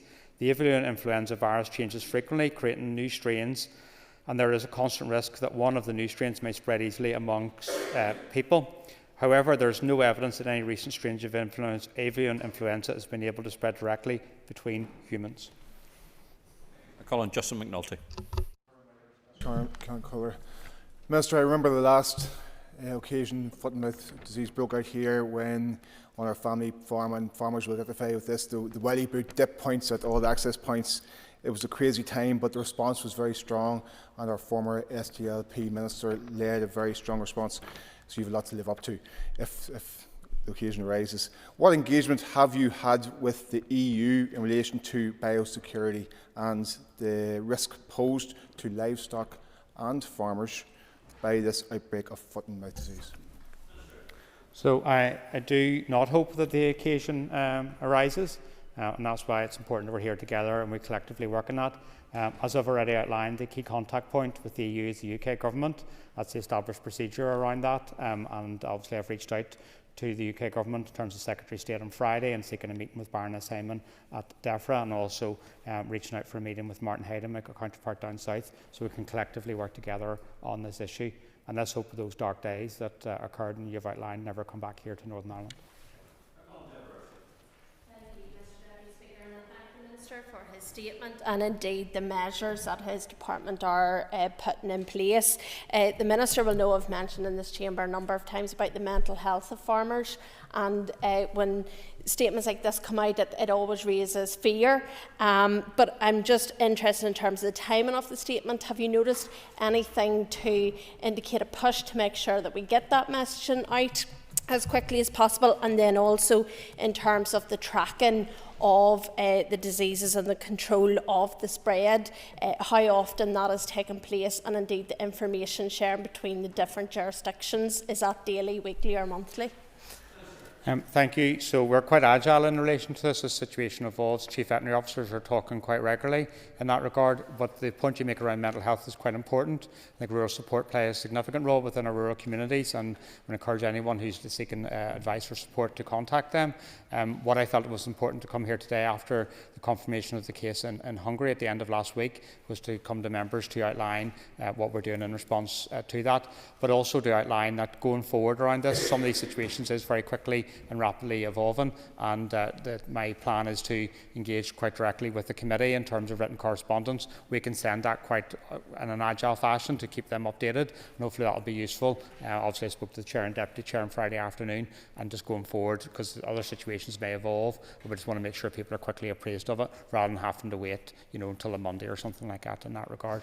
But the mental health of people, and particularly farmers, is something that's acutely aware of, particularly those who have been affected by this in terms of avian influenza, and I would really praise the work of Rural Support. Mr Gaston. Speaker. Minister, your statement tells us that animals from foot and mouth affected areas in Hungary and Germany are prevented from entering NI. However, when it comes to blue tongue, you say that the movement of all live ruminants and camelids from Great Britain to Northern Ireland is still suspended. Could the Minister spell out to the House why we don't suspend movements of animals from all of Hungary and Germany, as we have done so from Great Britain, and explain how the protocol prevents such action? So you've correctly outlined the situation in terms of ruminants moving from GB to NI as a result of the threat from blue tongue. I've not heard any serious representations to me from the farming community to ask for that to be changed. I understand the challenges that that poses, but the focus has been around keeping blue tongue out of Northern Ireland. So what I do is I put people's livelihoods, jobs and the industry ahead of ideology, and that's what we need to do around this. In terms of the approach in relation to foot and mouth disease, those areas that are around Hungary, the restrictions are in place around that, similar to what was in place in relation to the outbreak in terms of Germany, and that is important to state. That's what the arrangement's been in place, and I will continue to engage with my colleague in the south in terms of any further developments in regards to this. Mention about the emotional impact back in 2001 was desperate. It was as herds had to be culled overnight that where bloodlines had been in the family for generations. Minister, obviously you referenced the fact that the island of Ireland is a single epidemiological unit, and so too also is the island of Britain. Have you any sense from your engagement with DEFRA, are they also looking at the natural sea barrier around the island of Britain to try and prevent this disease coming in? And has lessons been learned from the previous, in 2001 when we had an outbreak, and also from the COVID lockdown as well? Has lessons been learned, do you think? Minister. So I will be engaging with ministers, as I've outlined, to discuss our planned approach in regards to this and how both ministers from the UK and also Ireland are responding to us, and I think there has to be lessons learnt around this. One of the issues, and some people will be aware in terms of the reports about the border target operating model in terms of the case of foot and mouth disease in Germany and the suboptimal nature of that, and hopefully lessons have been learnt from that in recent months. I think it's important to put on the record, to protect Northern Ireland, we do have strict import controls in place restricting the movement of animals and their food products from foot and mouth disease affected areas, as I've outlined to Mr Gaston. This means that all susceptible species and their products from disease control zones in Hungary and Slovakia are prohibited from moving to Northern Ireland. I wish to reassure you that the establishment and the size of disease control zones is based on extensive research and risk assessments to ensure a minimal risk of disease spread.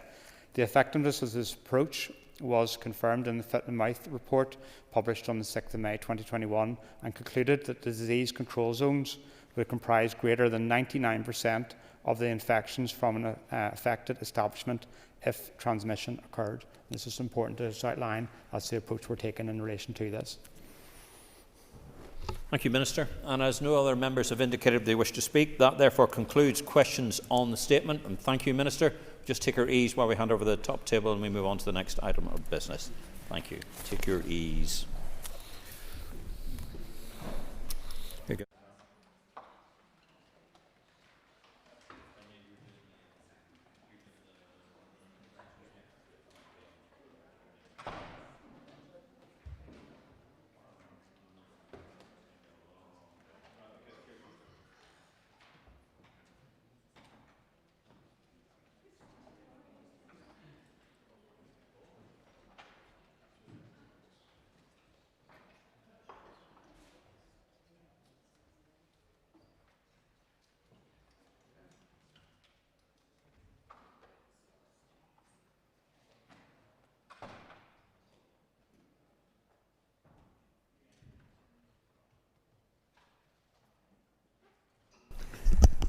Okay, members, the next item of business is a motion from the Committee for Communities. Clerk, could you please read the motion?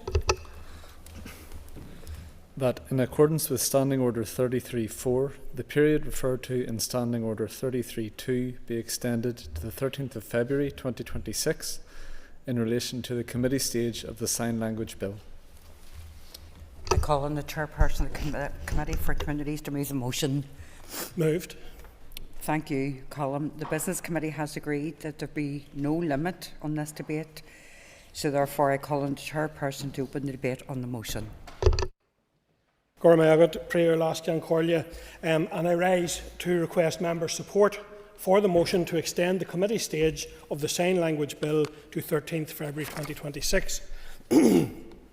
At first glance, this may seem like a significant extension, but when we take into account recess periods, Easter, summer, Halloween and Christmas, as well as a full 6-week call for evidence, we are effectively seeking around 6 additional months for the committee's scrutiny and considerations. Importantly, this is a limit, not a target. The committee will, of course, work diligently to conclude its scrutiny as soon as possible. However, this bill is unique in its scope and impact. It is not like any other bill that has come before this Assembly, and it requires an entirely new level of engagement by the committee. Following the closure of the call for evidence, the committee has scheduled 10 in-person evidence sessions to run on a fortnightly basis, allowing sufficient time for thorough review and discussion. Given the importance of accessibility for the deaf community, these sessions will be interpreted in both sign languages and recorded, then clipped and uploaded to the website within 24 to 48 hours. Additionally, the committee team will provide clear and accessible updates, including slide summaries interpreted into both Irish Sign Language and British Sign Language to be shared on social media. We hope that this will help ensure that the deaf community remains informed and fully involved throughout committee stage. All of these tasks take additional time. Unlike our usual approach with bills, the committee wants to go beyond the usual consultation process, ensuring that deaf people have the time and resources they need to digest the evidence and provide meaningful input. For the first time, members in Assembly history, individuals will be able to submit their views and evidence to committee in their own signed language via video, thanks to the support of Assembly colleagues in the IS, Engagement and Communications teams. Members of the deaf community can record their views in BSL or ASL and submit them directly to the committee. These video submissions will then be interpreted for us, the committee members, and transcribed for inclusion in the official committee report. This process should help ensure that deaf individuals can express their views naturally, rather than relying on written submissions which may not be able to reflect their full perspective. This is a significant milestone, not just for this bill, but for how we ensure true accessibility in democratic processes. It reinforces our commitment to equal participation and will set a new precedent for future engagement with linguistic minority communities. So there are also critical legislative concerns that demand close examination within the bill. This bill does include far-reaching what are known as Henry VIII powers, and as of now, the committee has not yet received a delegated powers memorandum. Committee will be seeking legal advice from the examiner of statutory rules, but we must allow sufficient time for the department to provide the necessary documentation. Furthermore, the committee still needs to continue its weekly scrutiny of the Department for Communities, covering a wide range of responsibilities, including statutory rules, emerging policy and key strategies, budgetary matters, monitoring rounds and ministerial evidence sessions. Additionally, members, we anticipate that the committee may soon have a further bill for consideration. So, Ceann Comhairle, in conclusion, this request is essential to ensure that the deaf community deserve and receive a full and transparent process that meets their needs, allows them to communicate in their own language, and that this extension allows us to consult, engage and legislate thoroughly and properly. I ask the House to support this motion, ensuring that we have the necessary time to examine this landmark bill thoroughly and deliver legislation that is robust, effective and fully informed by those it will impact the most. Thank you. I call Robbie Butler. Madam Deputy Principal Speaker, I thank the Chair of the Committee for Communities for this update, and I think it was a very worthy and worthwhile update to make, and I welcome just about everything that you have shared in there. I particularly like the way you've set out the detail of how you're going to consult with the deaf community and that they will be included in terms of that consultation in their own language. And I just ask the committee chair if he maybe could help me with just a couple of issues in regard to this. There is no doubt that in terms of the impact that this law will have, that young people potentially will see the best and most effective change in their life outcomes. And if the committee have had any talks at this stage on how they can engage with the under 18 parts of the community, ensure that they have a voice. And also for our elder community, and we had a debate here, I think last week, it was a private member's motion that was brought by Claire Sugden, that we aren't forgetting or neglecting our obligations for our elders and older members of the community who perhaps are deaf, who could provide essential testimony as to the impacts and their life's experience. But I do understand and accept that whilst it seems like a long request in terms of the period, it's much better that we get it right than get it done. Thank you. Call Brian Kingston. Speaker, and just rise just to speak briefly just in support of the request from the committee chairman. Indeed, this had unanimous support at committee, and we are keen that we are all learning through this process and to ensure that there is maximum engagement for members of the deaf community, and to provide the opportunity through both BSL and ISL for their full participation and input into this process. So we welcome this extension, and indeed if it is possible to shorten the timescale, we will do so, but we want to make sure that there is sufficient time for the phases and that proper communication. Thank you. I call the chairperson of the Committee for Communities to wind on the debate. And I welcome the support and the acknowledgement of the specific nature of this from the members. In relation to Robbie's request, thank you for that. We will absolutely, and I will ensure that we do feed in. We have engaged already pre-committee scrutiny with the sector, and we have also engaged extensively or appropriately with the youth assembly. And you're absolutely right. People at both ends of that age range do have specific requirements, and we will certainly be seeking to ensure their views are captured and reflected in our work on this bill. Thank you. So the question is that the motion standing on the order paper be agreed. All those in favour say aye. Aye. Contrary of any noes. The ayes have it. The ayes have it. The next item of business is a motion on women in agriculture. Clerk, could you please read the motion?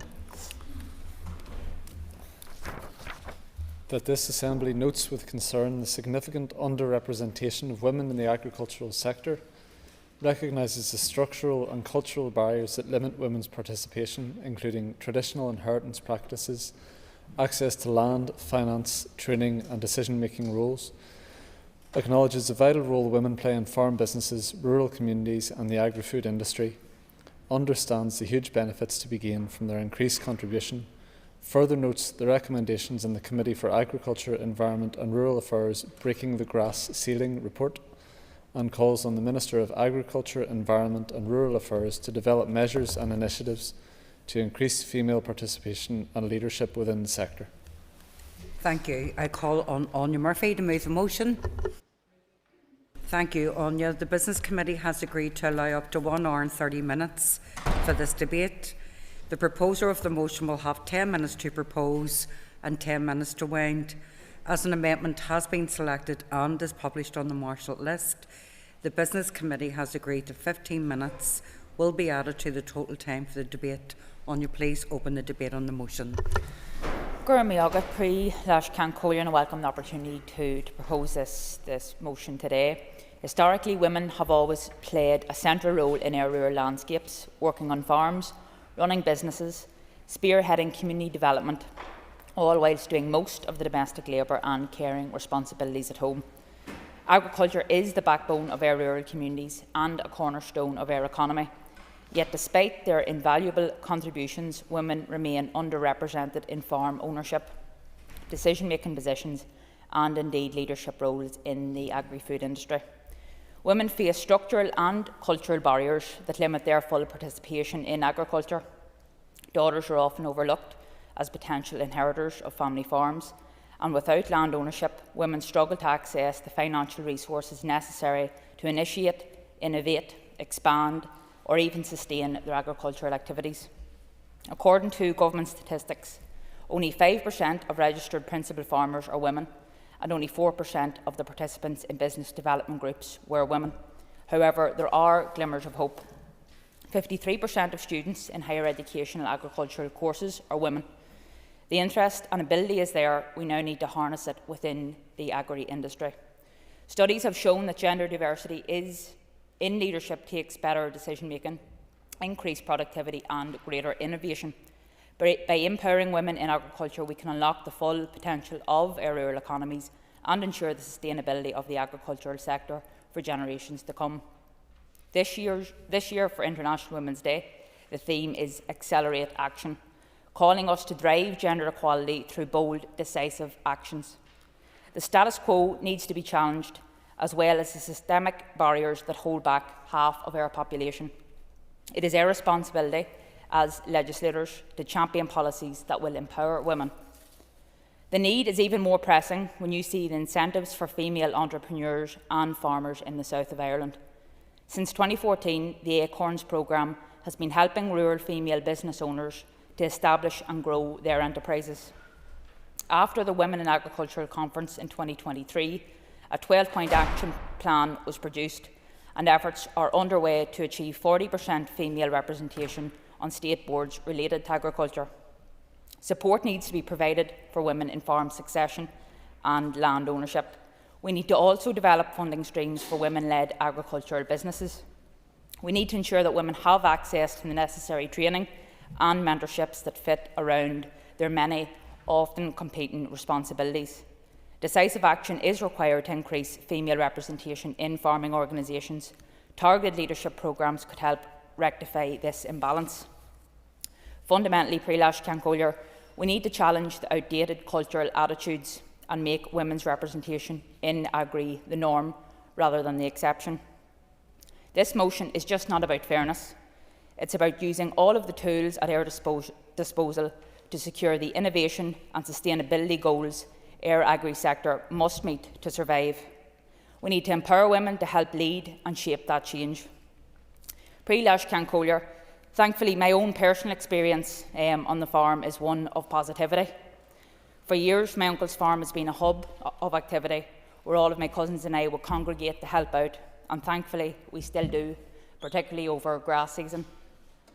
From mowing and baling in the summer months to calving, lambing, foddering and more, my interest was fostered and it was encouraged. As we look to our future, let us acknowledge that women in agriculture are not just supporting farming. They are leading it by breaking down barriers, providing better access to resources and encouraging young women to pursue careers in agriculture. We can build a more diverse, sustainable and thriving industry. Gura mé agat.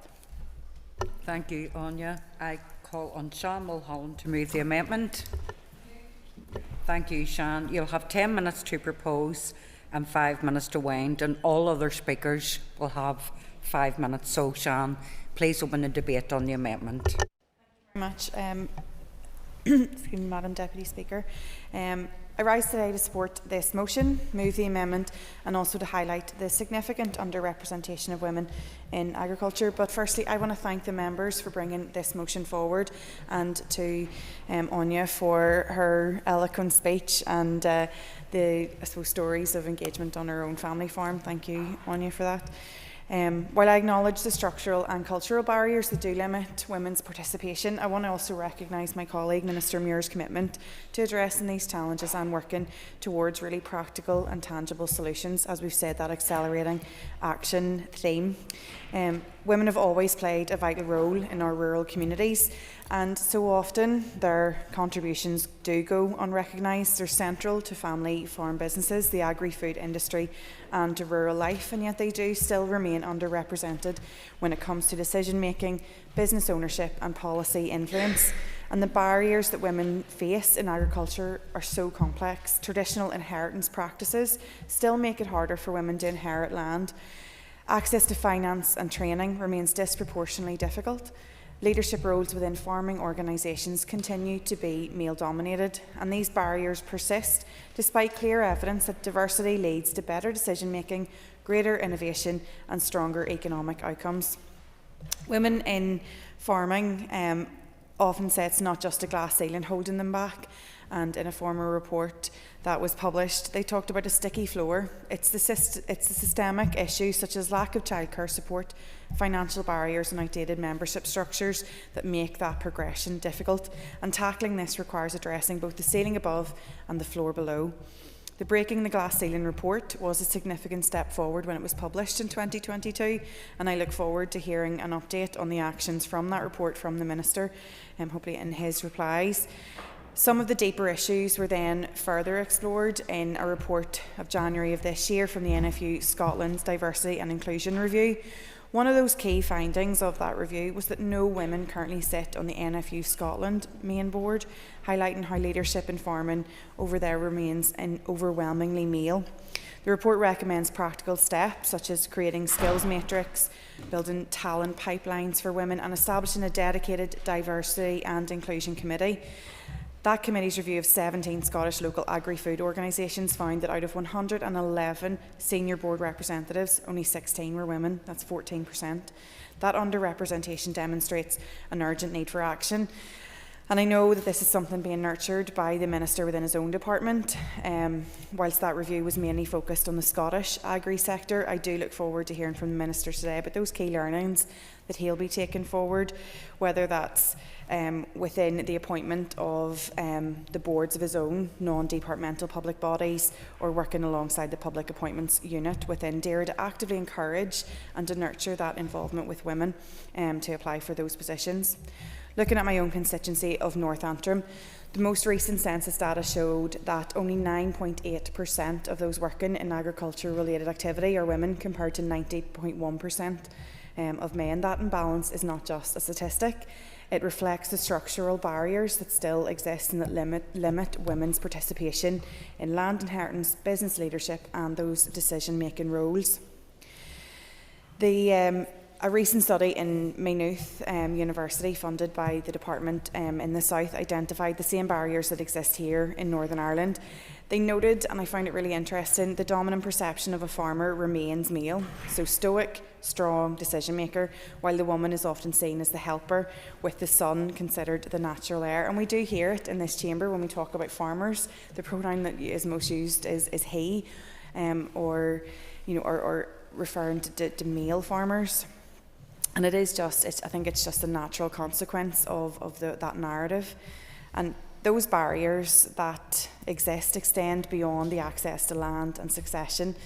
They are the challenges of balancing off-farm work, off-farm employment, the caregiving responsibilities. And I think that addressing those issues is going to require policy change that integrates agriculture policy with tax regulations, economic frameworks and social welfare entitlements as well, which is why this makes it a cross-departmental issue that has to be tackled collectively, and that's why we've laid our amendment.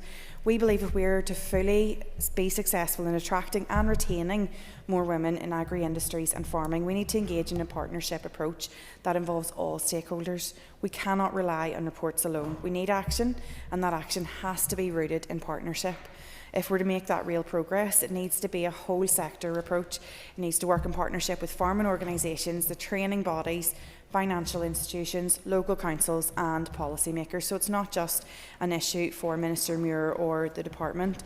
It is an opportunity for the entire agricultural community to come together and create meaningful change. I think we also have to ensure that women are supported at all career stages in farming, and that includes not just new entrants but also those returning after time spent in other employment or raising their families. Flexible learning opportunities and strong support networks can make all the difference. So even looking at the talent pipelines, looking at agricultural colleges and universities and industry bodies who could collaborate to develop women-focused training and mentorship programmes. And I do believe that's something that the ERA department has been working on in terms of that flexible methods of learning, whether you're looking at digital or e-learning, or even looking at those peer learning or mentoring spaces, I think could be really, really useful in supporting the learning of women.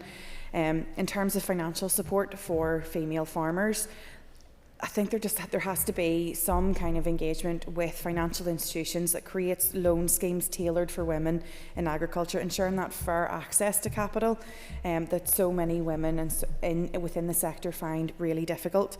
And when we're looking at childcare, there has to be a flexible working kind of initiative. So many women in farming are also caregivers, whether that be the generation above or the generation below. So partnering with rural support networks to develop either on-farm childcare solutions or flexible meeting structures, such as online participation and things like that, but also to look at the role of, I suppose, the healthcare partnerships in that as well. Minister Muir has already demonstrated, as I've said, that willingness to engage on this issue, and I really do welcome the steps that have been taken to date, especially around succession planning. That phrase, "you need to see it, debate," is so key. The more we champion and amplify the voices of women in agriculture and remove the barriers to succession, I really do think that we will be a lot more successful in that retaining and nurturing women within the agri sector. If we are serious about strengthening our agri sector and ensuring its sustainability for the future, we have to remove every barrier that we can to prevent women from participating fully. So as I've said before, they don't just need to break a glass ceiling, they need to rise from the sticky floor that's held them down for far too long, and I hope that today across this Assembly we can commit to lifting them up, creating those real opportunities and ensuring that the future of farming is truly inclusive. Thank you, Madam Deputy Speaker, and I commend the amendment to the House. Thank you, Sian. I call on Michelle McIlveen. Speaker, I'd like to thank the movers for tabling this motion today. And despite the critical role women play in farm businesses, rural communities and the wider agri-food sector, their contributions are often overlooked and undervalued. Often when farmers are depicted, we stereotypically think of male farmers, which in itself does the incredible role of women in the sector a huge disservice. And while they may not be the head of holding, women are often the glue that keeps the business and the family business together. They're often the driving force behind the success of the business, the bankers, the accountant, the organiser, the cleaner, the cook, the carer, and as the mover has also said, the extra pair of hands at lambing, calving or milking. The agriculture sector is one of the key drivers of the Northern Ireland economy, as we know. It sustains livelihoods and it builds communities. However, it appears that women do remain disproportionately excluded from key decision-making roles and leadership positions. And as a party, we recognise this imbalance and we believe that encouraging more women to have a career in this sector, whilst also promoting those who are already forging ahead in the industry, is absolutely critical. Agriculture is traditionally seen as a male-dominated industry, but women have always been at the heart of our rural communities, farming families and businesses. And I'm always delighted whenever I speak to farmers and I hear them talk about their daughters and the role that they're playing and the desire that they have to take over their farm businesses, and it really does my heart good. However, structural and historical barriers are in existence, and we've heard of those today. Barriers which obviously include the inheritance practices, the limited access to finance and land, reduced training opportunities and exclusion from decision-making processes. But despite this, many women have proven themselves to be trailblazers in the agriculture and agri-food sectors. And we only have to look at Minette Batters, former NFU president. She's just one really perfect example of how you can rise to the top. But in Northern Ireland, at 22%, we have the lowest percentage of women working in agriculture compared to the rest of the United Kingdom. The essential roles carried out by many women in the sector often go unnoticed, and more is required for women to be recognised as farmers in their own right. As a party, we are committed to supporting policies and initiatives to encourage greater female participation in the agriculture workforce. We recognise the fundamental role women play in ensuring farms remain productive, profitable and sustainable. Indeed, in our own Assembly election manifesto, we did prioritise the removal of barriers preventing women from becoming more involved in the management and control of farm businesses. We remain committed to tackling these obstacles and cultivating an environment where women flourish in agriculture. Attitudes towards women in agriculture must also change, and the mover of the amendment was very clear within that. The recommendations in the Breaking the Glass Ceiling report provide a clear roadmap to address some of the barriers women face in participating fully in all aspects of agriculture. But we must also look at the next generation, and with an increasing number of young women pursuing qualifications in agriculture CAFRE, which is key to shaping the sector.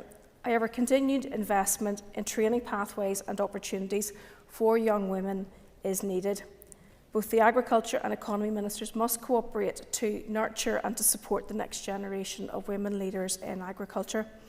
Those barriers which are faced by women are often more pronounced: long working hours, the absence of maternity leave and the lack of support for childcare are real issues preventing many women from entering the sector full-time. We need to explore practical options for supporting women farmers during pregnancy and beyond. And the committee report showed how providing that support, including childcare assistance, can help relieve some of these pressures. Initiatives such as the Childcare Subsidy Scheme have already benefited many working families by reducing childcare costs by up to £160 per month, and that needs to continue. The new Farming for the Generation scheme, set to launch in 2026, gives a unique opportunity to shape the future of agriculture. Young women need to be involved in the scheme's co-design and associated financial support. Young people, including young women, are more willing to invest in sustainable farming practices and new technologies. And by empowering young women to take leadership roles, we can make sure that agriculture is dynamic and resilient for future generations. So in conclusion, Madam Principal Deputy Speaker, the representation of women in agriculture is not just a matter of fairness, it's a matter of future sustainability and economic prosperity. And it's really positive to hear a united voice in this chamber in relation to this and supporting our women in agriculture and ensuring that they do have opportunities. They're given recognition and they're given the support they deserve. Thank you. Thank you, Michelle. Appreciate that. I call Diana Armstrong. Deputy Speaker, and I'd like to thank, I welcome this motion and would like to thank Anya and her colleagues for bringing it forward. The barriers facing women in agriculture in Northern Ireland are well documented, and we've heard some very eloquent representations here today. And in the latest, in the ONS survey, which was referenced in the Break the Glass Ceiling report 2022, women comprised only 22% of the agricultural workforce, and that is less than the UK average. Women also report a lack of access to funding and training and are often left with more caring responsibilities, which continues to discourage their progression in the sector. However, the biggest challenge, in my view, is one that simply can't be changed by just adding more money to the pot. A change in attitude is required, one that moves away from the traditional male dominance of the farming industry. And I felt today, as a representative for Fermanagh and South Tyrone, a huge rural constituency, I would give you the voice of one of the farmers' wives in Fermanagh. Let her speak and let her contribute to this debate. So the women I do speak to today are not just simply farmers' wives. They are vital assets, and without them their farms would struggle to function. Vicky Byers from Ballymallard is one such farmer. She married into the industry, but has rolled up her sleeves and learned all the tools of the trade despite not coming from a farming family. She's even built up a social media presence on Instagram in the process. Vicky has experienced all the challenges of being a woman in farming, from a lack of support groups to a male-dominated culture. She's even experienced men on social media telling her she's doing her job wrong. For Vicky, that culture is a huge burden on women in farming. All she wants is for her role to be recognised in parity with male farmers, as she does just as much work. Thankfully, there is scope to be positive. Vicky says there are plenty of young girls coming through the ranks interested in a career in agriculture. Gone are the days when young farmers' clubs were boys only, as many girls are now getting stuck into tractor driving, milking and lambing, and in many cases doing it better than the boys. For Vicky, public bodies need to be taking action to support agriculture across the board. Farming families have been getting it tough for too long.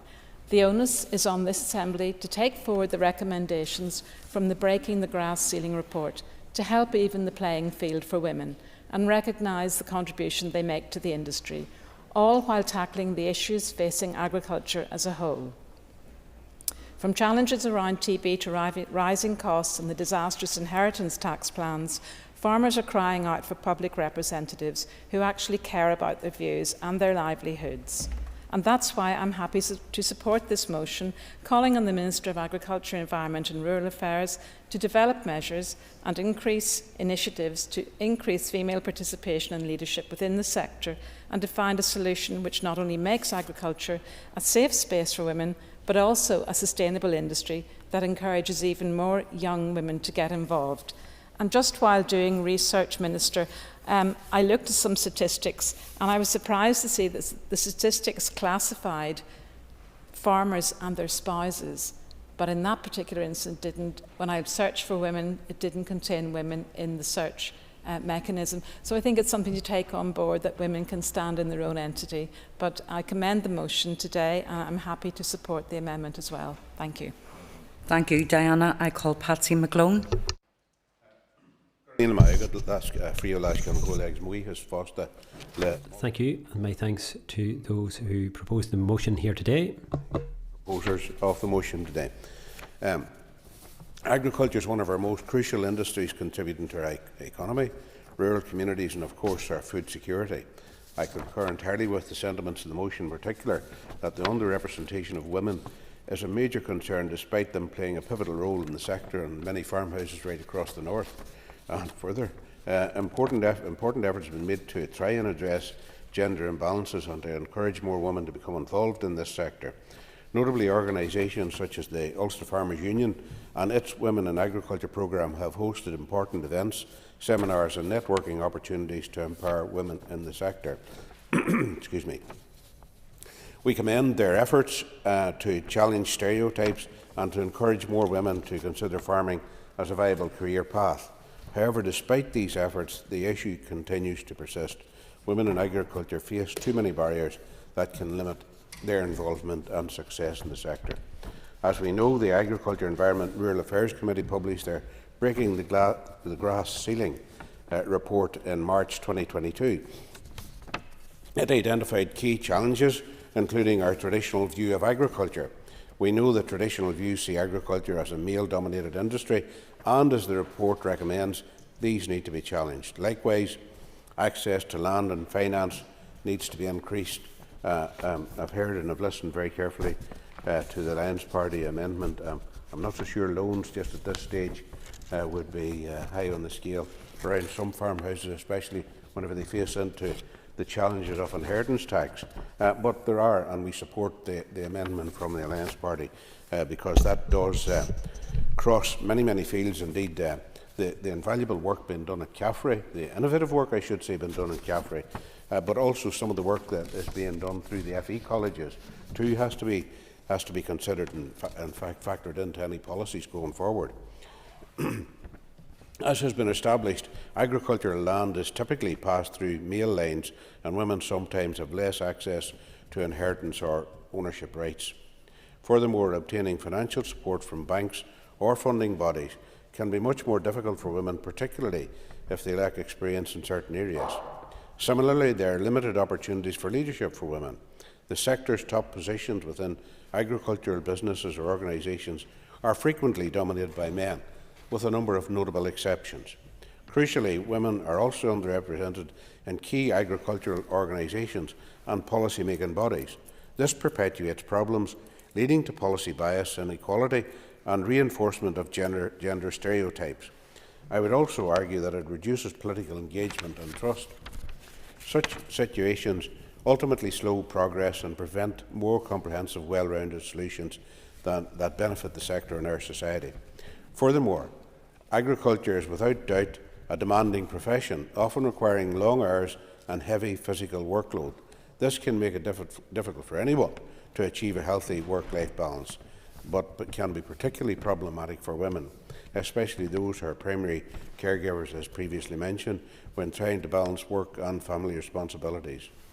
Additionally, we also need to ensure that women in agriculture have the same access to training and education opportunities that could enable them to develop skills that could help enhance or make a farm management or agribusiness more effective and efficient. Agricultural training programmes have historically been tailored towards men, and that needs to change. To assist, we need to ensure there are adequate mentorship opportunities for women in the sector. Feedback that my colleagues and I have received from stakeholders has also highlighted a lack of networking opportunities to meet other farmers or industry leaders. In summary, women's contributions to farming are all too often underappreciated or overlooked indeed, especially if they are not considered as the primary farm managers. As we have heard today, the barriers to full participation of women in agriculture are multifaceted and require urgency. Underrepresentation of women in agriculture not only affects their rights and interests, but it also undermines the development of more inclusive, effective and efficient policies and practices. The imbalance is limiting the sector's potential for growth, innovation and diversification. I fully endorse the recommendation of the Committee's March 2022 Break the Grass Ceiling report and support the motion and indeed the amendment. Shin Patsy. I now call Eva Finnegan. I'm delighted to stand here today to discuss the crucial role of women in farming, an industry long dominated by men despite women's vital yet often invisible contributions. Agriculture is the backbone of rural communities, and it is essential that we address the barriers women face in farm management. As we look to the future, we must ensure women have equal opportunities to thrive and lead in this vital sector. The Agriculture, Environment and Rural Affairs Committee Breaking the Grass Ceiling report is an important step towards gender equality in farming. Launched on International Women's Day 2022, it shed a light on the challenges women face culturally, socially and economically, while recognising their invaluable role in modern agriculture. With 98% of respondents affirming women's contributions to farm productivity, the report underscores the need for targeted support, including training and financial aid. I welcome its findings and fully support its call for action, urging DAERA to implement meaningful changes that empower women and secure a more inclusive future for farming. In my constituency of South Armagh, the Rural Health Partnership launched a project on women in farming more than standing in the gap. The initiative challenges outdated views of women's roles in agriculture, highlighting their vital contributions as farmers, farmhands, office managers and caregivers. This project deserves recognition for its Women in Farming project, as it closely aligns with Breaking the Grass Ceiling report, highlighting and addressing the barriers women face in agriculture. By tackling isolation, inequality and limited access to services, it plays a key role in strengthening rural communities and ensuring the invaluable contribution of women in agriculture are fully recognised and supported. Some positive changes are transforming agriculture into a more inclusive industry. CAFRE is helping to drive this progress, with more women stepping into leadership roles in farm management and sustainability. More women than ever are pursuing agricultural education, proving that the future of farming is diverse, dynamic and open to all. However, further support is needed, including financial resources and training. The Farming for Generations schemes claim to support new farmers, yet it removes direct financial aid and entitlement access, major barriers for those without family land. This disproportionately impacts women who already face challenges breaking into the industry. Initiatives like the Farm Business Improvement Scheme and the Farm Friendly Key Skills Programme have seen female participation, but women still represent just 4% in business development groups, highlighting the need for more targeted actions. DAERA now offers financial support for part-time students, easing the challenge of balancing farm, family and education. The widening access and participation plan for further support women in bursaries and greater opportunities in agriculture. This work aligns with global initiatives like the UN's International Year of the Women's Farmer in 2026, highlighting women's vital role in agri-food systems. Women make up 39% of the global agricultural workforce, but still face discrimination in land ownership, financial access and pay. The Food and Agriculture Organisation is committed to addressing these disparities, and we must continue to support these efforts here in the North. In the south of Ireland, they are leading the way in supporting women in farming with initiatives like the Women in Agriculture Awards and fairer tax policies. In contrast, the British government's proposed inheritance tax changes in the north would make it harder for women to inherit or transfer land.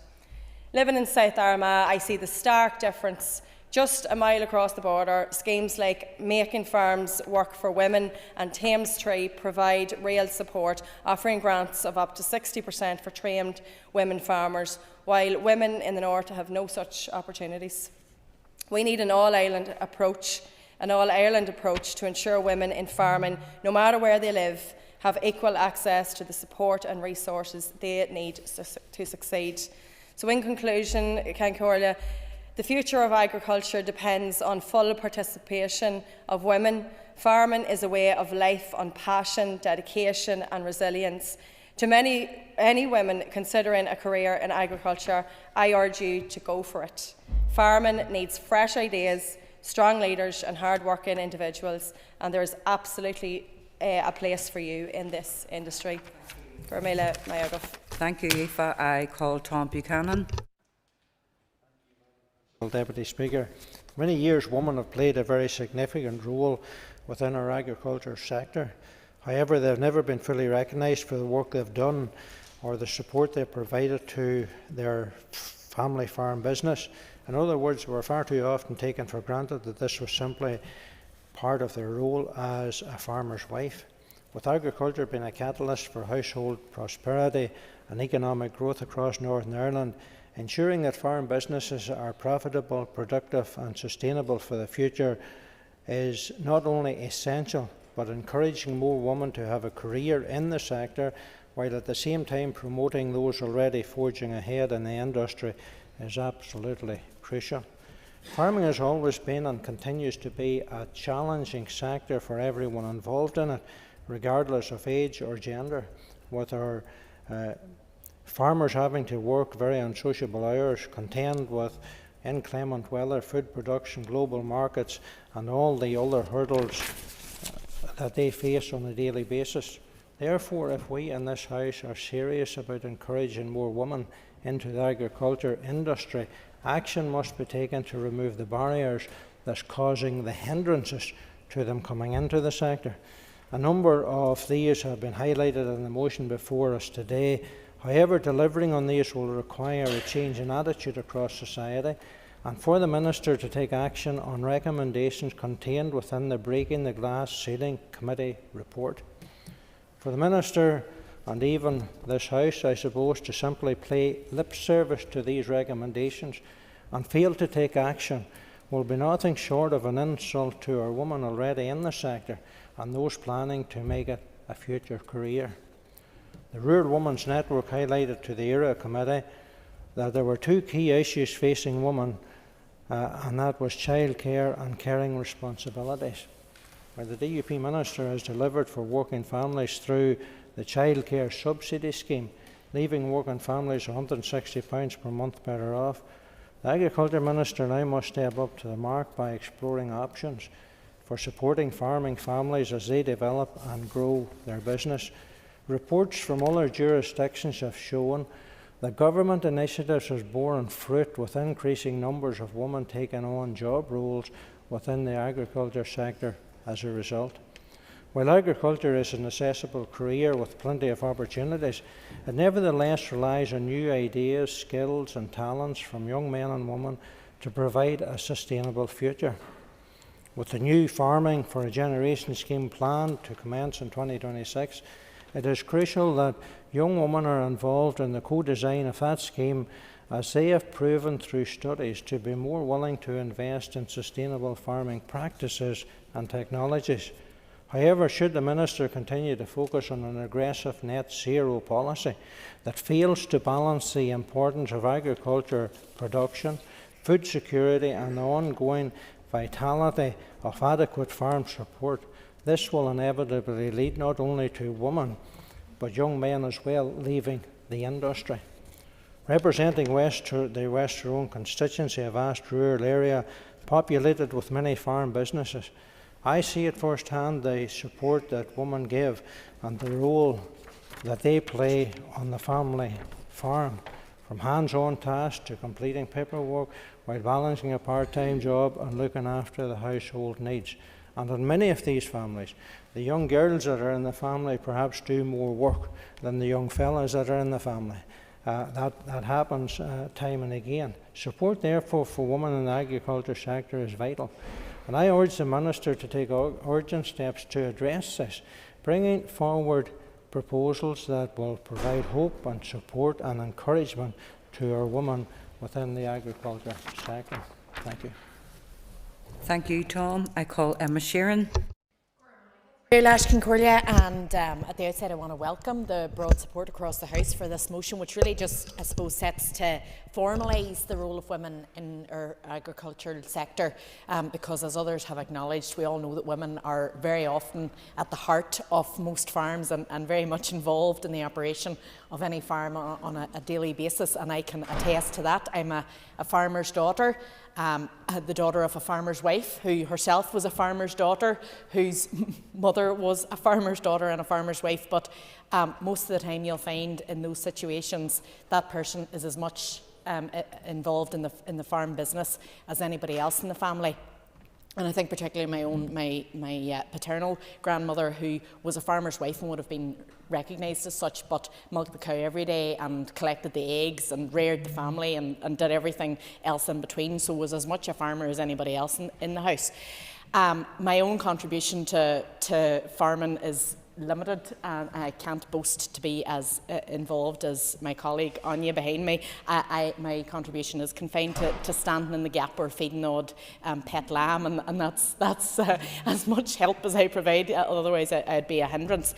But I think that reflecting on comments from other people, the fact that we acknowledge that farming is a business, and in most households everybody who lives there ends up being involved in it, whether they want to be or not. It's mainly the women in the household who will be filling in the movement books and responsible for the tax returns and all of the other tasks in farming that are as much a part of making it a success as the actual hands-on out and about, and an awful lot of the time women are very heavily involved in that too, but they don't get the recognition that they deserve, and they have these barriers put in place, and it's about recognising that, and it's about providing support to ensure that women can actually be recognised as farmers in their own right, as opposed to just an add-on or somebody that's... I will. Thank the member for taking intervention, and like yourself, I'm a farmer's daughter. And my mother was a farmer's wife, but I absolutely agree in terms of the support that is required and is needed, and I think that the Minister should consider what work can be done with schools and with educational settings in terms of encouraging young women to come into this sector, but also ensuring that they know when they do, they will be given the appropriate support. Thank the member for her intervention, and agree completely. That's what this is about. This is about supporting women into the sector and removing those structural inequalities and barriers, and trying to ensure that everybody has a fair footing and an equal level within the industry. So I commend the motion to the House, and thanks very much. Thank you, Emma. I call Robbie Butler. Thank you, Madam Principal Deputy Speaker. And many times when we get into the Chamber to talk about agriculture, we recognise that farming is the backbone of our rural economy. It's absolutely massive and it's so important. Yet, half of the population who live rurally face systemic and cultural barriers to entering it and thriving within it. Women are significantly underrepresented right across agriculture, not due to a lack of skill, not due to a lack of passion or determination, but because the sector remains shaped by outdated structures and attitudes that favour male succession, male decision makers and male workforce norms. Multiple reports, including the legacy report from my committee, which is Breaking the Grass Ceiling, have laid bare many of those obstacles. Limited access to land, to traditional inheritance practices, lack of financial support, exclusion from decision-making roles and training opportunities that do not account for the realities faced by women, which has been picked up by many members today. The evidence is there, the need for change is undeniable. Yet unless we deliberately challenge and change the narrative in every room where this conversation is happening, we will be doomed to rinse and repeat these failures. And one of the most persistent cultural barriers is the outdated view of farming as purely heavy manual labour. Running a farm today, we know, is far more than that. It's financial planning, it's regulatory compliance, it's environmental management, and it's navigating layers of bureaucracy that are burdensome yet essential. And let's be clear, the financial pressures facing farm families has never been more severe. Women are already central to farm businesses, often taking on these essential but undervalued roles, while still being excluded from areas such as leadership on the farm, decision-making and land ownership. But beyond the farm gate, the problems start much earlier. Careers advice in schools has not been fit for purpose. I'm going to speak about a leading female farmer, a woman who I admire greatly, and that's Lorraine Killing. She's a leading voice in the sector. She recently spoke at the UFU ICON conference on inheritance tax changes. She recalled how, as a 16-year-old aspiring farmer, her careers teacher steered her away from farming. Not because she lacked the ability, but perhaps because she was a girl. How many talented young women have been pushed down a different path because of the same outdated thinking? If other sectors can recognise and remove structural barriers, why can't we do that in agriculture? And I'll use some personal experience. The fire service where I used to work, for example, once assumed that only with a certain physical reach could you design out those barriers, adapting ladders, reducing equipment weight without sacrificing performance, and mechanising tasks where possible. What was the result? A fairer, more inclusive service without any loss of efficiency. The same can and should happen in agriculture. And it's time that we asked, and I think that's what we're doing, we asked the Minister to step up and step into this space, to implement real reforms and ensure that women are not just supporting farm businesses, but that they are leading them. So let's break the glass ceiling once and for all. Thank you. Thank you. Our next speaker will be the Minister for Agriculture, Environment and Rural Affairs. Minister Moore, you have up to 15 minutes to respond to the debate. Thank you. Thank you, Madam Principal Deputy Speaker. I thank the members for bringing forward this motion. I'm happy to support both the motion and the amendment. The debate comes just after we all marked International Women's Day on Saturday, and I want to pay tribute to the women who make a difference every day in this chamber, in our constituencies, in my department, and of course in our agriculture, environment and fisheries sectors.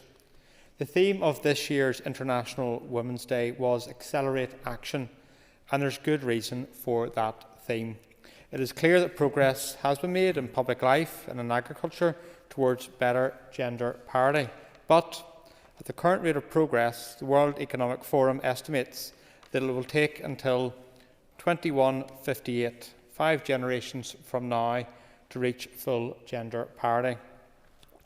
So we do need to be concerned about the underrepresentation of women in any sector, and it is right that we seek to accelerate action and drive improvement. This is a point picked up also in the 2022 Breaking the Glass Ceiling report referenced in the motion, which found that 98% of respondents to the survey that formed part of the report agreed that women help improve farm productivity. Only 50% agreed that farming offers equal opportunities for men and women, and shockingly, only 15% agreed that women are treated fairly when it comes to farm succession. I can assure members that I and my department have been playing our part, not just in taking forward recommendations from that report, and indeed looking much more widely at the barriers that exist. This includes the work of CAFRE, our College of Agriculture, Food and Rural Enterprise, and the progress we want to make through my Sustainable Agriculture Programme and the work that we're doing on rural development. I'm both proud and delighted that enrolment onto CAFRE's agriculture courses continue to attract a high number of females, and I'm determined to do all we can to support women at all levels as they progress through their education programmes. Whilst this is encouraging, I recognise some of these women will face barriers as they aspire to take over their family farm, or start their new farm business. This is an issue we are exploring in the delivery of the Farming for the Generations pilot scheme. Issues around female succession were highlighted in the scheme awareness campaign and will be featuring in upcoming planning for succession workshops. In these workshops, the role of women in business will be emphasised, including the vital role of those women who are in jobs off the farm that make as a key contribution to the viability of the farm business. The mentor will work with all members of the farming family to support them in developing a succession plan which meets the needs and aspirations of all. The evaluation of the pilot will consider the impact of the pilot scheme in encouraging the succession of female farmers into the business. We're also working across my department to develop for consultation a new evidence-based rural policy. I've met with rural stakeholders and I've reiterated my intention that co-design and collaboration will form a key central element of that policy. Recognising the crucial role women play in our rural communities, I want to work with partners to make sure that the new policy makes a significant contribution to that theme of accelerating action, with a particular focus on breaking down barriers and cultivating opportunities for women in agriculture. My officials are continuing to engage with rural stakeholders, and it is my intention that draft proposals will be consulted upon this year. I'm also conscious of the importance of leading by example. We cannot call on others to play their part if we're not doing so ourselves. I'm proud of the work my department is doing to champion women in leadership roles. I want to encourage members to review the videos we posted at the weekend on social media of just some of the key roles played by women across the department. The Breaking the Grass Ceiling report called on my department to do more to ensure that appropriate equality, diversity and unconscious bias training was provided to its staff and to improve diversity of representation on its boards. I can confirm that the department does indeed provide training in this area and works with other departments in that regard, including through the Civil Service Diversity Champions Network. We have our own departmental diversity champion, and I'm also proud that we also provide wider leadership in this area. One of our Deputy Secretaries is the Northern Ireland Civil Service Gender Champion, and our Permanent Secretary is the Joint Northern Ireland Civil Service Diversity and Inclusion Champion.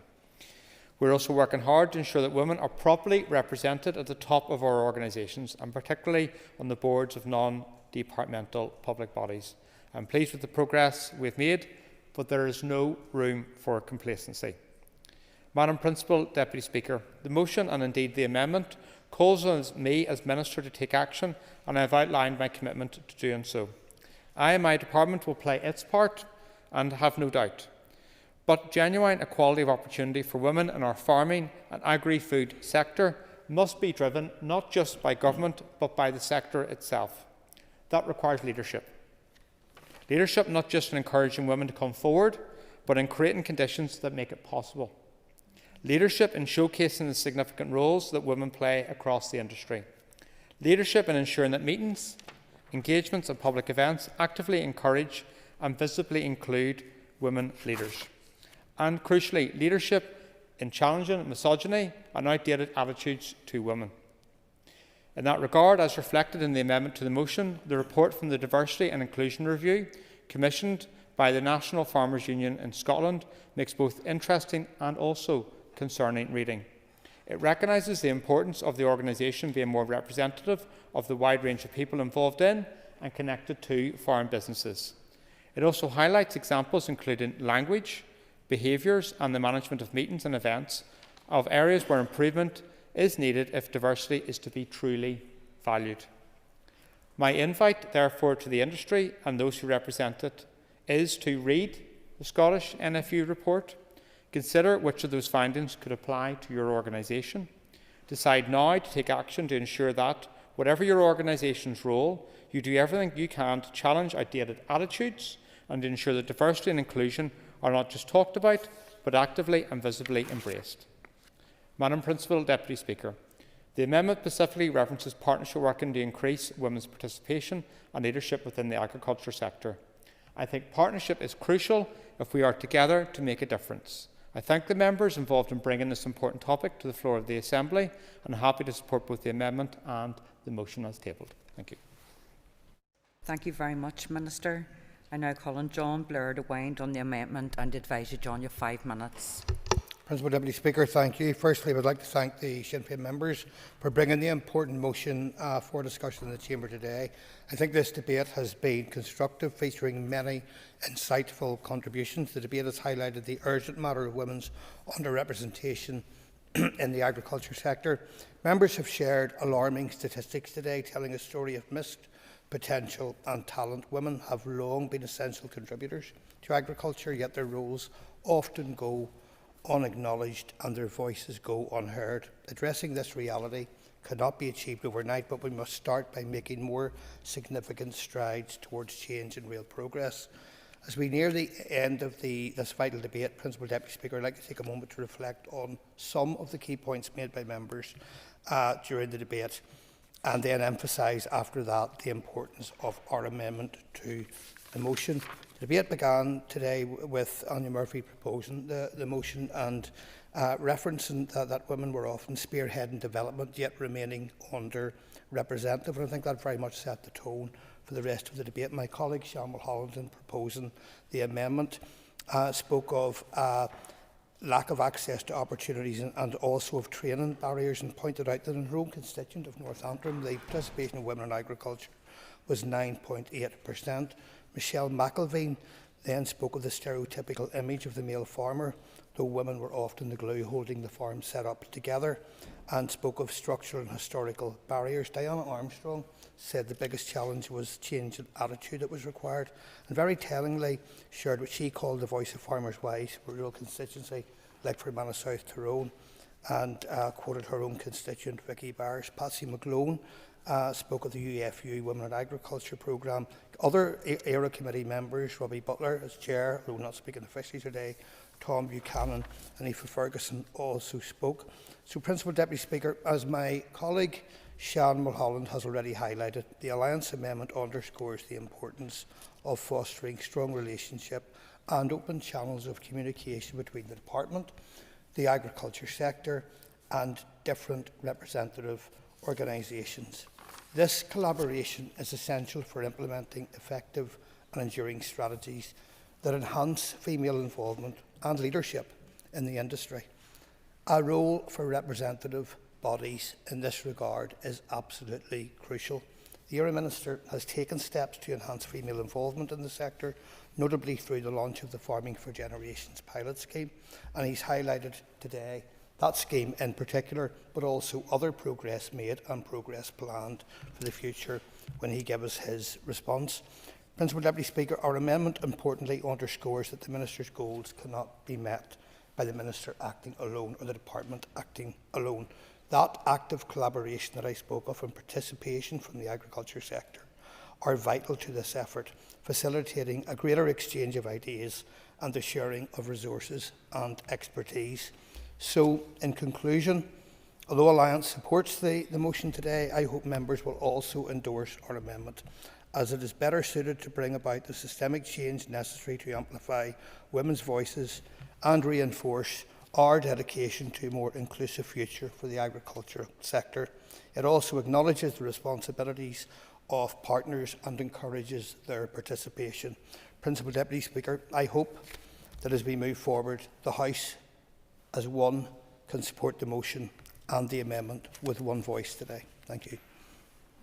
Thank you, John. I call on Declan McAleer to conclude and wind up the debate on the motion, and to advise you, Declan, you have 10 minutes. Thank you. And thank everybody for participating very constructively in today's debate. And indeed, I was chair of the committee whenever the report Breaking Grass Ceiling was carried out. And I suppose I'm glad that that hasn't been left sitting there, gathering dust. That it actually is still a live document, and the department has taken on board progress in some of the actions in it. And I do have many memories from that report whenever it was being carried out, but some of them that I remember the most, and like everything has been touched on today, but I do recall quite a number of females who were very anxious about taking part in this study, and they actually sourced out my phone number in the office where I was based in, my constituency office, to ring me up and share their experiences, because they didn't want them to be identified. and they shared experiences of whereby they had worked on the farm, were the natural inheritors of it, and did all the hard yards and heavy lifting.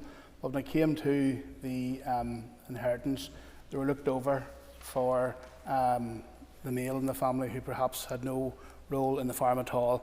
And the females who contacted me, they just continued to labour under that shadow. They didn't want to cause any rifts within the family. Just continued like that, but it was a source of annoyance to them. And I just thought it was very sad that they felt that they didn't want to be heard saying it, but they still wanted their voices heard, and their voices are reflected in the report.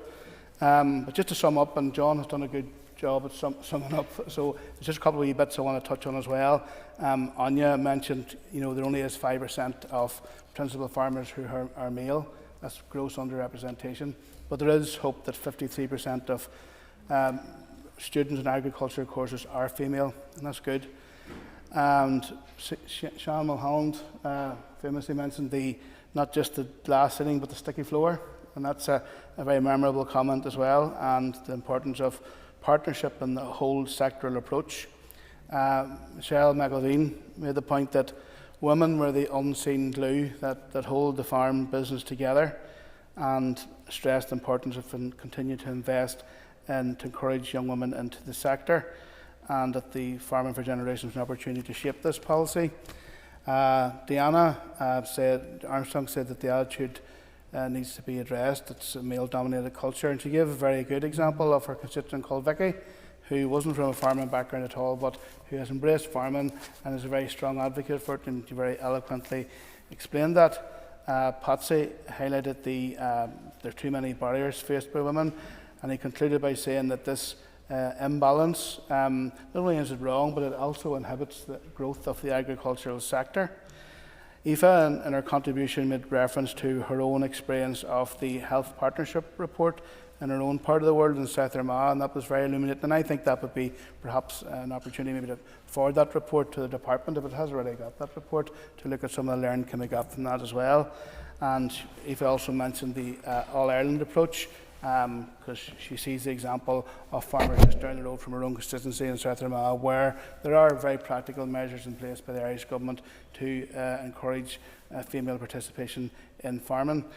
Tom Buchanan made the point that women are taken for granted. They're labelled as the farmer's wife as such, and that action needs to be taken to remove barriers, and societal change is also needed, and agriculture needs new ideas. It's very important that young women are involved in the co-design of the Farming for Generations. And Emma gave her experience of being a farmer's daughter and the multitasking role that women play on the farm, on the farm, but also the responsibility, they take on most of the responsibility for rearing the family as well. And a lot of women do the unseen work behind the scenes of the administration, the herd movements and things like that. Robbie said that the sector remains shaped by outdated structures, and he gave a good example of from the fire service with his experience where those structures were removed, and in an intervention from Linda as well, the issue of schools and education was addressed.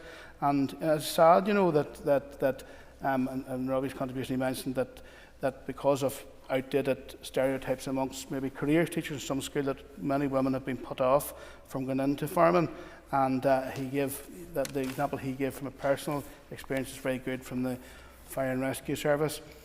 The Minister said that the debate was timely and following on from the International Women's Day, and that if progress goes at this pace, it will be 2158 before there's full gender parity.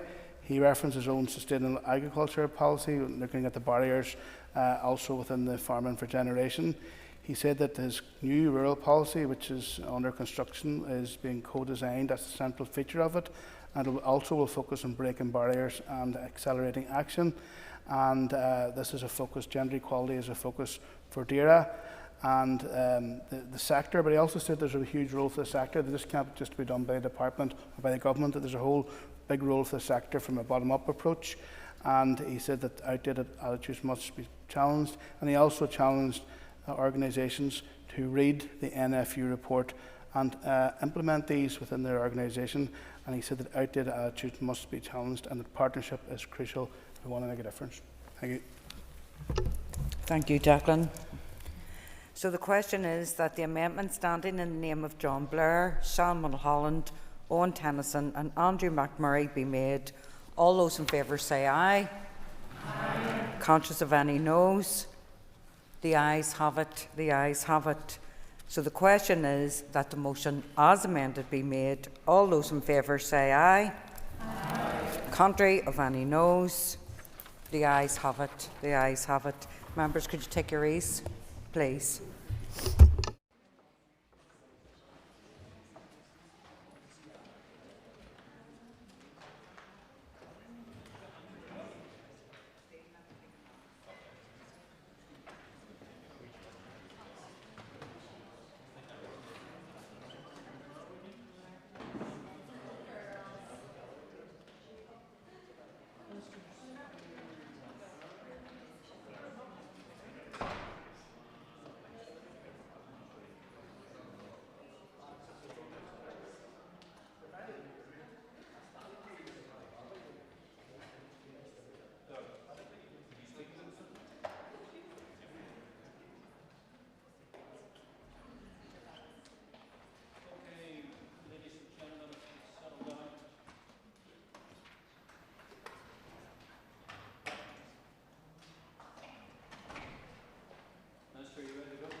Ladies and gentlemen, the next item of business is a motion on the reclassification of ketamine. Clark, could you please read the motion? That this Assembly commends the campaign of Sarah Larmour, who has fought with great dignity to increase awareness and seek reclassification of ketamine following the tragic death of her daughter Jenny. Is alarmed that the prevalence of ketamine has reached record levels in recent years. Stresses that ketamine is an extremely dangerous substance and can lead to serious health problems such as irreversible damage to the bladder and kidneys. Further stresses that it is one of the most detected substances in incidents of spiking, recognises that behind every drug-related death is a bereaved family, welcomes the UK Government's decision to commission advice on whether ketamine should become a Class A drug, and calls on the Minister of Justice to work with the Home Office to put in place arrangements to allow affected families and relevant stakeholders from Northern Ireland to inform that independent review and future decisions on the regulation and classification of ketamine. Thank you. I call on Joanne Bunting to move the motion. Moved. Okay. Thank you. The Business Committee has agreed to allow up to 1 hour 30 minutes for this debate. The proposer of the motion will have 10 minutes to propose and 10 minutes to wind. All other speakers will have 5 minutes. Joanne, please open the debate on the motion. Thank you, Mr Deputy Speaker. This is an important subject, and from the outset I wish to commend the tireless campaign of Sandra Larmour, whose advocacy, born from a profound and tragic loss, has illuminated the urgent need for increased awareness and a reclassification of ketamine. Jenny Larmour from Newton Hamilton was 18, and on her first day at Newcastle University, when in October 2020 she lost her life to ketamine and alcohol. I've spoken to Sandra, and she has told me that Jenny was a really bright, strong, switched-on, ambitious girl with her whole life ahead of her. Parents think it'll never happen to their child, that their child is sensible, but so was Jenny. Sandra reiterated that what happened to Jenny was so far removed from who she was and how she was raised. She wasn't a party kid, her nose was always in a book, she had a close circle of friends and they socialised in each other's homes. But all that changed within hours of her arrival at university when she met her new flatmates and Kavir Kali Sharan, who was later charged with possessing drugs but not supplying them. Neither he nor Jenny's flatmates sought help and just left her lying there that night. He was able to go on with his life. Jenny's was over. Sandra's campaign began following Jenny's heartbreaking death, and her bravery in the face of unimaginable grief has been an inspiration. She's fought with unwavering dignity and determination, seeking not only justice for her daughter, but also to protect other families from the same tragedy. No family should experience this heartache and bury their child. Sandra has called for a reassessment of the risks posed by ketamine, a substance that has in recent years reached record levels of prevalence. However, from such a tragedy has come something worthwhile. Education Minister Paul Givan has met with Sandra, and as of tomorrow, a production which has been touring schools in Northern Ireland to educate our young people on the very severe dangers of drugs will have reached over 3,500 young people across 24 schools. So what exactly is ketamine? It was originally developed as an anaesthetic for medical and veterinary use, but has since found a new identity and is sought after by recreational drug users because of its dissociative effects. At around £20 per gram, ketamine is cheaper than other illegal drugs such as cocaine and MDMA, and that contributes to its widespread use. In recent years, the British Isles have witnessed a significant rise in ketamine use, especially so among young people. Indeed, the Home Office has said illegal use of ketamine has reached record levels, citing that an estimated 269,000 people aged between 16 and 59 reported using ketamine in the year ending March 2024. Apparently its effects are short-lived, and so people quickly develop a tolerance which results in them taking increased doses with greater frequency to get the same high. The problem is, and I will explore this in more detail later, it has a false reputation as a safe drug with limited potential for overdose or dependence and few side effects, and that's just not true. It's readily available and comparatively inexpensive, so it has recently been reported as the 4th most popular recreational and 6th most commonly used drug in the whole of the UK. Far from these perceptions of a safe drug, we're advised that chronic use can lead to cognitive impairments, memory issues, and psychological disturbances. However, the long-term impacts on the human body are not yet fully known. What we do know is that the health impacts of its abuse for those who survive can be devastating and have far-reaching effects. Ketamine use has led to serious and irreversible consequences for some. The facts are that it is an extremely dangerous drug that can lead to severe health problems, including irreparable damage to the bladder, liver, and kidneys. I want to give some insight into the health impacts from those who have found themselves profoundly impacted by the aftermath of ketamine, and I apologise, but some of these descriptions are graphic and disturbing. These are direct quotes from sufferers, all in England. Matt: I started taking ketamine in clubs and parties in Bristol, but things started to spiral out of control after nearly going to jail. I was just using it to cope with life, really, just using more and more until my body couldn't hack it and I started getting really ill. It started creeping into every aspect of my life and becoming the main part of my life. I started selling drugs to support that. Everyone around me started getting stomach cramps and getting really ill and peeing blood. I hated being me. I think I was trying to kill myself without actually giving up. I've woken up on the bathroom floor with blood everywhere, fitting out on the floor where I've been in so much pain. I eventually got into heroin because it was the only thing that got anywhere near to easing the pain that ketamine caused. I had numerous suicide attempts because I couldn't cope with how much pain I was in. I was actually peeing out chunks of my bladder. The bladder wall was falling apart. There was so much scar tissue. I was permanently curled up in a ball, unable to stop sweating, just in absolute agony. Eventually, I might have to have my bladder removed and half my bowel removed to make a new bladder. I'm scared about the side effects of the operation, not being able to have kids, the prospect of it not working. It's an evil drug which is just corrosive on your body. It just strips you down in a matter of years. It was uncontrollable. Jamie: I was going to the toilet numerous times every hour. At one point I couldn't actually pee because my blood was clotted. It was the worst pain I've ever had. I never want to feel that again. I thought I was going to lose my bladder. George: I was going to the toilet every 5 or 10 minutes. I had to stop working. I have to plan journeys and my social life's out the window. I used to go to festivals and it was a cheap drug to get. I started using it socially, but then I started using it daily. Many a night it had me in a fetal position crying because I couldn't go to the toilet. It destroyed what I call life as I know it. A year ago I couldn't hold my toilet. I needed a cup in the van to go to the toilet when I was driving. I can't get the full use of my bladder back unless I have surgery. And this is the last one from a guy called Jack Curran. I couldn't go to work, couldn't do anything. I'd be living in my room with a hot water bottle, getting in the bath every half hour or every hour through the night in absolute extreme agony. Additional text on this indicates his bladder was riddled with ulcers and could stretch only to 30 millilitres when normal capacity is between 300 mils and 600 mils. At 25, Jack was periodically wearing nappies.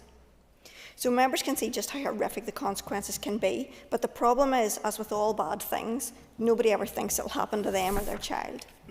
Now I want to turn to spiking, which is the term for when individuals are unknowingly and maliciously drugged. It's a particularly disturbing crime, often leading to serious physical and emotional harm, because victims are then vulnerable to horrendous secondary offences, often sexual, and left with little clear memory of what exactly has happened.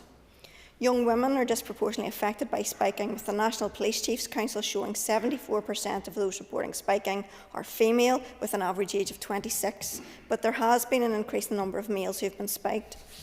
Ketamine is increasingly being used for spiking and is particularly dangerous when mixed with alcohol because together they have a very powerful effect which in extreme cases can lead to coma or death. Ketamine is actually one of the most detected substances in instances of spiking. Regarding the classification, the government is seeking advice on whether to reclassify the drug in line with other narcotics like cocaine, heroin and MDMA. And so it wrote to the Advisory Council on the Misuse of Drugs on the 14th of January to commission updated advice on ketamine, including whether it should be reclassified to become a Class A drug under the Misuse of Drugs Act 1971. Just by the way, in 2014 the drug was upgraded from Class C, and currently the maximum penalty for producing and supplying ketamine is 14 years in prison. If it's lifted to Class A, the offence could result in a life sentence for supply and production. We welcome the government's decision to commission advice on whether ketamine should be classified as Class A. It's absolutely a step in the right direction, but we must ensure that the voices of families like Sandra's are heard in the decision-making process, and it's vital that the government listens to those who have experienced the devastating impact of ketamine firsthand and takes their experiences into account, and that's where the Justice Minister comes in. We know it's a reserved matter, but we strongly believe that the Justice Minister has a role to play in working with the Home Office to allow families affected by ketamine and relevant stakeholders from Northern Ireland to have their voices heard and be included in the review. The voices of those who have lived through the nightmare of ketamine-related deaths should be amplified, and their experiences and insights could be invaluable in shaping future regulation. The reclassification of ketamine is not just a policy issue, it's a matter of protecting our communities. By taking swift and decisive action, we can prevent further tragedies, support affected families, and send a strong message that the misuse of ketamine will no longer be tolerated before this drug gets a grip in Northern Ireland. We're asking the Minister for Justice to work with the Government to put in place arrangements for those from Northern Ireland to inform the review and any future decisions. If the testimonies I read aloud earlier do not make a convincing case, then consider the views of Senior Coroner Much from South Manchester at the inquest of a young man called James Boland. The record showed the inquest heard evidence that Mr Boland had used cocaine but had switched to ketamine because it was Class B on the basis he perceived it to be less harmful. Sandra Larmour has shown us what it means to fight for change in the face of great personal loss. Let's honour her daughter's memory and the memory of all those who have been lost to ketamine and other drugs, dangerous substances, by standing with her campaign and pushing for a safer, healthier future. On that basis, I would encourage members to support this motion. Thank you. Thank you, Joanne. I call on Orla Flynn, please. You have up to 5 minutes, Orla. And I thank the member opposite for opening the debate and for bringing this motion to the Assembly. The present issue of ketamine misuse is a concern that resonates deeply within all of our communities, and sadly drug use is all too common, probably in everyone's constituency if we're going to speak openly about it.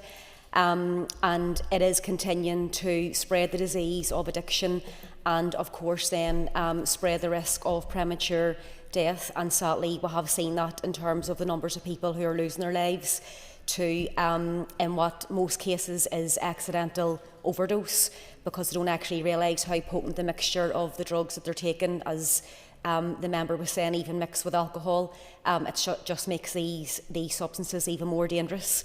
And while the motion before us emphasises on the reclassification, it is so important that our discourse also extends beyond the legal frameworks to take into account the health aspect and also the education aspect that was already mentioned, and just generally the wraparound support that we need to be providing to people who might be struggling in terms of taking substances in the first place.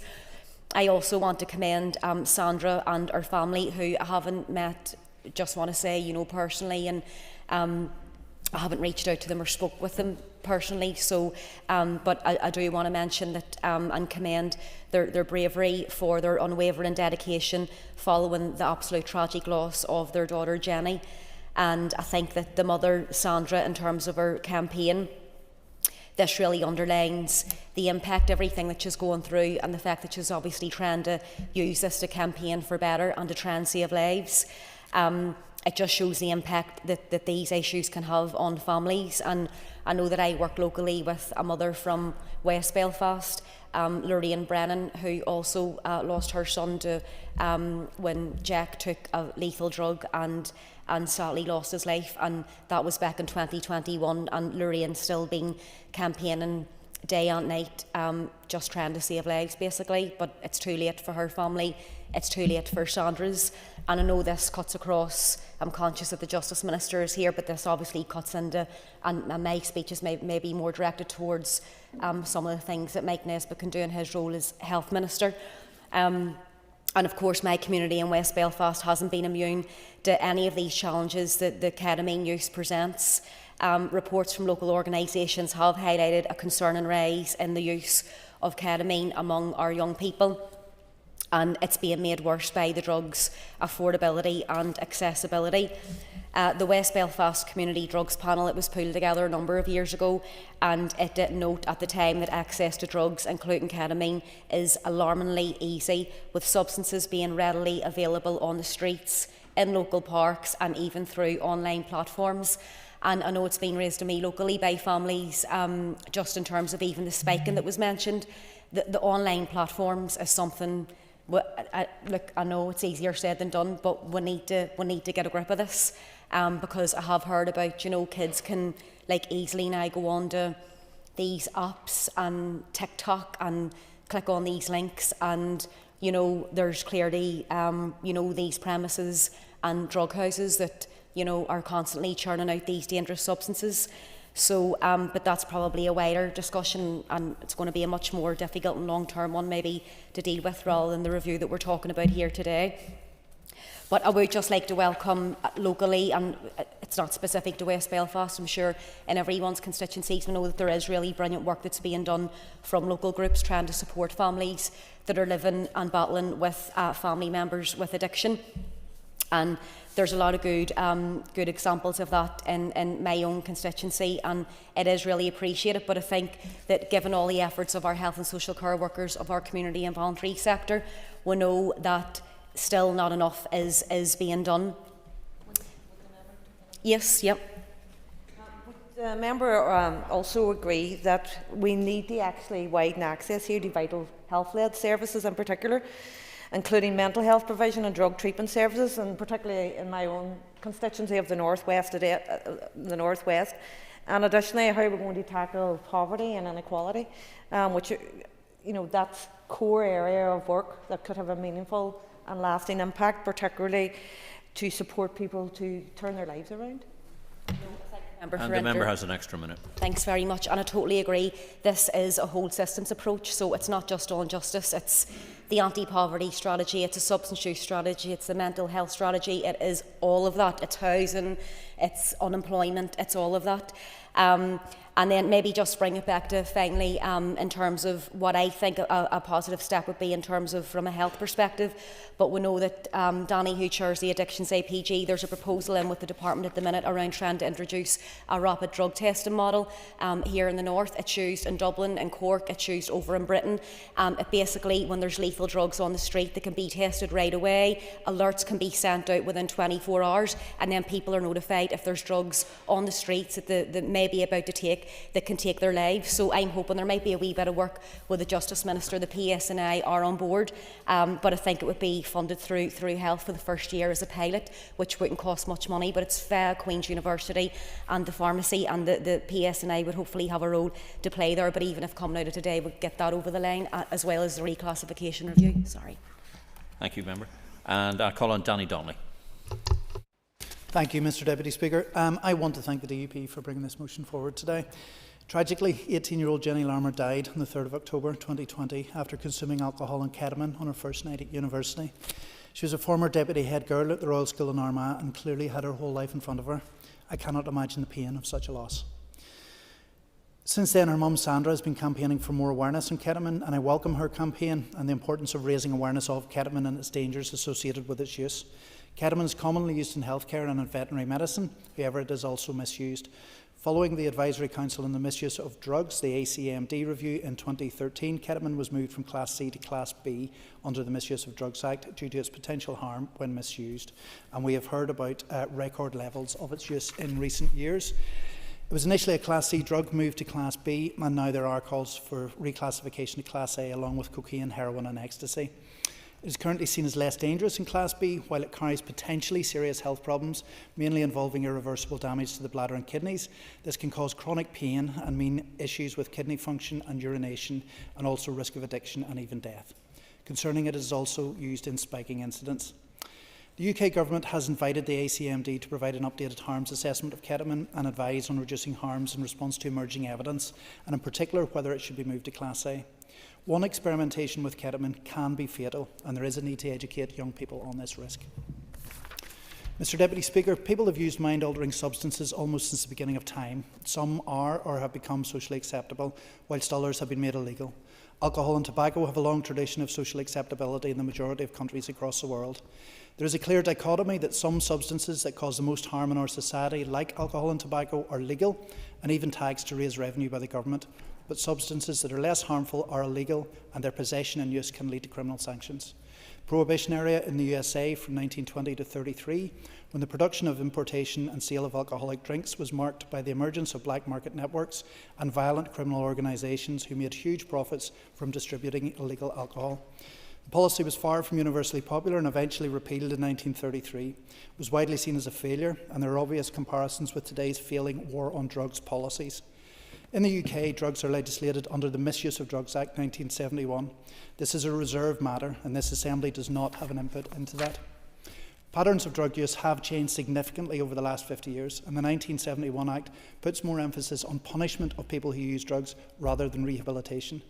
Drugs are widely available in our towns, cities and even villages across Northern Ireland and online, as Orlia was saying, and there are even apps that drugs can be delivered to your house. Reclassification would have a legal effect, but the differences are fairly minor. Class A penalties, 7 years in prison for possession, life imprisonment for supply and production. Class B penalties, 5 years in prison for possession and 14 for supply and production. A recent updated harms assessment by the ACMD into another Class B drug, synthetic cathinones like methadone, highlighted that there are potential disadvantages of making specific substances Class A and did not recommend reclassification of those substances in that case. In particular, they highlighted reclassification may cause stigma for people using these drugs, discouraging them from seeking social or medical support. The further criminalisation may present additional barriers to accessing services such as housing. This is the opposite of harm reduction. If reclassification results in increased supply costs, the risk of acquisitive crime to fund drug purchases could increase. An increased cost could encourage some users and their suppliers to switch to potentially more hazardous Class A drugs, such as heroin or cocaine. It is also important to avoid the unintended reclassification of substances with potential legitimate use. There is a growing body of evidence suggesting the therapeutic use of ketamine may be a safe and effective treatment for various mental health disorders, although at very specific doses. We need practical methods to support people in vulnerable positions. We should be moving towards a harm reduction model and supporting people who use drugs to do it safely and promote rehabilitation and recovery.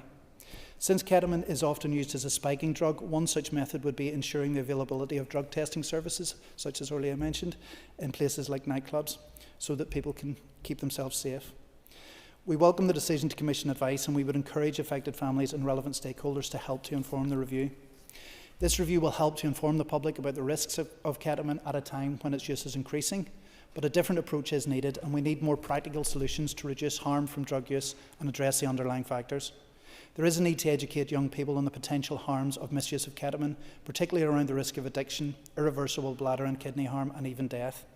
But it is for the UK Government to deal with drugs policy, and it is clear that the 1971 Act is outdated and no longer fit for purpose. Thank you. Thank you, Danny. I call on Doug Beattie. Thank you, Mr. Speaker. Mr. Speaker, illegal drugs create many victims. Those who find themselves addicted to illegal drugs are victims. Addiction is insidious. It destroys their lives. Their families face dealing with that drug addiction as they watch their loved one slowly dissolve in front of them. They are also victims, Mr. Speaker. And without a doubt, we must improve our addiction support services. And the Health Department plays a key role in doing that. There are those who lose their lives through drug addiction, and the stigma of this is carried by their families long after their death. And of course, there are those who experiment taking drugs just to fit in with the crowd because they think it's safe, yet with tragic consequences. I welcome this motion. Of course, we'll be supporting this motion brought forward by the DUP, and I acknowledge the campaign and dignity of Sandra Larmour to reclassify ketamine after the tragic loss of her daughter, Jenny. Many will argue that we must relook at how we deal with the illegal drugs within our society and throughout the United Kingdom. I have some sympathy for that view and would gladly enter any discussion. You're right, now we deal with it through a criminal justice framework in combination with health and education. And the Minister is here, and I'm glad the Minister is here, but it doesn't just sit on her shoulders. But we must support her, and we must support her department. It is clear that the government now see a major issue with ketamine, and in January this year they sought legal advice to reclassify ketamine to a Class A substance after illegal use reached record levels. Pink cocaine is a Class A drug. It targets the young, and ketamine is often found within that substance. Ketamine is licensed in the UK as an anaesthetic. It can be used for short-term pain relief, but is not available on prescription. A combination of this legitimacy, combined with it being a Class B drug, gives the impression to everyone that taking it or continuing to use it, that ketamine is safer. But it isn't. Ketamine can suppress the nervous system, particularly when added to alcohol, and that can be dangerous, even deadly.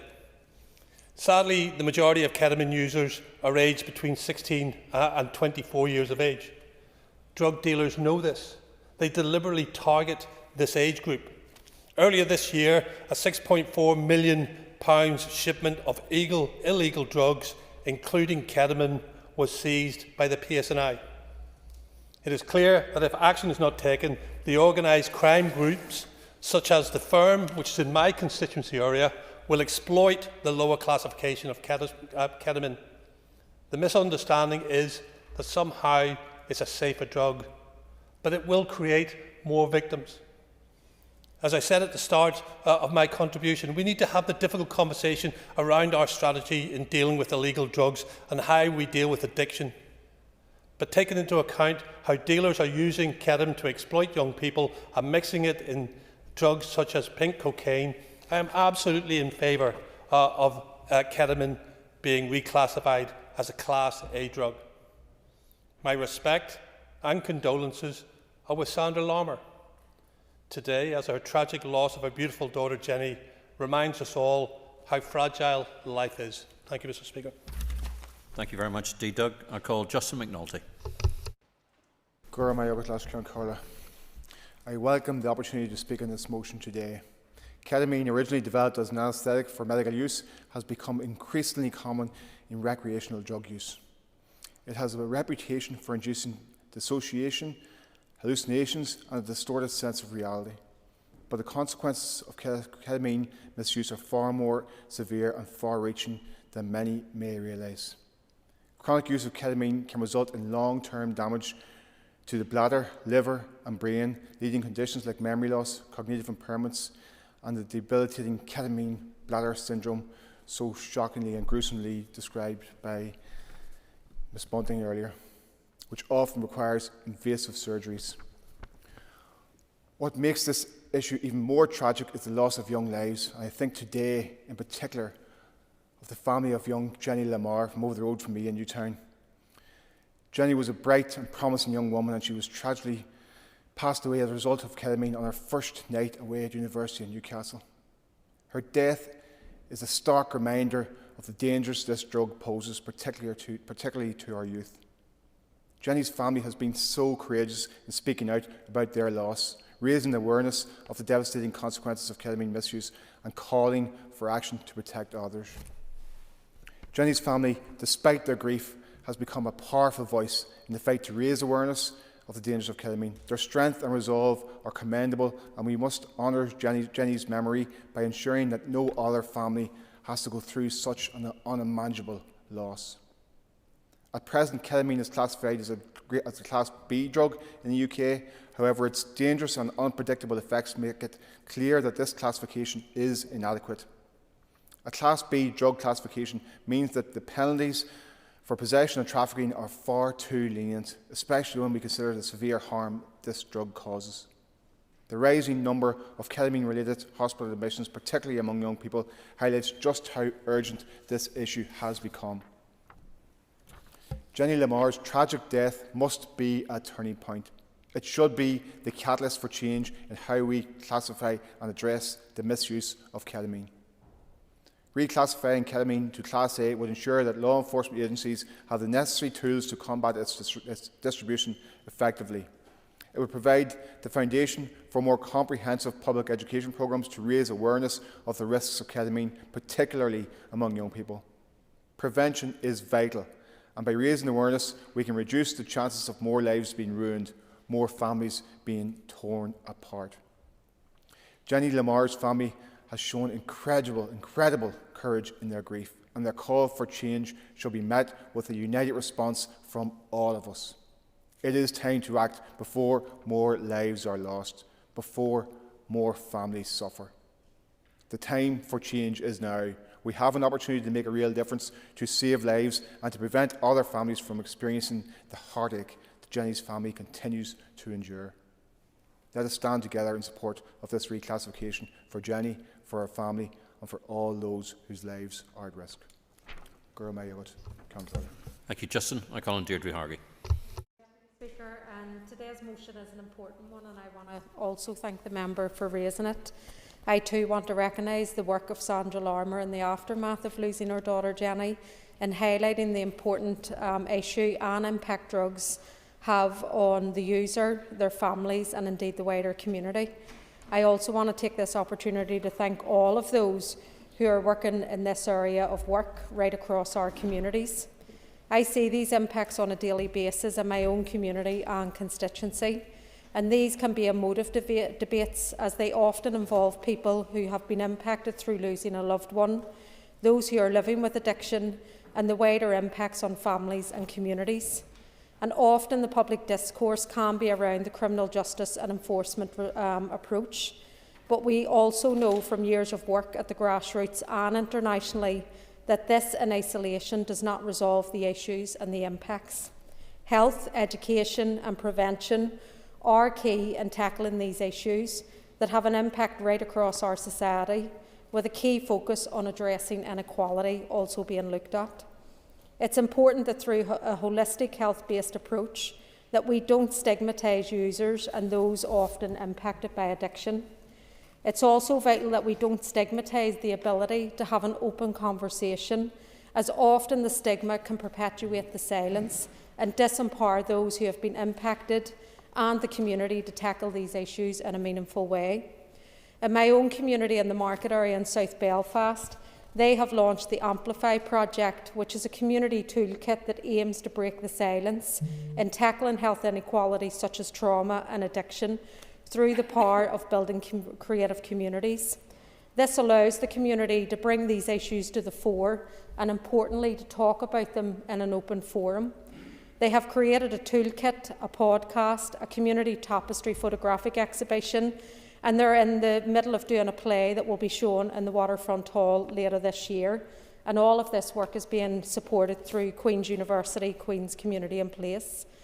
We also see new approaches in our justice system with the piloting of the Substance Misuse Court trial to help tackle the cycle of crime and looking at the root causes and providing support such as treatment plans alongside supervision and monitoring to help turn people's lives around.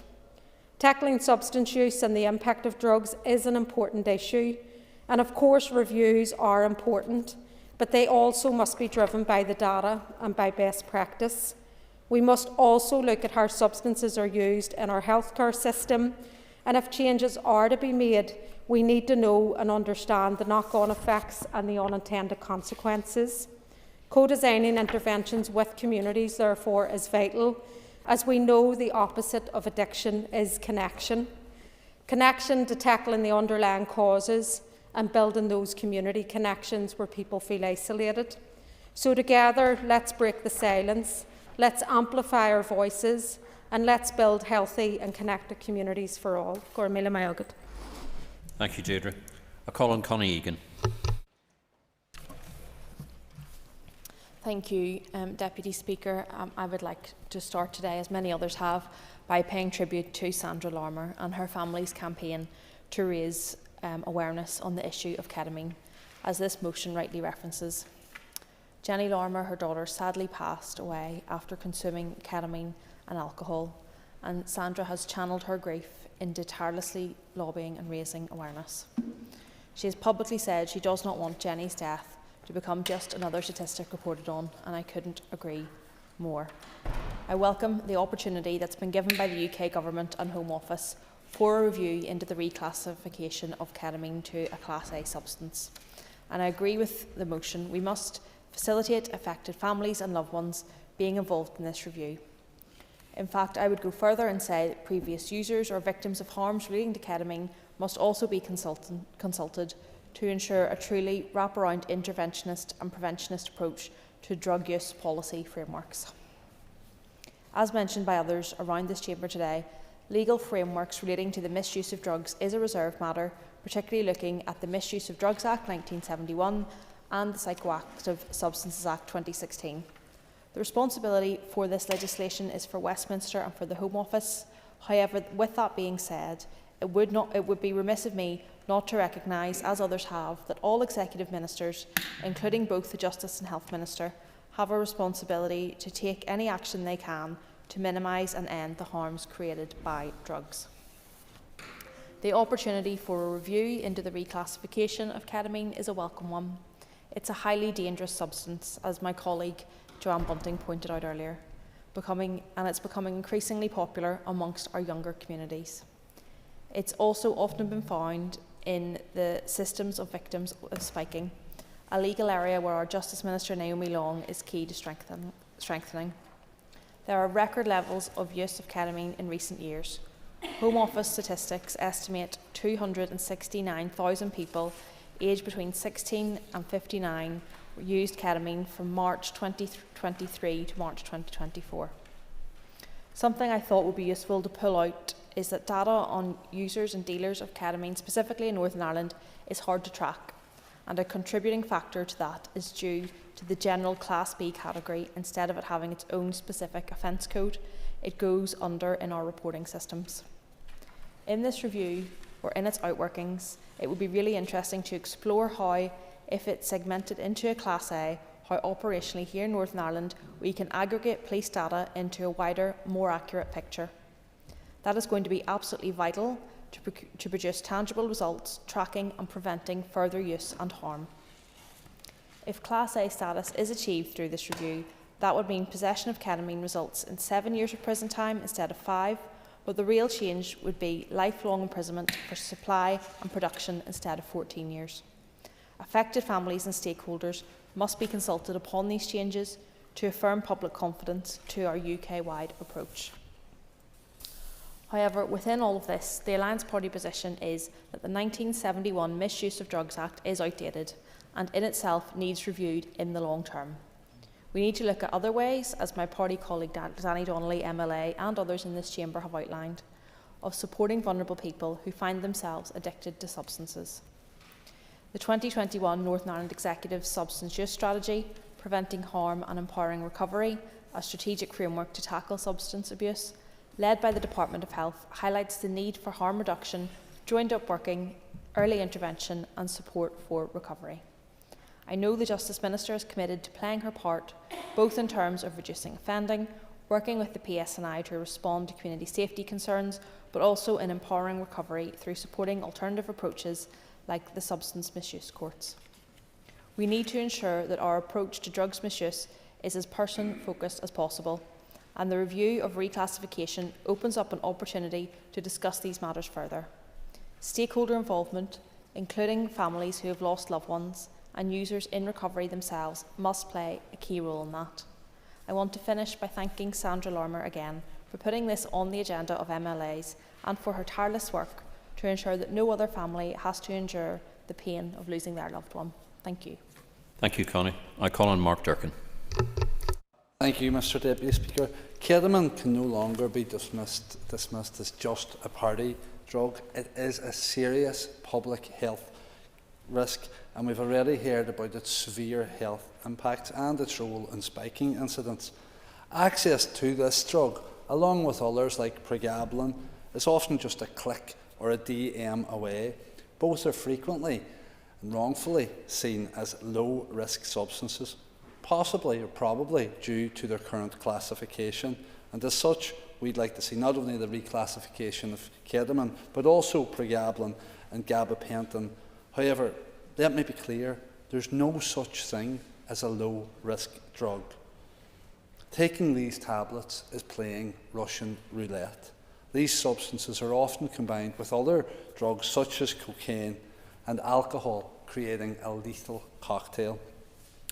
This misuse is directly contributing to the increasing number of drug-related deaths in the North, which stood in 2022 at 154. Now, I've questioned that statistic and the accuracy of current reporting mechanisms, as I believe the real number to be even higher. Certainly now, in 2025, in my own constituency, it feels like not a week goes by without us mourning the loss of at least one more young life.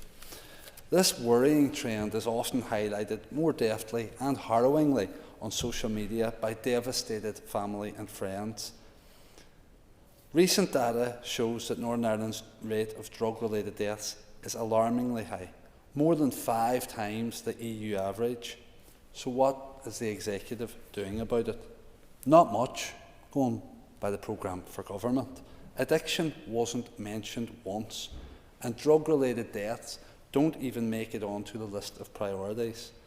How can executive parties stand here today with the audacity to tell grieving families that addressing the drugs crisis is a priority for them?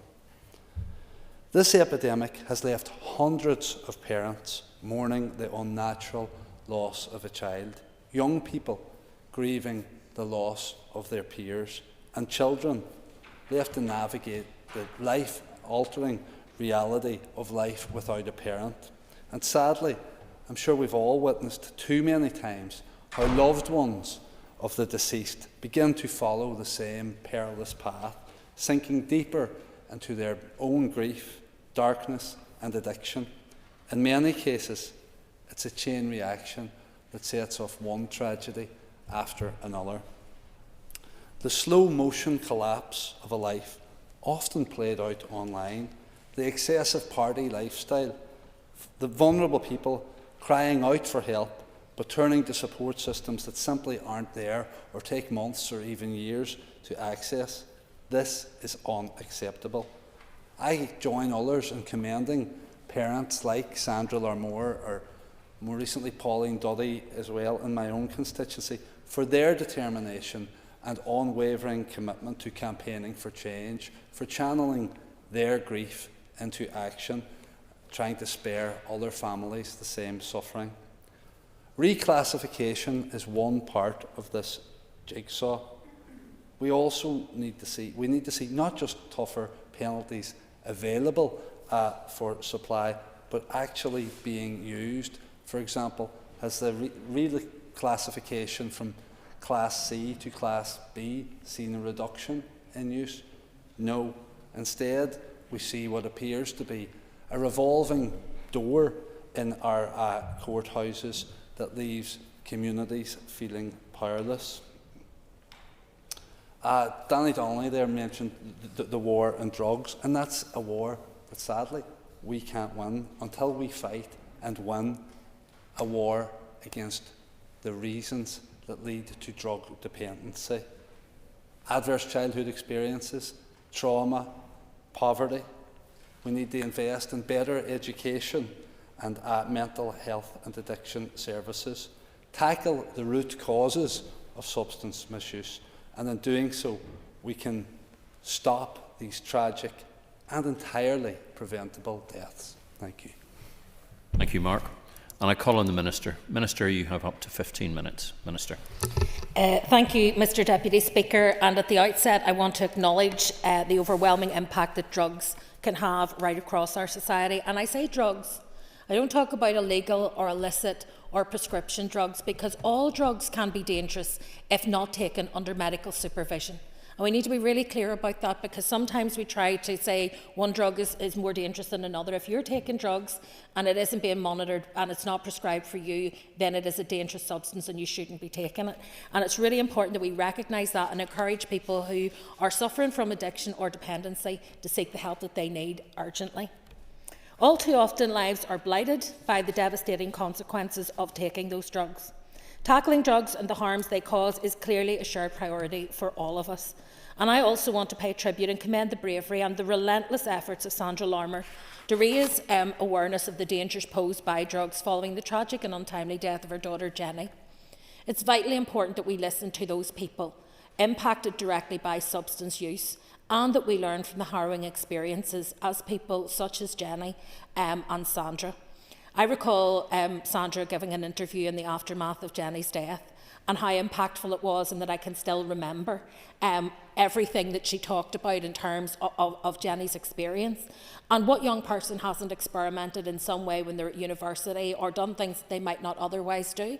And yet very few of them would expect that this is something that will lead to their death, because people assume that drug deaths come as a result of extremes, of extreme addiction, of long-term misuse. And in truth, a single dose of any of these medications can take a life, and young people need to be better educated that that is the case. We also have to be mindful that this is an issue which many of you have reflected cuts across other departments as well as justice. My role as Minister of Justice is understandably focused on the criminal justice response.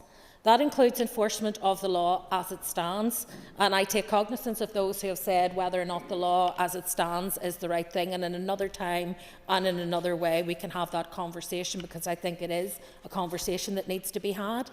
But we are also there to take actions aimed at reducing the level of drug-related harm and offending in Northern Ireland. And that drug-related harm is not just from those who ingest the substances, but from communities who are often bullied and intimidated by the people who peddle them within their community.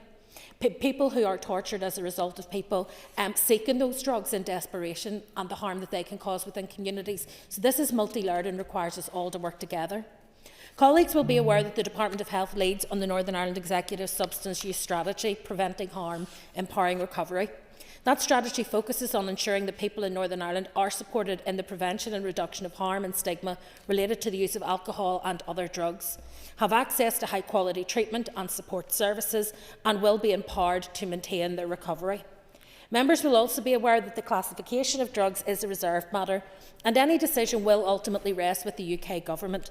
Leading the Executive's representations on the classification or reclassification of drugs, particularly in relation to the health implications of any drug, would fall primarily to the Department of Health.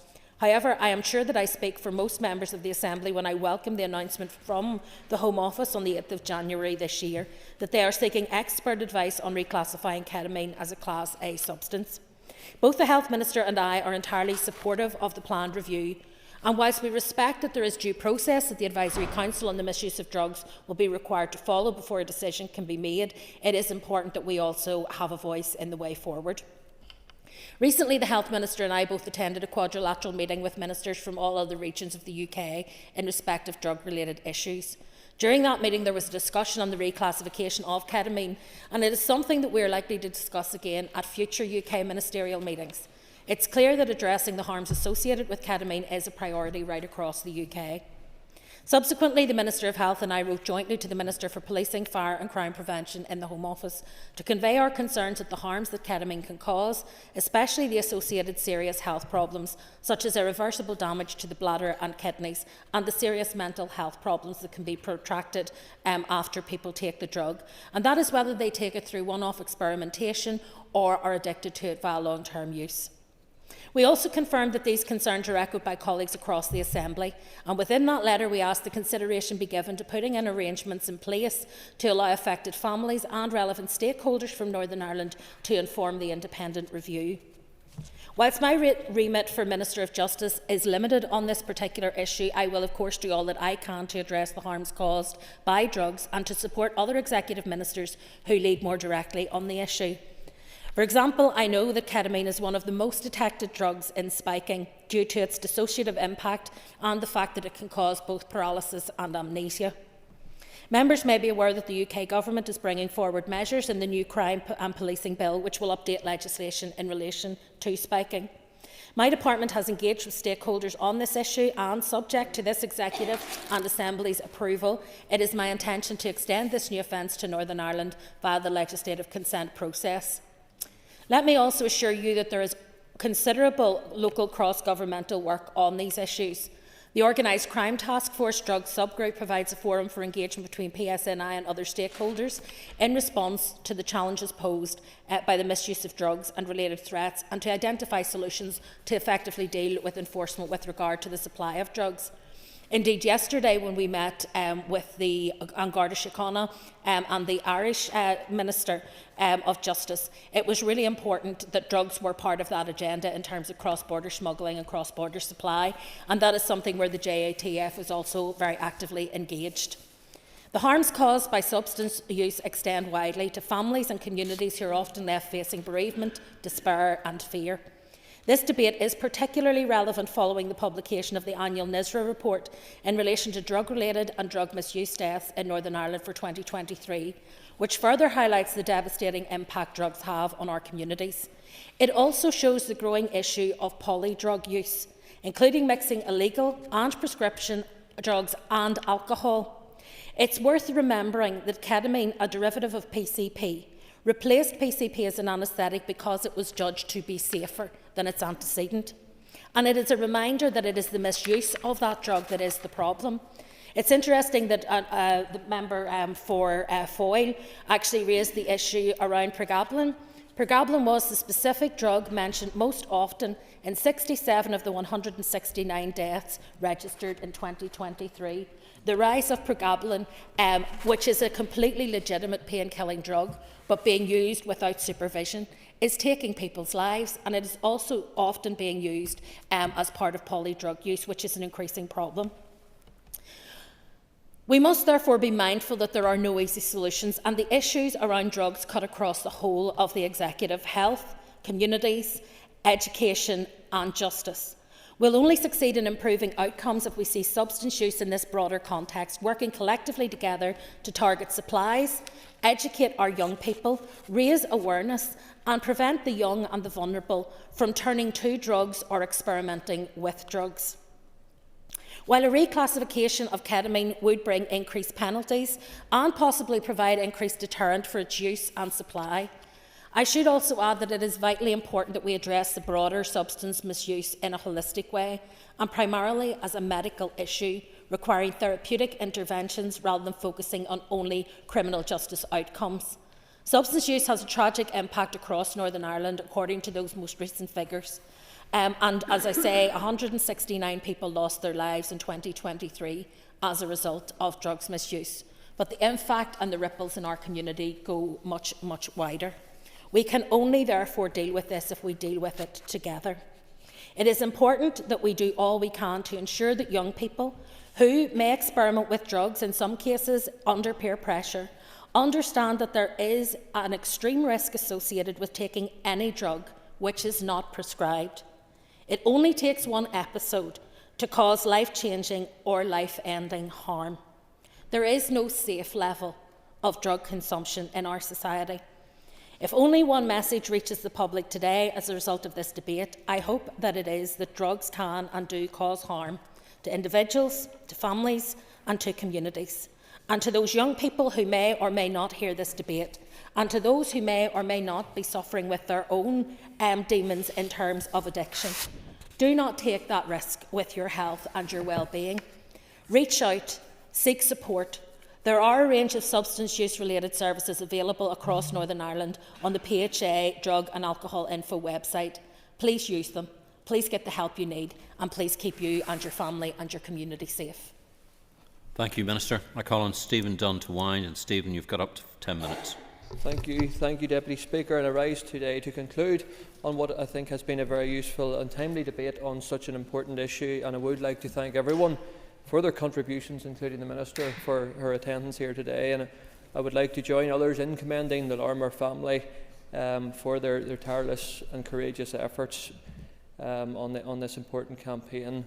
Sandra has fought with great dignity indeed to raise the awareness of the dangers of ketamine and to seek its reclassification following the tragic and untimely passing of her daughter Jenny. And I think her campaign is a powerful reminder that behind every statistic, every policy debate and every legislative decision, there are real people, real families and real heartache right across every corner of our country. And sadly, the Larmour family is one of just many families right across Northern Ireland who have had their lives shattered by the devastation effects of ketamine and so many other drugs, some of which have been mentioned here today. And too many families right across our country continue to face this devastation day and daily, right throughout the year. Figures I have acquired recently from the Department of Finance interestingly show that ketamine was mentioned on the death certificate of 12 people between January 2020 and June 2024, with a very alarming jump from 1 ketamine-related death in 22 to 5 in the year 2023 and 3 within the first 6 months of 2024. And it is worth noting that in the last week's figures issued by NISRA that have shown a very worrying nearly 50% increase in drug-related deaths in Northern Ireland over the last decade, and that should shock us all, and it certainly is a reminder of the gravity of this situation and that there's so much more work still to be done. There are many young people throughout the British Isles who are suffering from severe bowel health issues that has been mentioned earlier, and the various medical issues that would be perfectly healthy if they were not regular users of ketamine and if they never had taken that first drug, which they maybe thought was a casual thing to do through peer pressure and so many other ways where people can so sadly become addicts and their lives changed and ruined forever. And having read some shocking personal stories from users of this drug, and I know my colleague Ms Bunting did outline some of those personal stories as well, I think is a timely reminder to us all, bringing home the devastation and destruction that drugs can cause. I reference young people in particular as the latest UK government figures show that drug use among 16 to 24-year-olds has tripled since 2016. Again, a very startling statistic indeed. And as has been said already across the chamber, that the relatively low cost of ketamine is a major factor of concern, combined with this false perception that it may be less harmful than similar drugs. And I think that has no doubt contributed to the startling rise in its use within our communities. And I think some of the other members mentioned that it's not just city centres, it can be in urban areas, rural areas, and it is no respecter of class or colour, such as the widespread use of drugs. And we do welcome that the current review being undertaken by the UK government, and we believe local people do deserve to have their say and share their experiences as part of the process.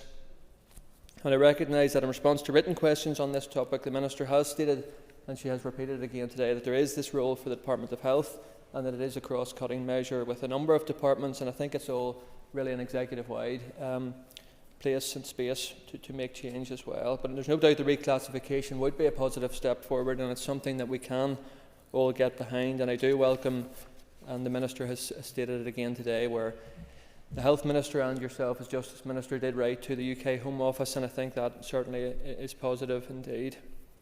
And given the Executive's commitment to tackling violence against women and girls within the programme for government, the connection between ketamine and spiking incidents should also encourage the Minister further to do everything within her department's power to make sure action is taken and real change is made. Turning now to a number of members' contributions, my colleague Joanne Bunting eloquently proposed the motion and did outline that personal connection, and I know she has spoken with the Larmour family, and that should always be front and centre of her thoughts.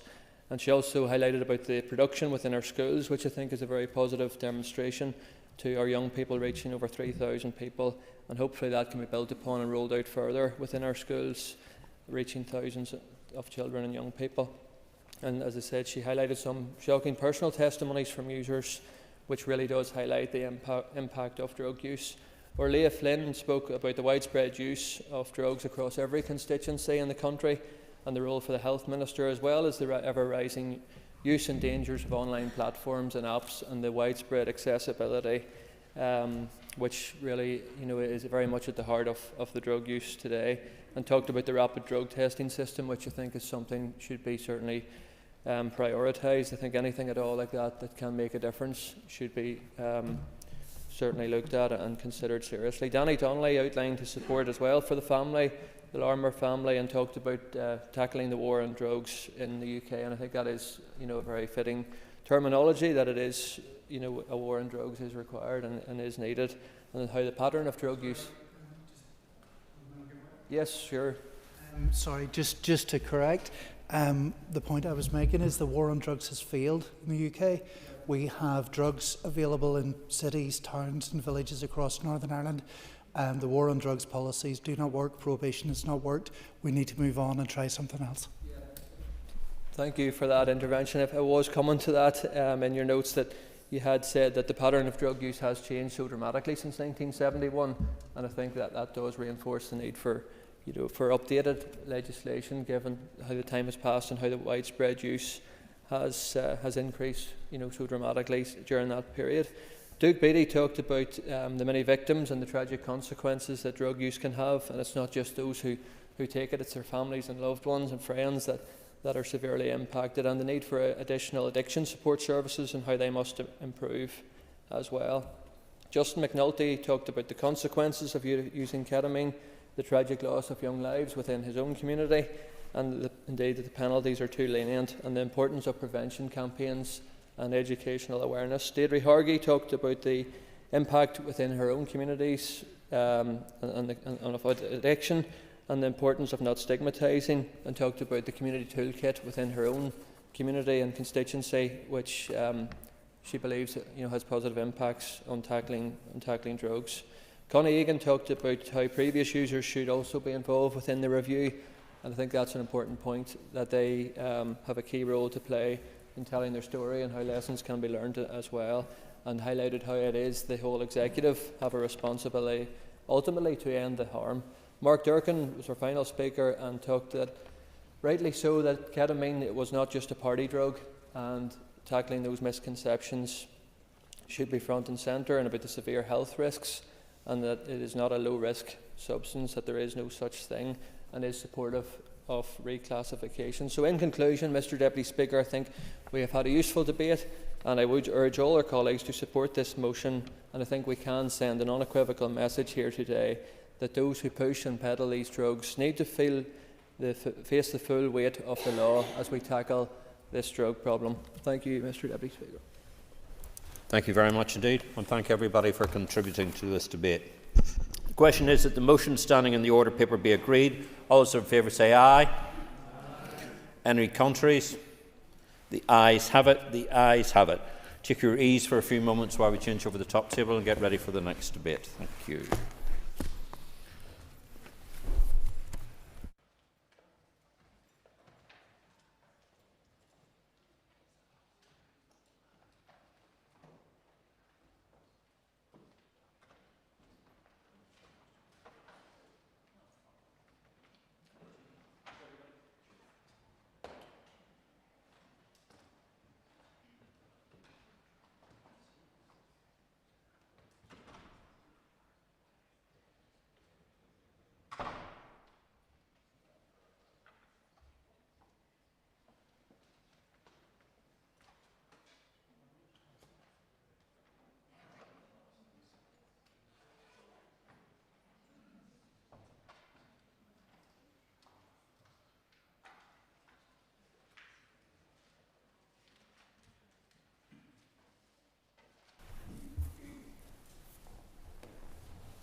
Members, the next item on the order paper is a motion on the role of the Irish state during the Troubles. I will call the clerk to read the motion.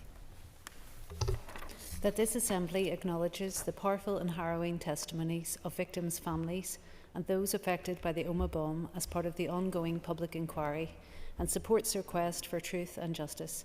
Laments the lack of any tangible effort by the Irish Government to conduct their own inquiry into the atrocity or deal with the wider aftermath of our troubled past, and calls on the UK Government to initiate an inquiry into the role of the Irish state during the Troubles. Thank you. And I call Doug Beattie to move the motion. Thank you, Mr. Speaker. Moved. Thank you. The Business Committee has agreed to allow up to 1 hour 30 minutes for this debate. The proposer of the motion will have 10 minutes to propose and 10 minutes to wind. As an amendment has been selected and is published in the Marshall list, the Business Committee has agreed that 15 minutes will be added to the total time for the debate. Mr. Beattie, please open the debate on the motion. Thank you, Mr. Speaker. Mr. Speaker, over the last month, we have watched and listened to victims' families, police officers, and medical emergency services recount their stories of the harrowing and horrific bombing in Omagh on the 15th of August 1998. They have done so with clarity, courage, compassion, a sense of loss, and a deep sadness. Those who have listened to these powerful commemorative hearings cannot be anything other than moved by their personal reflections. They have lost loved ones, lost life's rich opportunities. Many will live with the outcomes of that awful day for the rest of their days, both physically and psychologically. No matter how many warm words we use now or in the future, we cannot give them back their murdered loved ones. We cannot erase the sights, the sounds, and the smells of that day. We can try, however, to give them truth. We can try to give them justice. We can strive to give them accountability. I hope this public inquiry is the start of that process. Could the bomb have been stopped? Could lives have been saved? Were there failings in the intelligence collation? Was there human error? The inquiry will aim to find this out. But what is absolutely clear, Mr. Speaker, is that terrorists placed a vehicle-borne improvised explosive device at Omagh town centre and 29 innocent people were killed and over 200 were injured. They were not in the wrong place at the wrong time.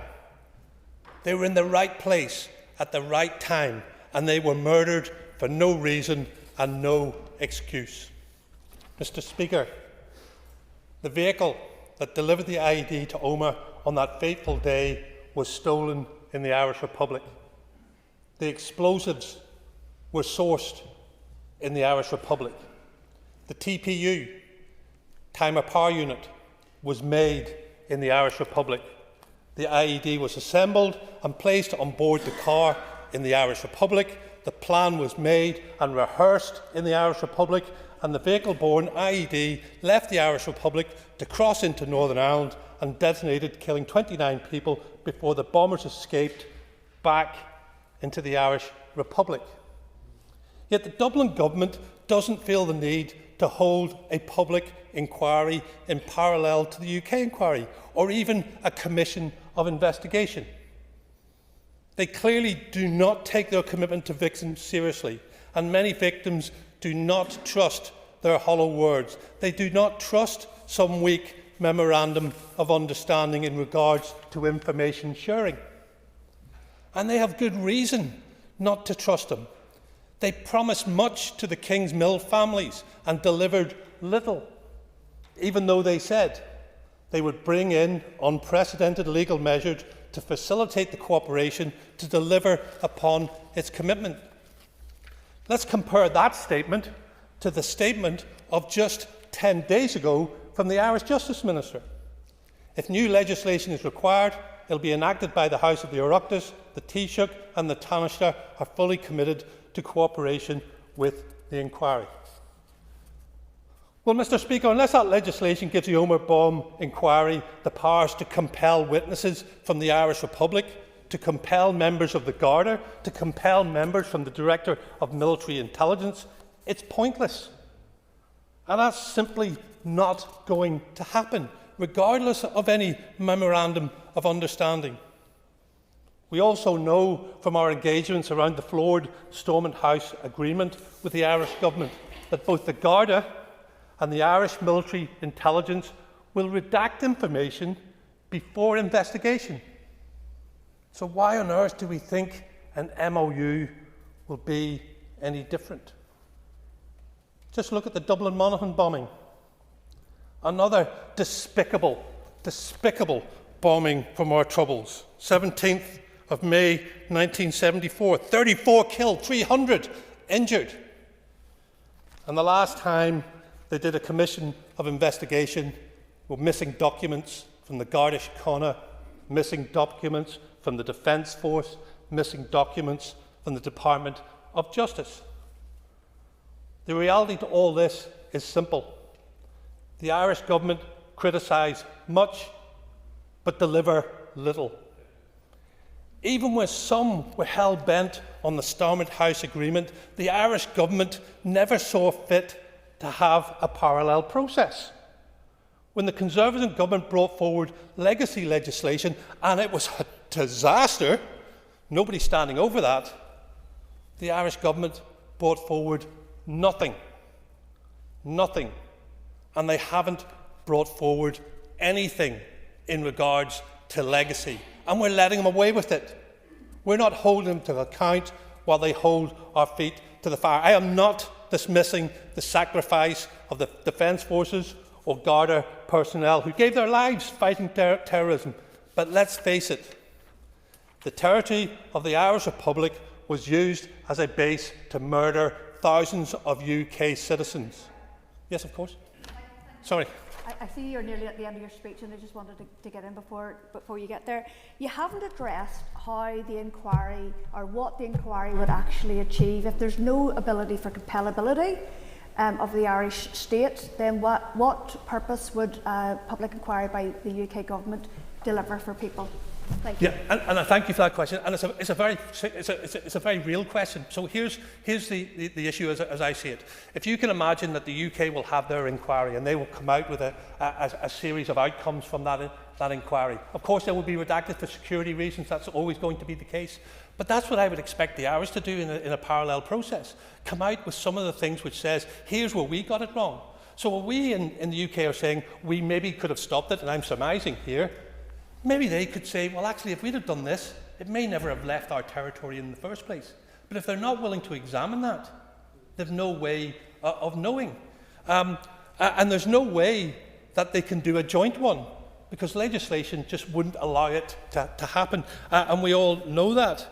But if I can, the Irish Republic was used as a base to murder thousands of UK citizens. And they do not feel it's right to set up their own legacy mechanisms. I don't get that. I don't know how anybody here can sit here and say that they shouldn't set up legacy mechanisms, but the reality is they haven't, and they're not intending to. They're intending to do what they've done so far, and that's MOUs saying we will share information, but we've already seen they do not share the information when it's required. So let's finish with three things, if I can, Mr. Speaker. The UK government have failed miserably in dealing with the legacy of our past. They have failed to show a backbone in holding the Irish government to account for its territory being used to murder so many of our citizens. The Irish government have failed at every level to do anything for the victims, to address their role in the Troubles. And I think they have sanitised themselves away from this, to think they didn't have a role in the Troubles. Well, they did, and they need to take responsibility and ownership of that.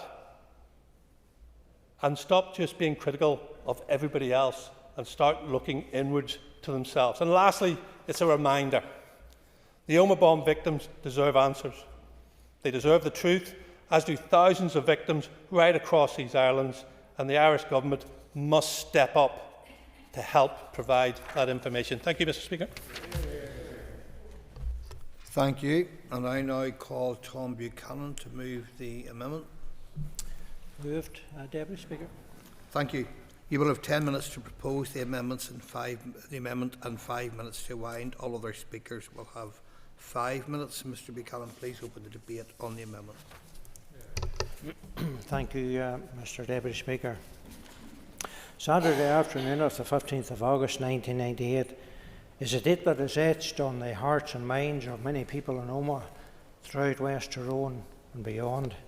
That afternoon saw the fragile peace in Northern Ireland shattered when the real IRA detonated a car bomb in Market Street, killing 31 innocent people, including 2 unborn twins, and injuring over 220 others.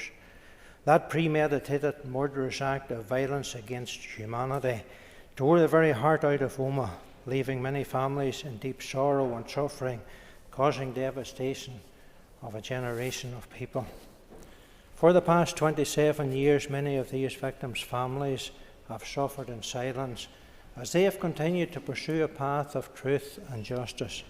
The announcement of the public inquiry secured through the courts in 2021 brought a ray of hope to those families. We have heard in the past weeks, we've heard the harrowing testimonies of these victims' families and those affected by the Omagh bomb at the first stage of the inquiry. And no one, and I say no one, could have sat through those sessions or listened to them without being visibly moved. Those testimonials have brought the horrors of that day to a new generation. While as a party we stand with the victims' families of this atrocity, the worst single atrocity throughout the IRA campaign of terror and bloodshed, and their fight for justice, we equally stand with the families of all the innocent victims throughout Northern Ireland who were brutally murdered by terrorist organisations, and their quest for truth and justice as well. While the motion today laments the lack of any tangible effort by the Irish Government to conduct their own inquiry into this atrocity, we believe it doesn't go far enough. That is why we brought forward the amendment.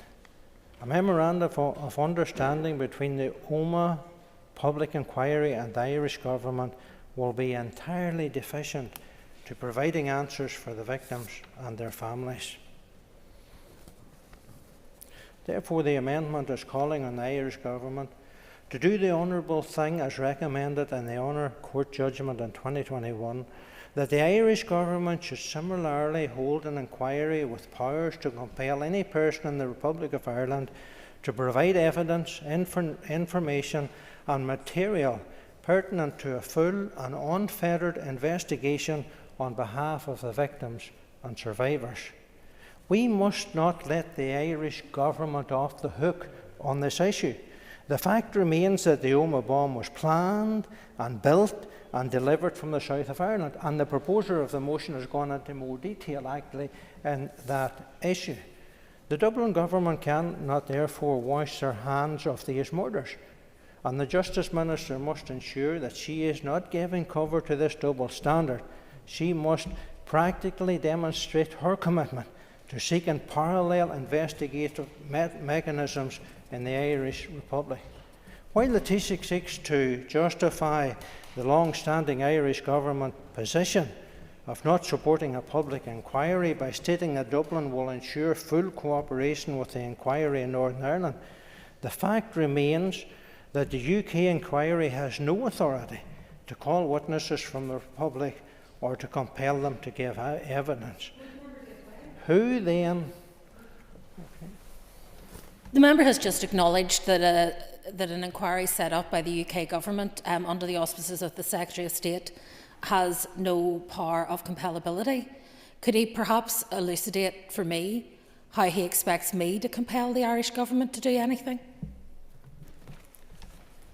Well, I think as Minister of Justice you've got to show that you have an interest and a desire in supporting the Omagh families and their request for the Irish Government to bring forward a public inquiry similar to that what the UK has brought forward, with the powers to compel the people from the south to come forward and to give evidence.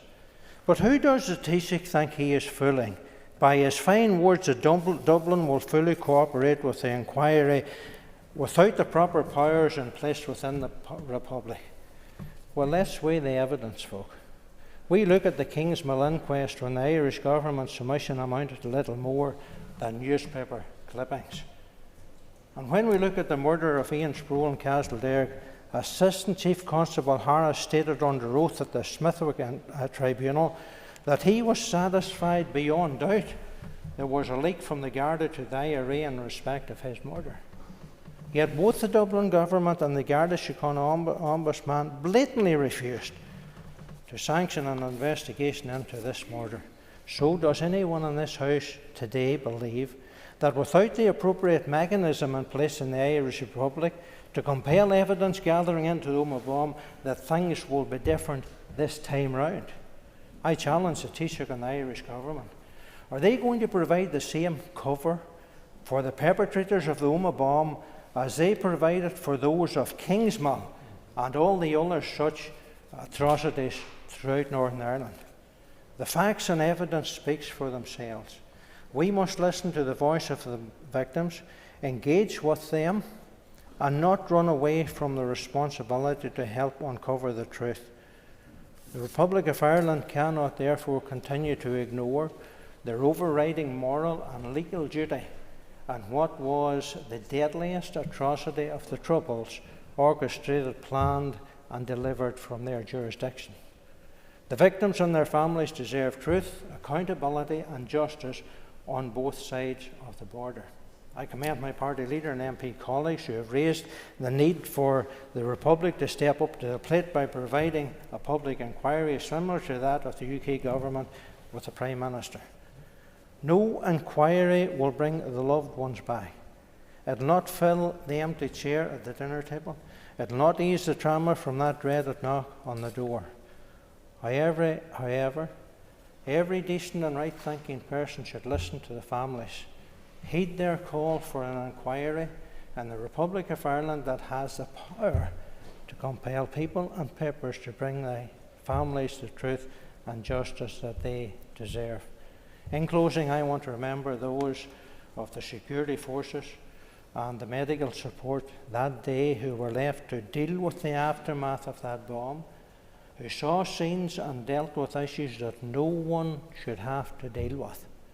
And afterwards, having no professional help to deal with their trauma, with their mental capacity, and just had to simply get on with their job. So often these people who provide this help are forgotten about, and today we want to remember them, and I commend the amendment to the House, and I trust the proposers of the motion will accept the amendment that has been brought forward. Thank you. Thank you. And I call Nicola Brogan. I'm speaking here today both as an elected representative of Omagh and West Tyrone and as a part of the wider Omagh community, a community that has suffered greatly and has felt and dealt with real hurt and pain since the atrocity of the Omagh bomb on the 15th of August 1998. I've spoken with the families of the bereaved and survivors of the Omagh bomb, and I've attended hearings of the public inquiry. Other members of Sinn Féin, including our senior leadership, have also engaged with the families over the years and have endorsed with our full support the demands of truth and justice for the Omagh families. I again want to take this opportunity to publicly acknowledge the strength, courage and compassion of all those people who have told their stories and experiences of that awful day throughout the public inquiry and after. The pain and anguish was palpable as they relived the trauma of what happened in Omagh almost 27 years ago. The suffering and the sense of loss will haunt the families for the rest of their lives. The pain and distress of the injured will remain with them for the rest of their lives. However, despite their pain and loss, the families have remained steadfast in their ongoing pursuit of truth and justice for their loved ones. Their persistence in continuing their campaign over the years is the reason why this inquiry was established. Time and again, when the path to truth and justice was blocked, they carried on regardless. They used every legal option open to them until they attained their objective. A public inquiry that has given them the opportunity to examine the fundamental question that has exercised the minds of the families for so long: could the attack have been prevented? The Irish Government's Justice Minister has outlined his support for the public inquiry into the Omagh bomb and has said they will do everything possible to assist the inquiry. Minister O'Callaghan outlined that a central point of contact has been established in his department to ensure timely and effective management of all requests from the inquiry. This motion calls for the Irish Government to conduct their own inquiry into the atrocity. The families themselves had called for the Irish Government to carry out a parallel but separate inquiry, but ultimately they want maximum cooperation between the Irish Government and the inquiry that has been established now. Last month, Sinn Féin President Mary Lou McDonald again supported that call. She agreed with the Omagh families who have been calling for this cooperation from the beginning and urged the Government to fulfil its role to ensure the inquiry is successful. The enormity of this atrocity and the impact that it has had on the lives of the victims, survivors and their families and the wider Omagh community means that this motion should have a singular focus on the Omagh bomb inquiry and not stray into contested legacy issues. We owe it to the families who have carried the burden of their campaign for 27 years to grasp this opportunity and to send out a united and powerful endorsement of support for the Omagh families in their quest for truth and justice. Garmiagat. Thank you. I call Paula Bradshaw. Deputy Speaker, and I'd just like to start by paying tribute to the families of those killed and injured in the Omagh bomb in their long campaign for this public inquiry. As others have already mentioned today, it is absolutely harrowing to listen to the testimonies, and I'm sure the families are relieved that it's happening, but are really reliving that tragic time. Mr Deputy Speaker, I very much share the sentiment behind the motion, although I do have some difficulty with the call in it. My party had sought to have an amendment making a clearer call for action from both governments to recognise and act in their role in addressing legacy issues, not least in the case of atrocities which occurred with a cross-border element. And further to this, we feel that a duty should be placed on the First Minister and Deputy First Minister actively to seek this in the interests of victims and survivors. We in the Alliance Party feel that it is important to reflect that the Government of Ireland needs to take more seriously its role in inquiring into and investigating its own role and that of its agencies during the Trouble. We see little merit in the political attempt to shift responsibility for this to another department, as the DUP amendment is attempting to do. Responsibility for external affairs and for victims and survivors rests squarely with the Executive Office. Proposers of the amendment, therefore, need to take the issue of demonstrating action in the interests of victims and survivors to their own party colleague, the Deputy First Minister. They also need to work with all parties on seeking the outcome they claim to want, namely much more active cooperation from the Government of Ireland in the quest for truth. According to evidence provided to the Executive Office by Kenny Donaldson from the South East Fermanagh Foundation, it is estimated that over 550 murders, around 15% of the total during the Troubles, had a cross-border element. The Omagh bomb, which of course came after the agreement, was another horrific example of this. Mr Donaldson went on to say that the Government of Ireland sees itself as having been an observer to the Troubles rather than as a participant that it actually was. I wonder if anyone on objective reflection can disagree with this assessment. Mr Deputy Speaker, we have heard a lot of evidence at our committee from victims groups, some dealing with other dreadful aspects of the past, such as institutional abuse of children, while others are dealing directly with the Troubles. On occasions, they take different views on the approach to issues such as redress, acknowledgement, and indeed what actually happened. However, what is consistent is that they say that there will never be true reconciliation on this island without full truth.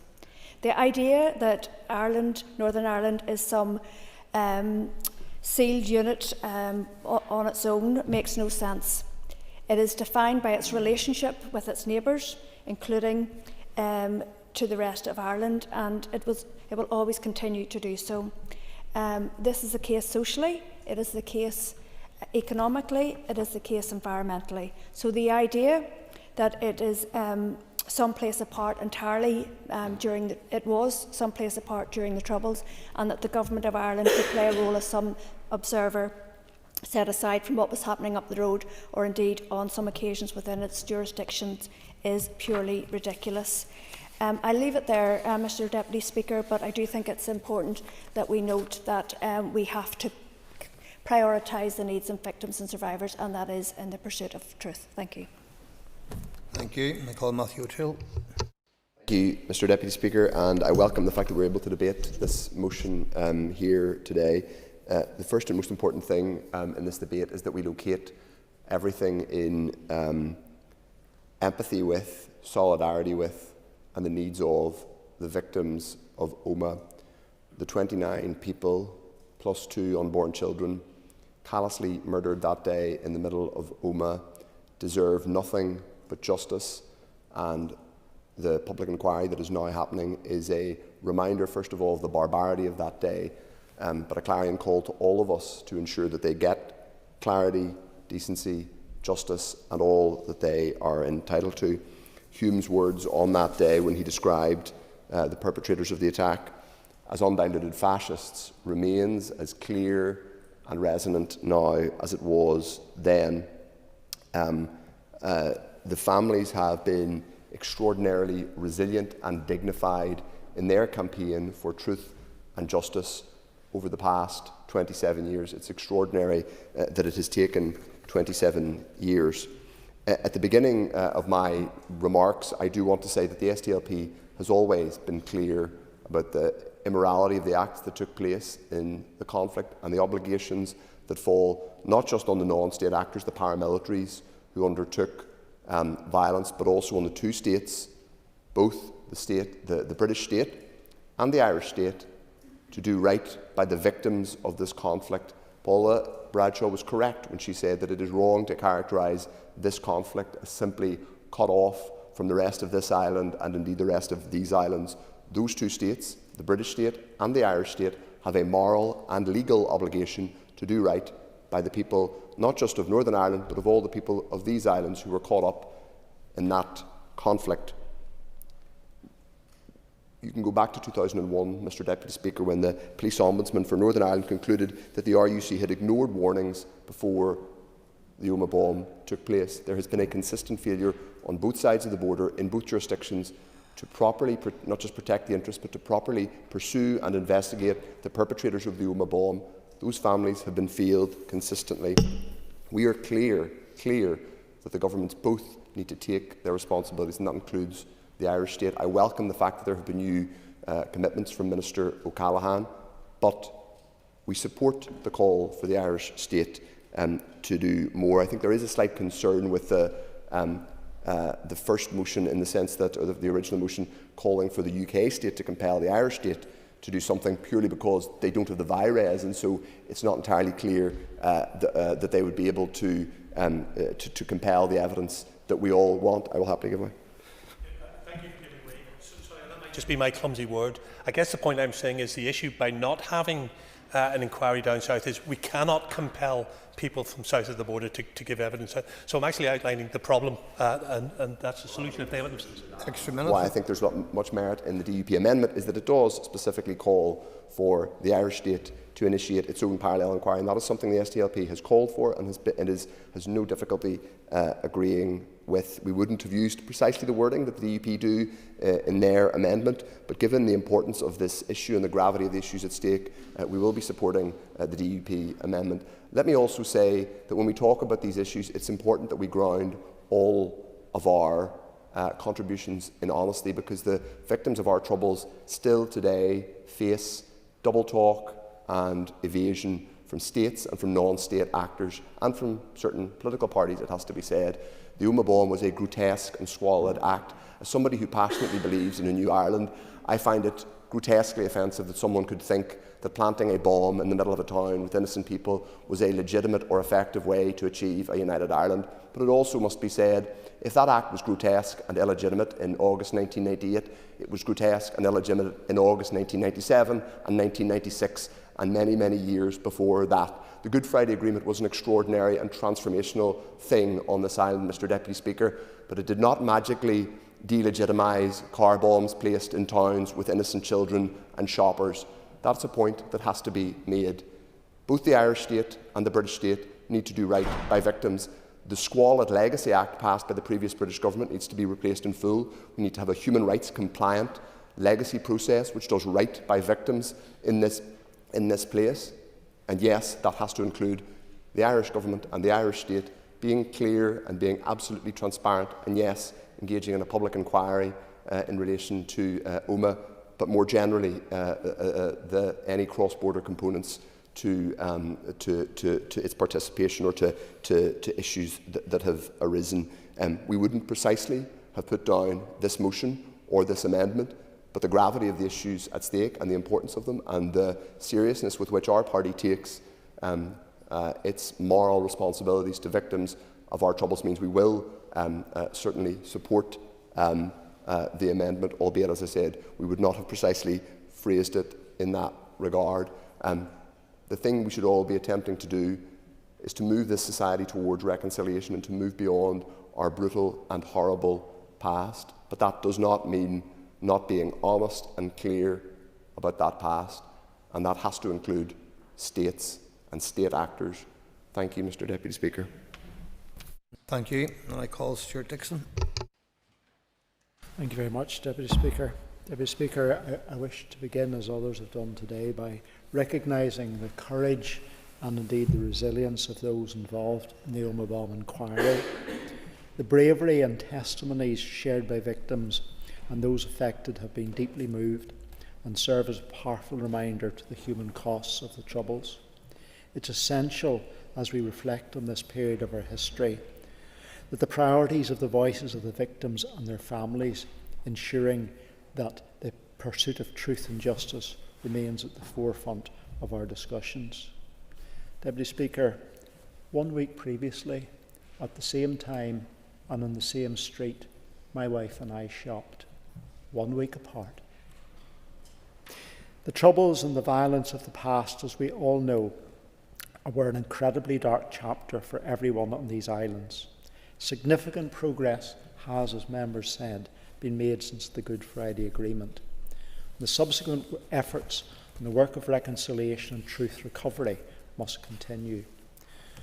So, Deputy Speaker, it's in this context that I share the concerns raised by my colleague and the Chair of the Executive Office Committee, Paula Bradshaw, when she said regarding the need for the Irish Government to fully acknowledge the complexities of its role during this period. While the UK Government's decision to establish an inquiry into the Omagh bombing is an important and real step, the cross-border nature of this atrocity does mean that a comprehensive approach, both involving the Irish and British governments, is important. That's why today we had tabled an amendment that would have recognised the role of the Irish Government in addressing the legacy of the Troubles. Not in isolation, but as part of a collaborative and comprehensive effort of the UK Government and the Northern Ireland Executive, and crucially, the victims and survivors. We are calling on the First and Deputy First Minister to engage with both governments to support legislation for a historic investigations unit. This unit would be tasked with examining Troubles-related deaths, including those with a cross-border element, as part of a broader package of measures designed to meet the needs of victims, survivors and their families. Testimonies to the Executive Office Committee, in which I sit as Deputy Chair, from the people like Kenny Donaldson from South Eastern Fermanagh Foundation suggest that many incidents during the Troubles had a cross-border dimension, to nearly the tune of 15%. In some of those cases, families have raised concerns regarding the level of information sharing and cooperation between authorities involved. Given the intense sensitivities surrounding these matters, it is crucial that any discussion remains firmly rooted in evidence and respects due process. Deputy Speaker, both the British and Irish governments have a responsibility to work together in addressing the legacy of the Troubles. So I ultimately welcome the UK Government's renewed commitment to dealing with the past, including their decision to repeal the Northern Ireland Troubles Legacy and Reconciliation Act of 2023, which, as we all know, was opposed across our island, north and south.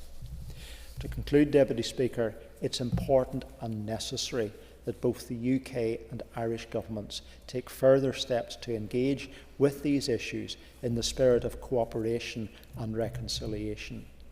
Truth and justice should not be bound by jurisdiction. The establishment of an appropriate investigation unit with full cross-border cooperation would represent an important and a significant step forward. Deputy Speaker, it is indeed only through openness, partnership and a shared commitment to genuinely addressing the past, that we can move forward together. Thank you. Thank you. And I call Timothy Gaston. Deputy Speaker, I want to start off by commending the Ulster Unionist Party for bringing this important motion before the House this evening.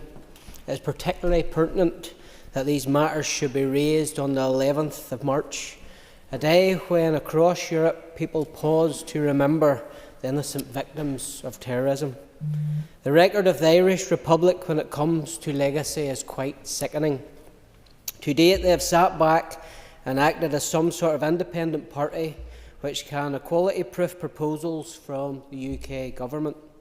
The reality is that throughout the 30 years of terror, the Irish Republic was very much an active participant. I mentioned that today is Innocent Victims of Terrorism Day.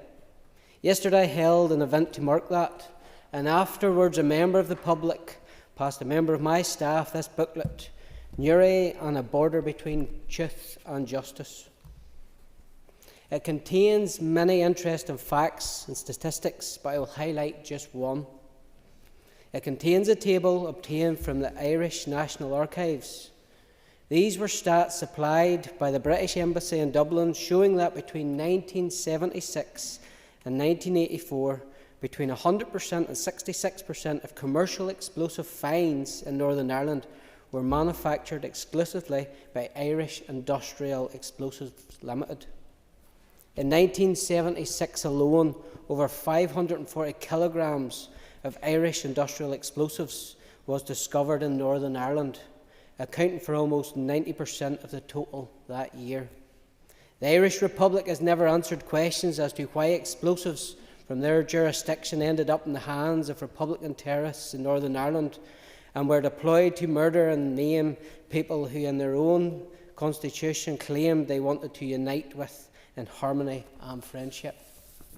On the subject of the Irish Constitution, it is worth touching upon the fact that because it enshrined the aspiration of a 32-county republic, it was frequently and successfully deployed by terrorists who fought extradition to face justice for crimes here in Northern Ireland. The facts could not be clearer. Between 1973 and 1997, there were 110 requests for extradition from the Republic of Ireland by the UK. Of those, just 8 were successful. There has never been an investigation by the Irish Republic into how it operated as a safe haven for terrorists. There has never been any regard for the lives of the people of Northern Ireland murdered by IRA bombs. All that in the name of the 1916 proclamation, which claimed to cherish all the children of the nation equally. There wasn't much cherishing of children when the Hanna family, Maureen, Robin and their 6-year-old son David were blown up outside Newry when returning from Disneyland via Dublin Airport because the IRA said at the time they had the wrong description of the car in 1988. Who gave them that description?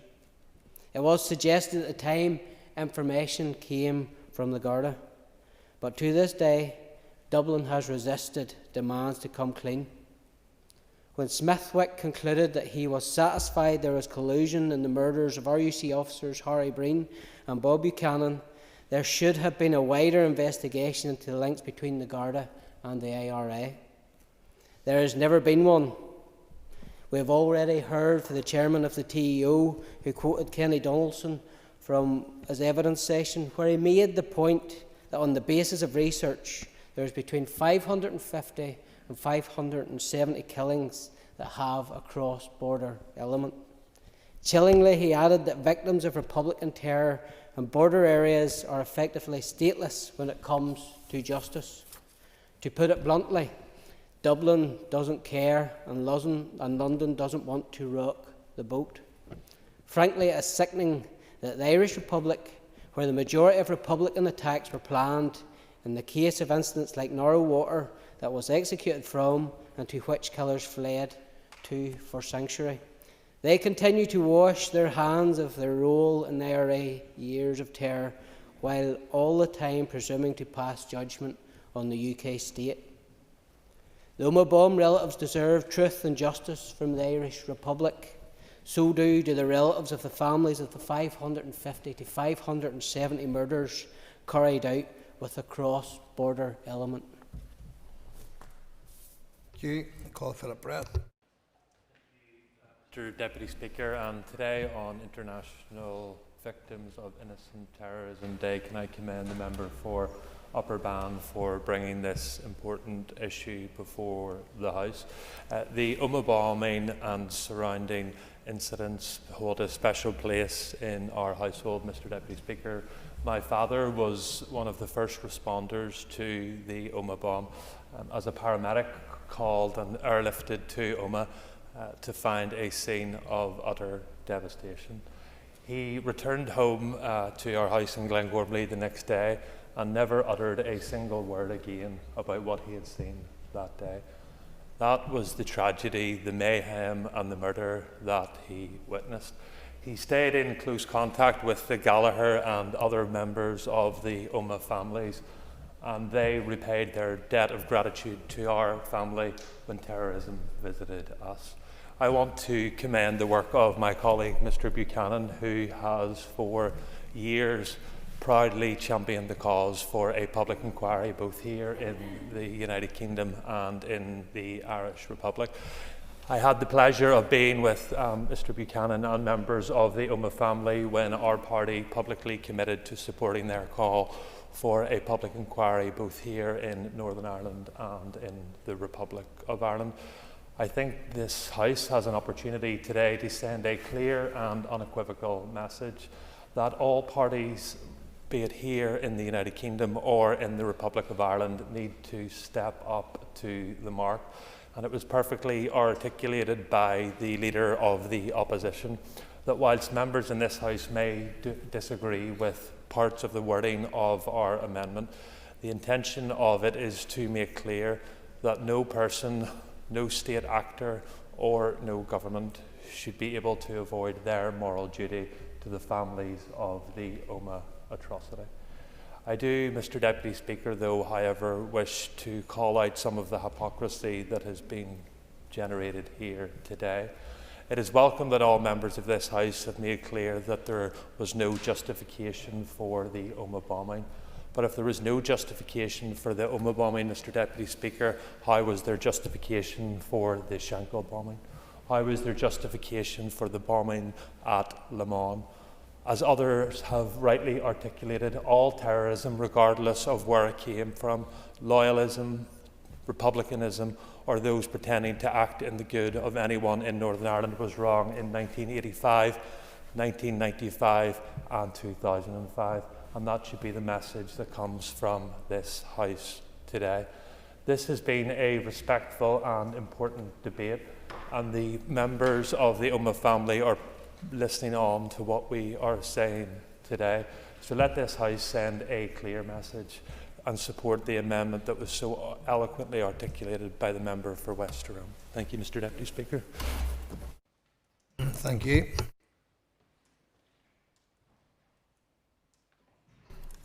Okay, members, that concludes the list of speakers. I now call on the Minister of Justice to respond, and Minister, you have up to 15 minutes. Thank you, Mr. Deputy Speaker, and I want to thank members for bringing this important and sensitive issue to the House today. Initially, the Executive had not intended to provide a ministerial response to the debate, given that the issues in the original motion engaged fall entirely outside of the devolved space. However, in recognition of the specific call on me as Minister of Justice in the amendment, I felt that it would be discourteous to members and, most importantly, to the victims of the Omagh bombing not to acknowledge and respond insofar as I can to the debate today, albeit that I do so solely in a ministerial capacity and therefore perhaps am more restrained in what I might be able to say than would otherwise be the case were I participating simply as Leader of the Alliance Party. The UK Government has responsibility for determining how to deal with the legacy of the past, which we all acknowledge in this debate is a complex and a very sensitive issue. It includes engaging with other governments, including the Irish Government, regarding any role they might need to play in that process. I've made my position on their wider approach clear on many occasions, both in my capacity as Justice Minister, where it impacts upon my department, and also as a party leader more widely. And I don't intend to rehearse all of those points again here today. The Omagh bombing inquiry is an independent statutory public inquiry established by the Secretary of State for Northern Ireland to investigate whether the bombing in the town of Omagh in August 1998 could reasonably have been prevented by UK state authorities. The inquiry is charged with considering the adequacy of the measures taken by a number of state authorities, including the PSNI, to disrupt those dissident Republican terrorists who had been involved in terrorist attacks and attempted terrorist attacks in the period leading up to the Omagh bombing. The High Court determined in 2021 that the state had an obligation to conduct an Article 2 compliant investigation into allegations that there was a real prospect of preventing this terrible atrocity. It would obviously be for the Secretary of State, therefore, to formally engage with the Irish Government in relation to the Omagh inquiry, given that it was set up by him and that it relates to both terrorism and international relations, which are reserved and accepted matters respectively. While my department has no role in the conduct of the inquiry, I, like many of you, have been deeply moved by the witness testimonies given thus far, which have been harrowing and distressing to hear and no doubt to recount. The unimaginable pain and suffering and the grief which people have carried as a result of their exposure to such reckless and wanton violence is hard to comprehend, and I fervently hope that victims and their families are able to access justice through the process that the Secretary of State has established. I also acknowledge that it is important for all of us in Northern Ireland to have full confidence in this inquiry, that the inquiry is able to access all of the relevant data and information, and that anyone who has information will provide it to the inquiry and be fully cooperative with it. Whilst there has been considerable discussion about the compellability of testimony and evidence from the Irish state, I would hope that the Irish Government will live up to their commitment to fully cooperate with this inquiry, and that such compulsion should not be required. It is a moral obligation that falls on all of us when we are aware of information that could bring someone else truth and justice, that we disclose that information and cooperate in every way that we could. When raised with my counterpart, the Irish Justice Minister Jim O'Callaghan, during an engagement I had with him just yesterday, I was somewhat reassured by the fact that he reiterated on behalf of the Irish Government their commitment to cooperate fully with the Omagh inquiry that is currently underway. But as many have stated already in this chamber today, that commitment will only really be fully reliable once it is put into action. Words count for very little in this space when confidence is so low and trust is at a premium. The issue of whether there isn't or is a separate inquiry in Ireland is again a matter for the Irish Government and not one into which the Department of Justice in Northern Ireland can intrude. However, one issue raised by the Irish Justice Minister yesterday in response to the question was his concern, which to some degree I share, that an entirely separate inquiry could result in putting people through an often traumatic process of recounting their experiences for a second time. I think that it is therefore sensible to fully explore whether a suitable mechanism can exist by which people will be sufficiently reassured that they will get full accountability and full truth from the inquiry that is currently taking place. We need at all times to be fully mindful of the impact on the victims and the witnesses and on the first responders and on wider society of being re-exposed and having to recount some of the most traumatic experiences which they have ever endured. Whilst any such inquiry is not within the varies of my department, nor can I compel another state to hold their own inquiry or indeed to fully cooperate with the current inquiry, I nevertheless fully understand and have sympathy with the concerns and sensitivities involved and which have been raised in the chamber here today. I think it is something we will only be able to fully judge when we are cited as to the arrangements that are put in place in terms of giving that information to the families and to the victims. I am aware that the Irish Government are now actively engaging with the Omagh Inquiry team regarding the finalising of the Memorandum of Understanding, which will govern their engagement and information sharing with the inquiry. I hope that this may go some way to provide the confidence that the families need, that they will finally, through this inquiry, be able to achieve the full transparency, truth and justice which they are seeking and which they truly deserve. My thoughts this evening, as I bring my remarks to a conclusion, are with the Omagh families, who have suffered unimaginable heartbreak and who have borne the loss of their loved ones through what was a barbaric and cowardly attack with the utmost dignity. I hope that at the end of this process they will receive the truth and the justice that they deserve, whether that is as a result of the British Government's inquiries and engagement, or whether it be as a result of the Irish Government's inquiries and engagement. Minister, thank you for that response. I now call Joanne Bunting to wind on the amendment. Ms Bunting, you have up to 5 minutes. Thank you, Mr Deputy Speaker. I too am conscious that today is European Remembrance Day for victims of terrorism, and the accounts which we've heard in recent days in relation to the atrocity in Omagh have been heart-wrenching and distressing, and I want to commend them for their fight to secure their inquiry and for their bravery in recounting the worst times of their lives. The impact on them, as for so many others in our society as a result of terrorism, will be lifelong, and I'm hopeful rather than expectant that they'll receive the truth and information they seek. As Mr Buchanan said, our amendment stems from a concern that an MOU will be completely inadequate in providing the answers for victims. It's imperative, in our view, that the Irish instigate their own public inquiry into the Omagh bomb, as per the Horner judgment of 2021, in which he stated, "It is not within my power to order any type of investigation to take place in the Republic of Ireland, but there is a real advantage in an Article 2 compliant investigation proceeding in the Republic of Ireland simultaneously with one in Northern Ireland." We concur that there should be such an inquiry, with powers to compel any person in the Republic of Ireland to provide evidence, information and material pertinent to full and unfettered investigation.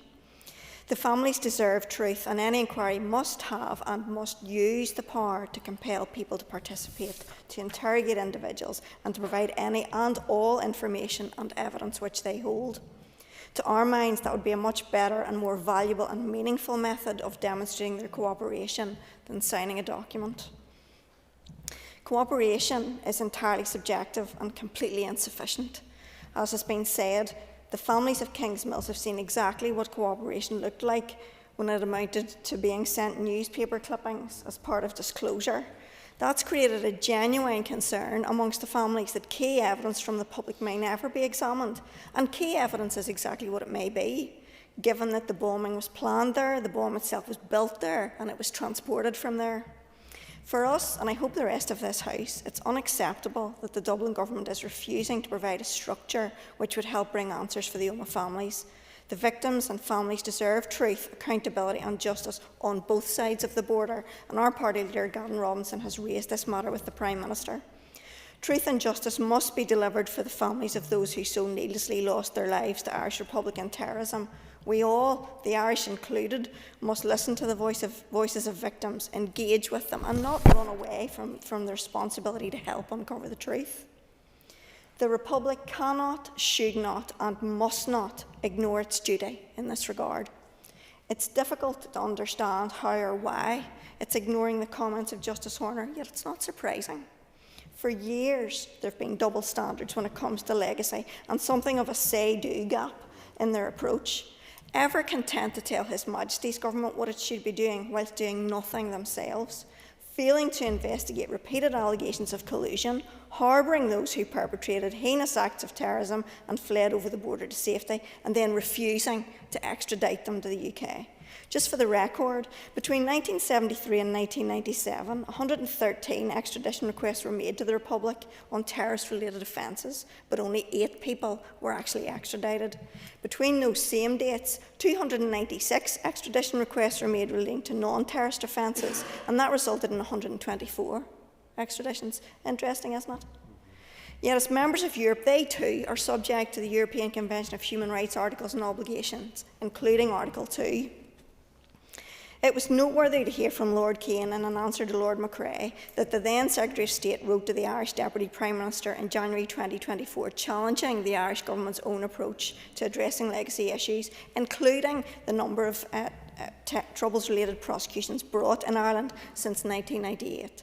And Labour needs to do much more than it currently has in merely and meekly welcoming cooperation and stating that a decision on any inquiry is for the Republic. It may well be, but our government needs to exert pressure and influence to ensure concurrent inquiry is brought to bear. Over the years, we've heard countless criticisms from Dublin about perceived failures when it comes to dealing with the past, and now they are presented with an opportunity to live up to the standards they have so often demanded of others. We watch and wait with anticipation. It's our hope the Justice Minister will commit to seeking parallel investigative mechanisms in the Republic, and I thank her for her response today. Ms Bradshaw indicates this should be directed to the TEO, and I'm certain the DFM will make the case, but so should the Justice Minister. In conclusion, there needs to be concurrent inquiries with the necessary powers to get to the truth. Without this, we worry that any MOU could be proven toothless and worthless, that millions will be spent and the families will not be any further on at the end, and that would be truly shameful. Our amendment builds on and strengthens the UP motion, and I commend it to the House. Thank you. I now call Robbie Butler to conclude and wind up the debate on the motion. Mr Butler, you have up to 10 minutes. Thank you, Mr Deputy Speaker.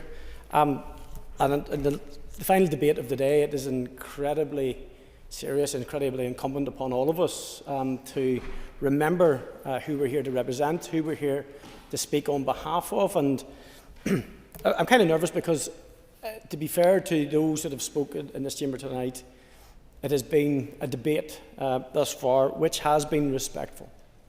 And I hope that those that will be watching will understand the intent of the motion that we laid down in respect of seeking truth and justice for innocent victims of terrorism. And for the amendment, I'm just going to touch very briefly on the amendment. Mr Deputy Speaker, I thank the DUP for bringing the amendment. It is kind of useful, except I do think that it is kind of clumsy towards the end.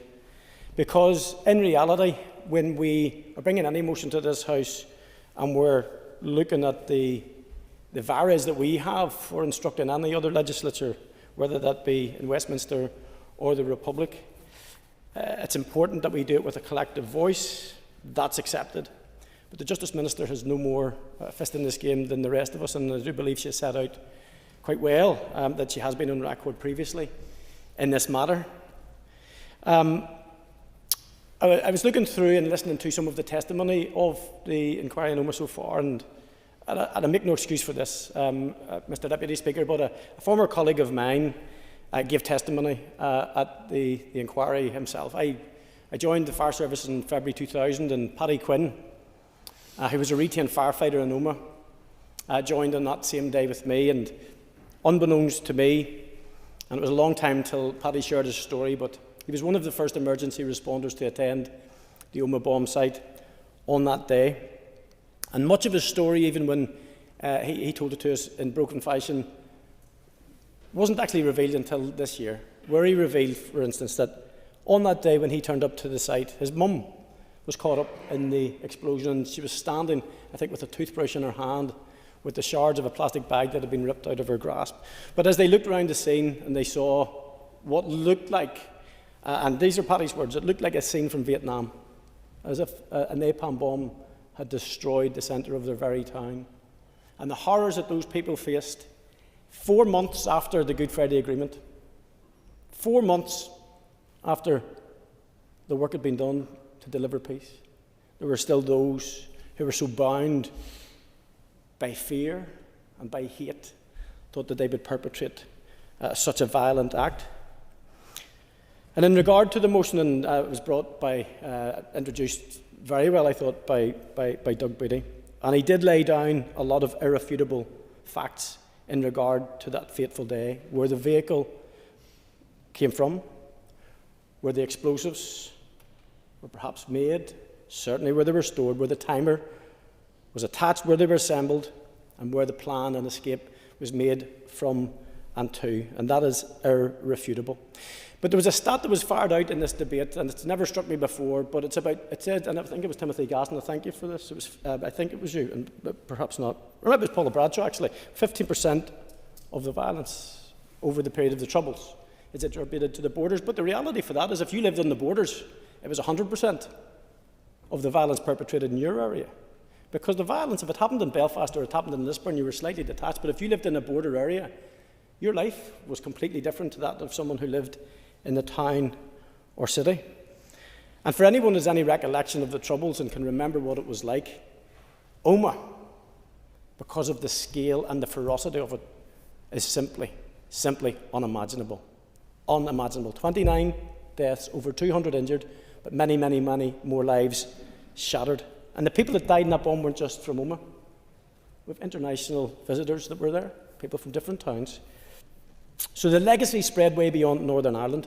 That legacy of pain that spreads beyond Northern Ireland means that the government in the Republic of Ireland need to act. A number of years ago, Mr. Deputy Speaker, I wrote to the Justice Minister in the Republic on this item, and I got a response. The words were warm and the ink was dry, but it was very, very evident in the response that there was no intention to enter into a meaningful recovery of truth for the innocent victims in Omagh. And much like some of the calls today, where people have called for to actively engage, it's not enough. It is simply not enough. And that's one of the reasons we're here today, still talking about it, because active engagement is not enough. We need to tie this down, and it needs to be codified, and it needs to be done in an agreement between the UK government and the Irish government. I'm just going to run through some of the points that were made, because I do genuinely appreciate that all parties represented today did speak and spoke so well. Nicola Brogan from Sinn Féin outlined that she had attended sessions of the inquiry, met with family members and recognised the pain and anguish, and also recognised the persistence of the Victims' Campaign. And on that, I was reading some of the work that had been done 2010, 2011, 2012, when false hopes were raised. And I think it was Theresa Villers at that time who declined the opportunity for a public inquiry.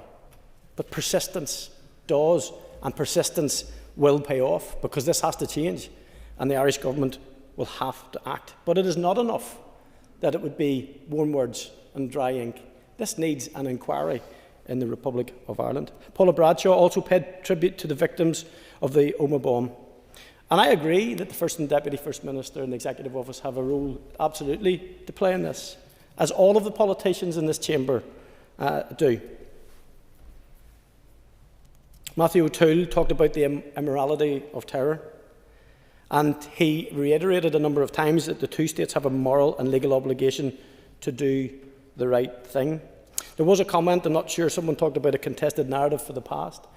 I'm sorry, I can't accept that Omagh has anything to do with a contested narrative of the past. There's nothing contested when it comes to the murder of innocent people. Matthew O'Toole also talked about the Squalid Legacy Act, and it just shows in this chamber sometimes we can get it right. Sometimes we can coalesce around doing the right thing. And the move to reconciliation is needed perhaps more than ever to learn and evidence the failures of our past. Stuart Dixon then spoke and talked about the bravery and the testimony of victims, and talked about prioritising our victims, and that should be at the forefront. And that's absolutely welcome, Stuart. And he also said that the UK and the Republic of Ireland need to take further steps. But we need to be very clear that the message that we send out from this room is that there needs to be either a parallel inquiry or standalone inquiries. Warm words will not cut it. Timothy Gaston reminded us that today, indeed, is European Day for the Remembrance for Victims of Terrorism. It's quite appropriate, that is absolutely the case. But he also highlighted where the failures have manifested and are evidenced in the past. Where, and this one is incredible, that for 110 instances that were instances of extradition that were sought between the UK government and the Republic of Ireland, 8 were successful. Why is that important? Well, it's important to just about everybody in this room, I would hope. In 1989, on the 7th of December,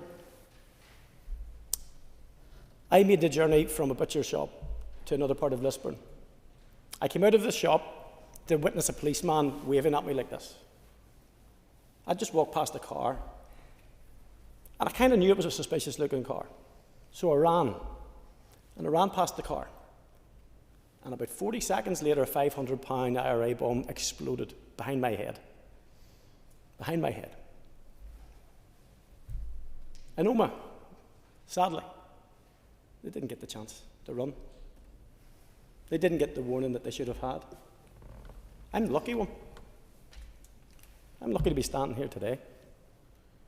And when I think of what could have been and what could have happened, and that's happened to many people in this room, I'm sure, but these people have been left without truth and justice, and somebody knows. And if a government knows and is holding on to the information that would give relief and release to these people, shame on them. And I mean shame on them. Now, I haven't seen the documents that's been alluded to about the redactions and all of the stuff that's removed and hidden in the articles that have been sent. I'm not going to pretend that I've been in this game long enough. But in 2025, there is no reason, there is absolutely no reason why the government in the Republic of Ireland shouldn't do what our government in the UK do, and that is fess up and provide the absolute truth for victims of terrorism. Thank you, Mr. Deputy Speaker. And thank you. Members, the question is that the amendment standing in the name of Joanne Bunting, Stephen Dunn, Maurice Bradley and Tom Buchanan be made. All those in favour say aye. Aye. Contrary, no. Aye. I think the ayes have it. The ayes have it. Members, thank you. Motion. Members, the question is that the motion as amended be agreed. All those in favour say aye. Aye. Contrary, no. The ayes have it. The ayes have it. Next, members, is item 6 on the order paper, the adjournment. As you were advised earlier, I have been notified that the proposer will not be speaking to the adjournment topic on the order paper today. The question is, some order please, members. The question is that the Assembly do now adjourn. The Assembly is adjourned.